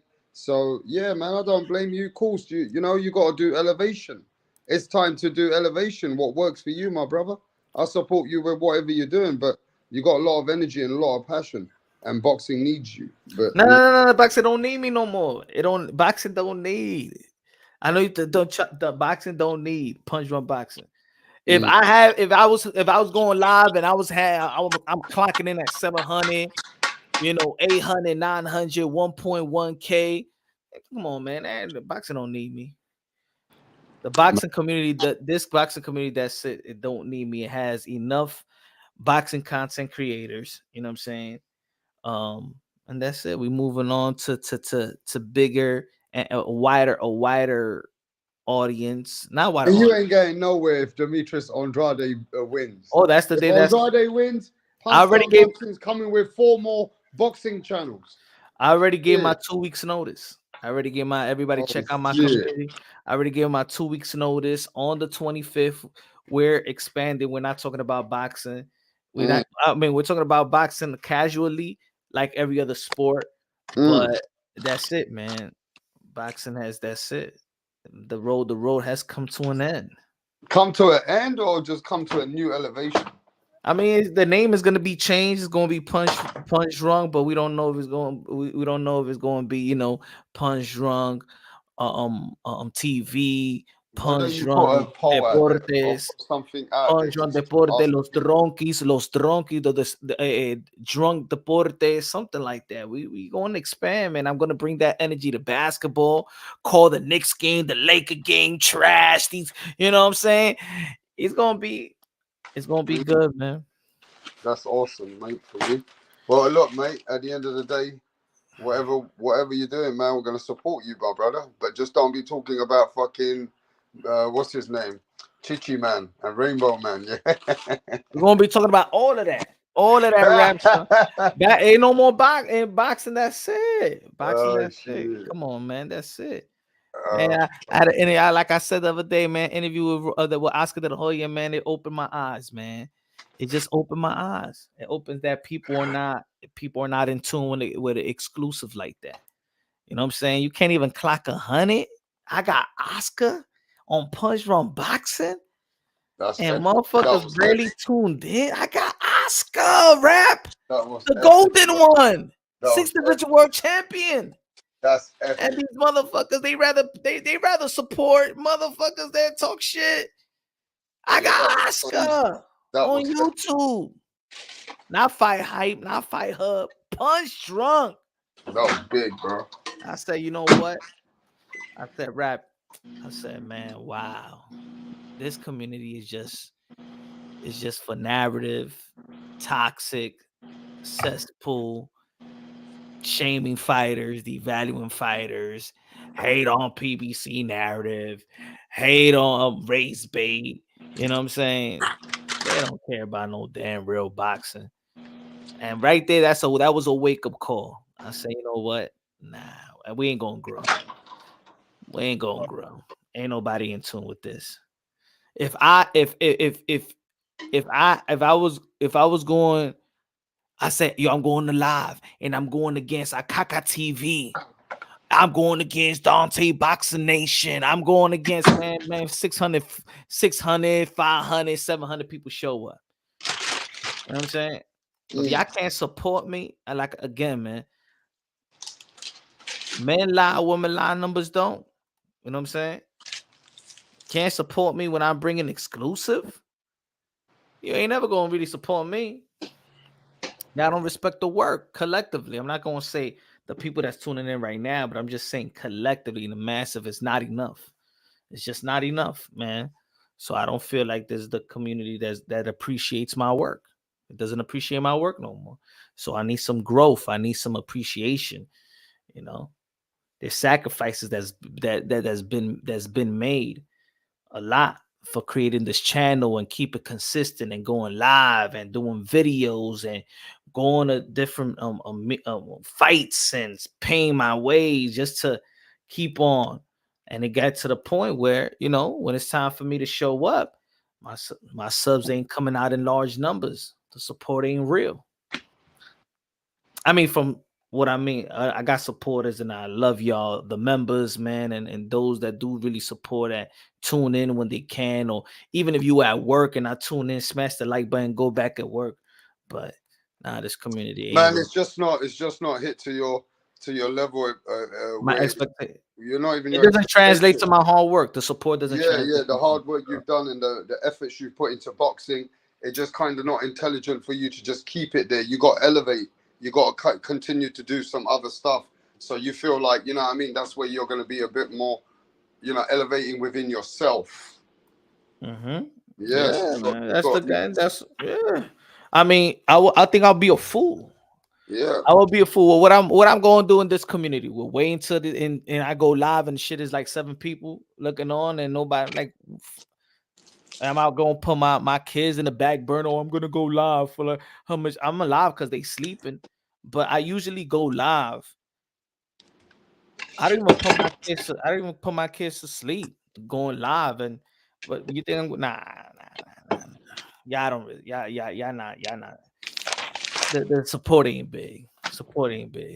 My portfolio speak for itself. Yeah. I should understand who the fuck Punch Drunk Boxing is and what he could do if y'all support the doors that could open for the channel. Well, man, you know how it is when you get supported and people appreciate that makes you want to do more. That makes you want to like, yo, That's That fact, open bro. the numbers open doors, and when the numbers ain't there, it ain't there. It's almost like Showtime, right? Showtime out of boxing. Y'all ain't giving me the number. Y'all gave me 600K for the biggest fight, man. That's it. Fuck it, we out of here. We can't do it no more. That show that we can't do boxing no more. This is punch run boxing. Y'all not showing me love like that. We can't do it no more. I ain't gonna keep on sacrificing. We gotta, but if I'm gonna keep on sacrificing, I'm gonna do something that's gonna make me happy. And Well, I'm gonna basically, you're not doing the justice for the person. Even let's say Oscar De La Hoya. If you can't bring Oscar De La Hoya with you 50,000 views, right? Eventually, that's gonna break down the relationship for what you're doing for the channel, because eventually Oscar's people are gonna say, no, you can't just keep going. You can't just go to show respect to Punch, because Punch ain't getting that respect on his channel, even though if you Oscar ain't never gonna come back to punch run boxing. No, I'm just saying, innit? He gonna The be like, I people wasted around my him. time out there. Why I'm going? I'm a multi-million. I'm one of the most successful fighters. I'm worldwide. Oscar De La Hoya. I'm giving this guy. I like his channel. I like, because Oscar De La Hoya actually approached me in the DM. You know what I'm saying? He likes the channel. He likes the energy. He likes my take. He respects my take. He started following me and stuff like that. I want to do an interview with you. Cool. So next time, Oscar, oh yeah, yo, let's do an interview. He gonna check the numbers, man. This man ain't even do 2K. 2K. I ain't even passed 2K. Interview with Oscar De La Hoya. Exclusive for a good, what was it? 20 minutes? 20 minutes, rap. Come on, man. It's Yep. something. If it can't be me, it has to be something wrong with the people that's just not into these type of boxing shit. That's why a lot of these boxing content creators, they're picking a corner. They staying within the same fighters. We're going to be talking about, look at what I'm subjected to talk about. And that's what I mean. I got to grow. The only way that people going to respect these boxing content creators and show up, if you talk about Tank, Tio, Haney, Shakur, Spence, Bud, Wilder, Fury. That's it. And these boxing content creators, like, they want, there's other boxing content creators that want to talk about the up and coming. They want to talk about these amateurs that's coming up, but they're looking at it like it's a waste of time. Why they're going to take time out their life, create thumbnail, create a content, go live about a content, ain't nobody going to show up. The hardcore, this community, I thought this community was about hardcore boxing. It's not. Because they're casual. not hardcore like that, bro. They want narratives. They want people to hate people. They want people to make up assumptions, make narratives up, and make comedy out of boxers. That's where the game is, bro. Domingo Bonilla said Punch Drunk Sports, baby. New name. There you go. There you go, Domingo. There you go. Yo, I'm everybody hyped, send what? Yo, everybody tell Punch. What's the Punch Drunk what? Everybody give me a name. What's Punch Drunk? If it's not Punch Drunk boxing, what is it? You know what I mean? Punch Drunk the voice. What is it? Why you You know gotta what I do mean? something? I can't wait. I can't wait to talk about it. We're gonna get crazy. Let's interview some NBA players. Let's interview some baseball players. You know? And man, it's like when I reached out to this guy, and it took me about a month to get a legendary referee who refed Mayweather fights, Roberto Duran fights, legendary Chavez Sr. versus Oscar De La Hoya. Hey, bro, the worst live of 2023 was the legendary referee. And he came on my channel, Joe Cortez. Man, people didn't even fucking come in support. So, you know what I mean? It's like, it's weird. What is it? Like I don't know. what you know what I'm saying? What are we doing here? Like, think about it. Shout out to Domingo. He said I just said the name. Good looking out, brother. Good looking out. Am I going to look? There's certain I've exposed, I've critiqued guys like Mauricio Sumo. I've critiqued guys like Leonard Ellaby and stuff like that, where I could be blackballed from these promotional companies because I'm trying to keep it real. I'm keeping it real. I'm holding these people accountable. I'm exposing these guys for the community. So they know punch drunk boxing is for the people. You can't fake the people. I'm here for the people. I'm here for boxing, but you can't fake the people like that. And I'm going to expose this one, and I'm going to expose that one, and I'm closing doors. And then, but y'all not holding me down. Y'all not holding me down to the point that when they want to close the door, they be like, man, this guy got too many good numbers. I just can't close the door on him. Because he's just too, he's bringing that type of traffic that even if, they could tolerate me if I'm bringing the traffic. But it's easy to be like, man, we really going to blackball this guy punch drunk boxing. Motherfucker ain't bringing no, what type of wave he's bringing anyway.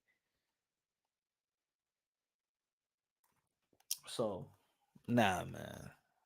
Man, oh man. And I ain't gonna say is, I mean, of course, I could take accountability. You could look at yourself and be like, all right, man, I got to do this better. I could do this better, man. In this community, man, it's my shift speaks for itself. I don't care what you say. There has never been more epic interviews, epic lives than what we've seen on Punch Drunk Boxing, bro. Never been nothing like it. But hey, I could say that, you could say that, but like I said, right? Or like Jay-Z said, women lie, men lie, but numbers don't. So I could say, oh, you could say, yo, cool. Nah, man, it is not enough. It wasn't enough to sustain the people's interest. So there's a lot of other boxing content creators, and boom, y'all, listen, more time for y'all to support them. And then I'm gonna support them even more because I'm gonna have the time. Like when I'm not talking about boxing, you know, support other channels when I'm tuning in. You know? Yeah, I hear you, but you know, at the end of the day, man. He said, "Jump on the narrative." Nah, man, it ain't me. You know why I'm different, Mato? Because I'm outside. I'm seeing these fighters. I'm in the arena. I'm in the gym and stuff like that. I'm not fake. I feel like I'm creative enough, knowledgeable enough, and entertaining enough that I don't need to create no fucking narrative for nothing. If people don't respect the work, if people don't respect me having a 30-minute interview with Keith and Tom Thurman face to face, 30-minute interview and stuff like that, Oscar De La Hoya, Mauricio Sudamon, Jamel Charlo, being invited to ask some Canelo Alvarez some great questions. Come on, man. Come on, bruh. Y'all know what I'm gonna bring to the table. With that support, man, y'all don't Your know. own people didn't lift you up, Punch. Your own people didn't support you. Like in that way. You know what I mean? When you bring all that hardcore boxing, yeah, they didn't support you to go bring them 10 times more. The problem is you bring too much work, and the support they were gonna rather give you is you just sitting in a chair just fucking talking to them. So you were better off not spending all them thousands and thousands and doing all that hardcore boxing work in the world, because you were more getting support just being punched. So it's just mad, isn't it? You know Only what I mean? if only people knew too, man. Domingo Bonilla con los 20 pesos dijo, para la gente que no esté mandando ni un peso para los plátanos, diablo, ¿verdad? Gracias, Can you have Domingo. English, please? What's that in He English? said for the people for the people that don't send shit. That ain't sending no super chats. And Yeah, this is some for support. the platanos, for the plantains. The plateau. Good looking down, Domingo. Hey, listen, bro. They wouldn't even support you. Went out there, talk to the best of the best. They don't even give you that kind of support. So Yo, bro, when I go out there, I get the worst numbers, bro. When I actually, Rap, That's you know, mad. Rap's my brother. I drove 28 hours to Texas from New York to San Antonio. You're a crazy motherfucker. That's why. I drove. What support did you get out of driving all the way there? What, 2 videos? And you got how many thousands of views? You fucking rather spend all your money out of your own pocket. Yo, bro, you know I even take my kids to vacation with this boxing shit. Y'all don't know how consumed I am with this boxing shit. I haven't taken my kids to vacation, bro. I don't take my Nah, kids that's to. fucked up. No, I'm gonna keep it real. That's why I am fed up with this community. Because people in this community, they don't know the sacrifice. There's a lot of boxing content. Nah, you need to but, leave these but people for a little while and go to Disney World yeah, with the kids. You need to bro. leave these people for a little while and go fucking Disney No World with the amusement kids. park, bro. I'm so consumed with the boxing shit. This whole summer, I didn't even see my backyard like that, bro. Yeah, that's some fucked up shit, bro. Nah, and that's what it is. People don't. It's a grind. It's a grind. It's a grind. Man, they don't There's know, certain man. boxing content creators that they understand what I'm saying. There is a level of content, of updating, of breaking news, of they Driving doing fucking live 20 show. fucking hours, getting 2 fucking interviews. You know what I mean? You know what I'm saying? And then it's just because if you have a creative mind, you're still working. Your mind is still working, right? Your mind is still working. Nah, Punch, with the work that you've done, man, I would like to live like Rat Montana on top of a fucking. I would want to be living living like a king. That work that you put on in boxing, bro. That's some different kind of work. I'll be honest. I'll be looking at. I'll be. See, I'm my hardest critic. I'm my hardest critic. So nobody can even like over critique me. If I was looking at Punch Drunk Boxing and every time he go live, y'all see it. My kids come and say, "Bye, good night, daddy. Good night." That means all right. Punch ain't even putting his kids to sleep. You don't think I have my daughter and my son wait? Right? Look, I'm pointing at the door. They be looking at me, bro. They be wanting me to put to sleep, but daddy's working. But if I was on the other side, y'all looking at me with 60, with 30 and 40 views. I mean, yo, Punch Drunk Boxing, turn that fucking shit off and take your fucking your kids to sleep. There ain't nobody here, my brother. Get the fuck out of here. I will be like that, bro.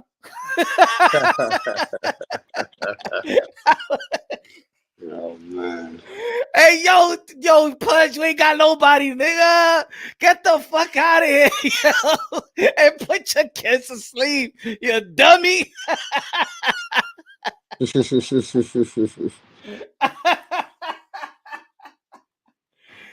Yo, no, así viste, mi hermano.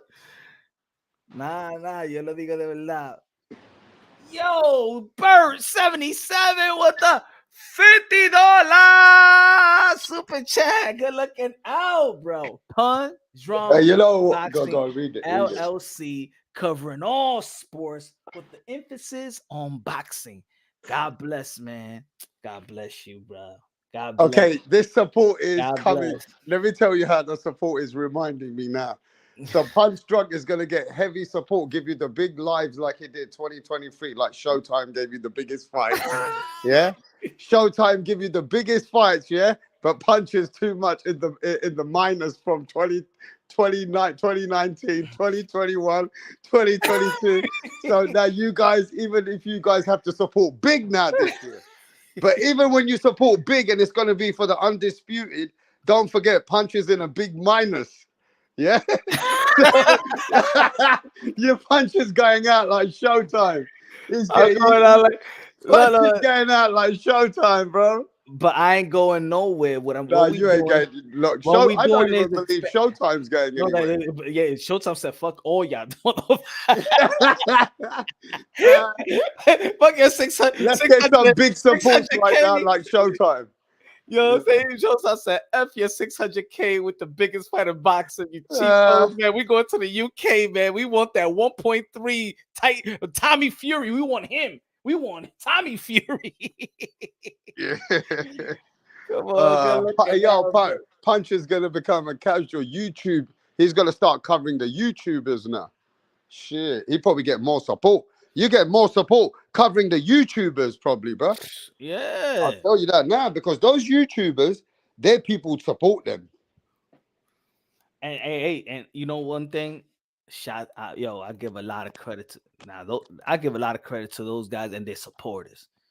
Cause when them dudes going live, and I see y'all, man. I love you. See you know one thing, rap. I don't got no hate in my blood. I love seeing support. Yo, I love seeing when many people support a particular person. I look at it as a beautiful thing, bro. I always saw that as a beautiful thing. I'm not one of these haters. No, I love it. I love it. I love it. I love how when I love when Showbiz goes live and his people show up. When he goes live, and I could be going live. I could be going live and doing live commentary, but it's a beautiful thing. You know why it's a beautiful thing? Because I remember when Showbiz started. Me and Showbiz started around the same time, and to see him where he's at, it's beautiful. That's why I call him the GOAT. Who calls him that? That means I got no ego. I call him the greatest of all time in YouTube, bro. Showbiz is the GOAT. Yeah. Just like I give props to you, I give props Mill City. I call him the channel of the year. I got no ego, no pride. I love giving props. I love giving people props. Even the people that be hating on me, I give them props. You know what I'm saying? LDBC, I give them props. You know why? Because their people support them. Their people support them, and when they vouch for somebody and they create their channel, all those people support that guy. I'll tell you what, though, we might not have got the support, yeah? Okay?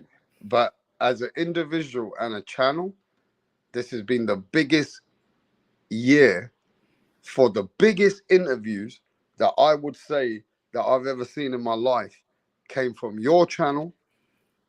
People can say a couple of big interviews came from my channel. People can say even H Money with Shakur Stevens and Devin Haney, big interview came from his channel. So us YouTubers, when I saw that those interviews, they went worldwide. So as an overall, in a content, you've given the biggest content with Oscar De La Hoya with the icing on the cake, not to mention 20 other names. But just to see that this year, we gave him the biggest content in 2023, bro. Yep. So you can't say that man hasn't even given the most biggest content in 2023. It feels like Showtime, innit? That we're giving the biggest content and we're going out. It feels like Showtime, bro. We going out of business. Yeah, we came and gave the biggest year of your life. And it's fucking still not gone big. That feels like Showtime, bro. I swear to God, there's a Showtime curse going on. What's going on? Hey, Gave them the biggest content, bro, this year. Fuck it, I get love. That IBFP was in the channel. IBFP was in the channel in the chat earlier. You know what I'm saying? We had our going back and forth, but I always said I never unsubscribed to IBFP. I still like IBFP. I still support IBFP. It was just this particular content that I feel, you know, but whatever, shit was already been said. No, but to be honest, people don't know what me and you, how we are, how I've spoke to you. How many times man has said you respect IBFP's hustle? How many times we even said we respect Southpaw, whatever his fucking name is, that crazy motherfucker. I respect his hustle. Yeah. I respect his support, and I appreciate that they're getting supported, because guess what? They're still YouTubers. Maybe they, you know, some people have done some crazy shit, but overall, I never take away a man's support. I'm always embracing people's support, because it's not if I agree or not. It just means that I respect the grind, bro. I respect that work ethic. Yeah, yo, I love seeing it, bro. I love seeing the support. So people be like, "Yo, Punch, yo." I remember they was you going after Southpaw. Me, I'm going. Why? Matter of fact, why would you want me to go after Southpaw? Southpaw to be throwing it in my face, right? Hey, yo, I started way before you, and look at my numbers now. Those are facts, my brother. And when I say I congratulated my brother, I got nothing to say about that. You go live, the people support. You drop a video, your people support. They come in numbers. You doing your thing. So well, he got like 60, 70K subscribers. He's doing his thing, man. F y'all, I ain't going that no. He's doing his thing. When y'all decide to support me like I support him, then maybe we could go toe to toe. As of now, nah, that man is doing his thing, and his supporters support him whole body. Nah, don't make me go. Nah, he the man right now. He the man. Shots 78, the man, Blue Blood, Showbiz, Fanon, The Boxing Voice, Showbiz. Who else? Who else is Ring IQ? When he go, Coach Malachi doing this thing. I remember Coach Malachi when he only had what, like 1,000 subscribers, 1,300 subscribers, and look at now blossoming. The support is real. The support is good. I love the support. No hate in my blood on none of them. I love them all. You know what I'm saying? And they don't. People don't support my content or what I'm saying on my delivery. I might not be a fan of their shit, but nah, man, those people are doing their thing, and the supporters are fucking beautiful, bro. That's real support. That when that guy go live, you support him with numbers, so he won't look like a motherfucking fool out there. He don't look like he ain't doing his job or looking out for y'all just as much. Like if he's not feeding the boxing community, nah, I ain't. If I had 10, if I do my 10 pound for pound YouTubers, I won't be under 10 pound for pound. Nah, I'll say fuck Punch Drunk.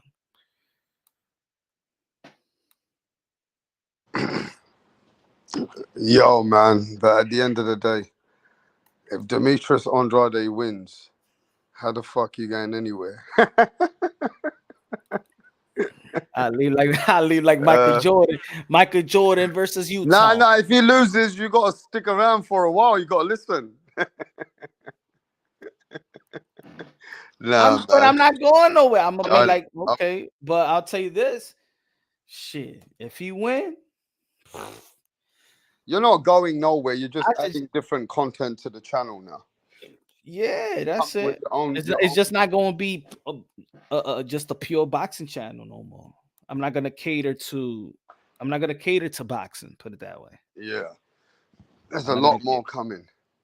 Hell yeah, man. There's a lot more coming. And you know what? To be honest, I was so hyped, bro. I was gonna start today. I was gonna be talking about a basketball game and shit. And I like, you know what? Let me just wait till after the fight.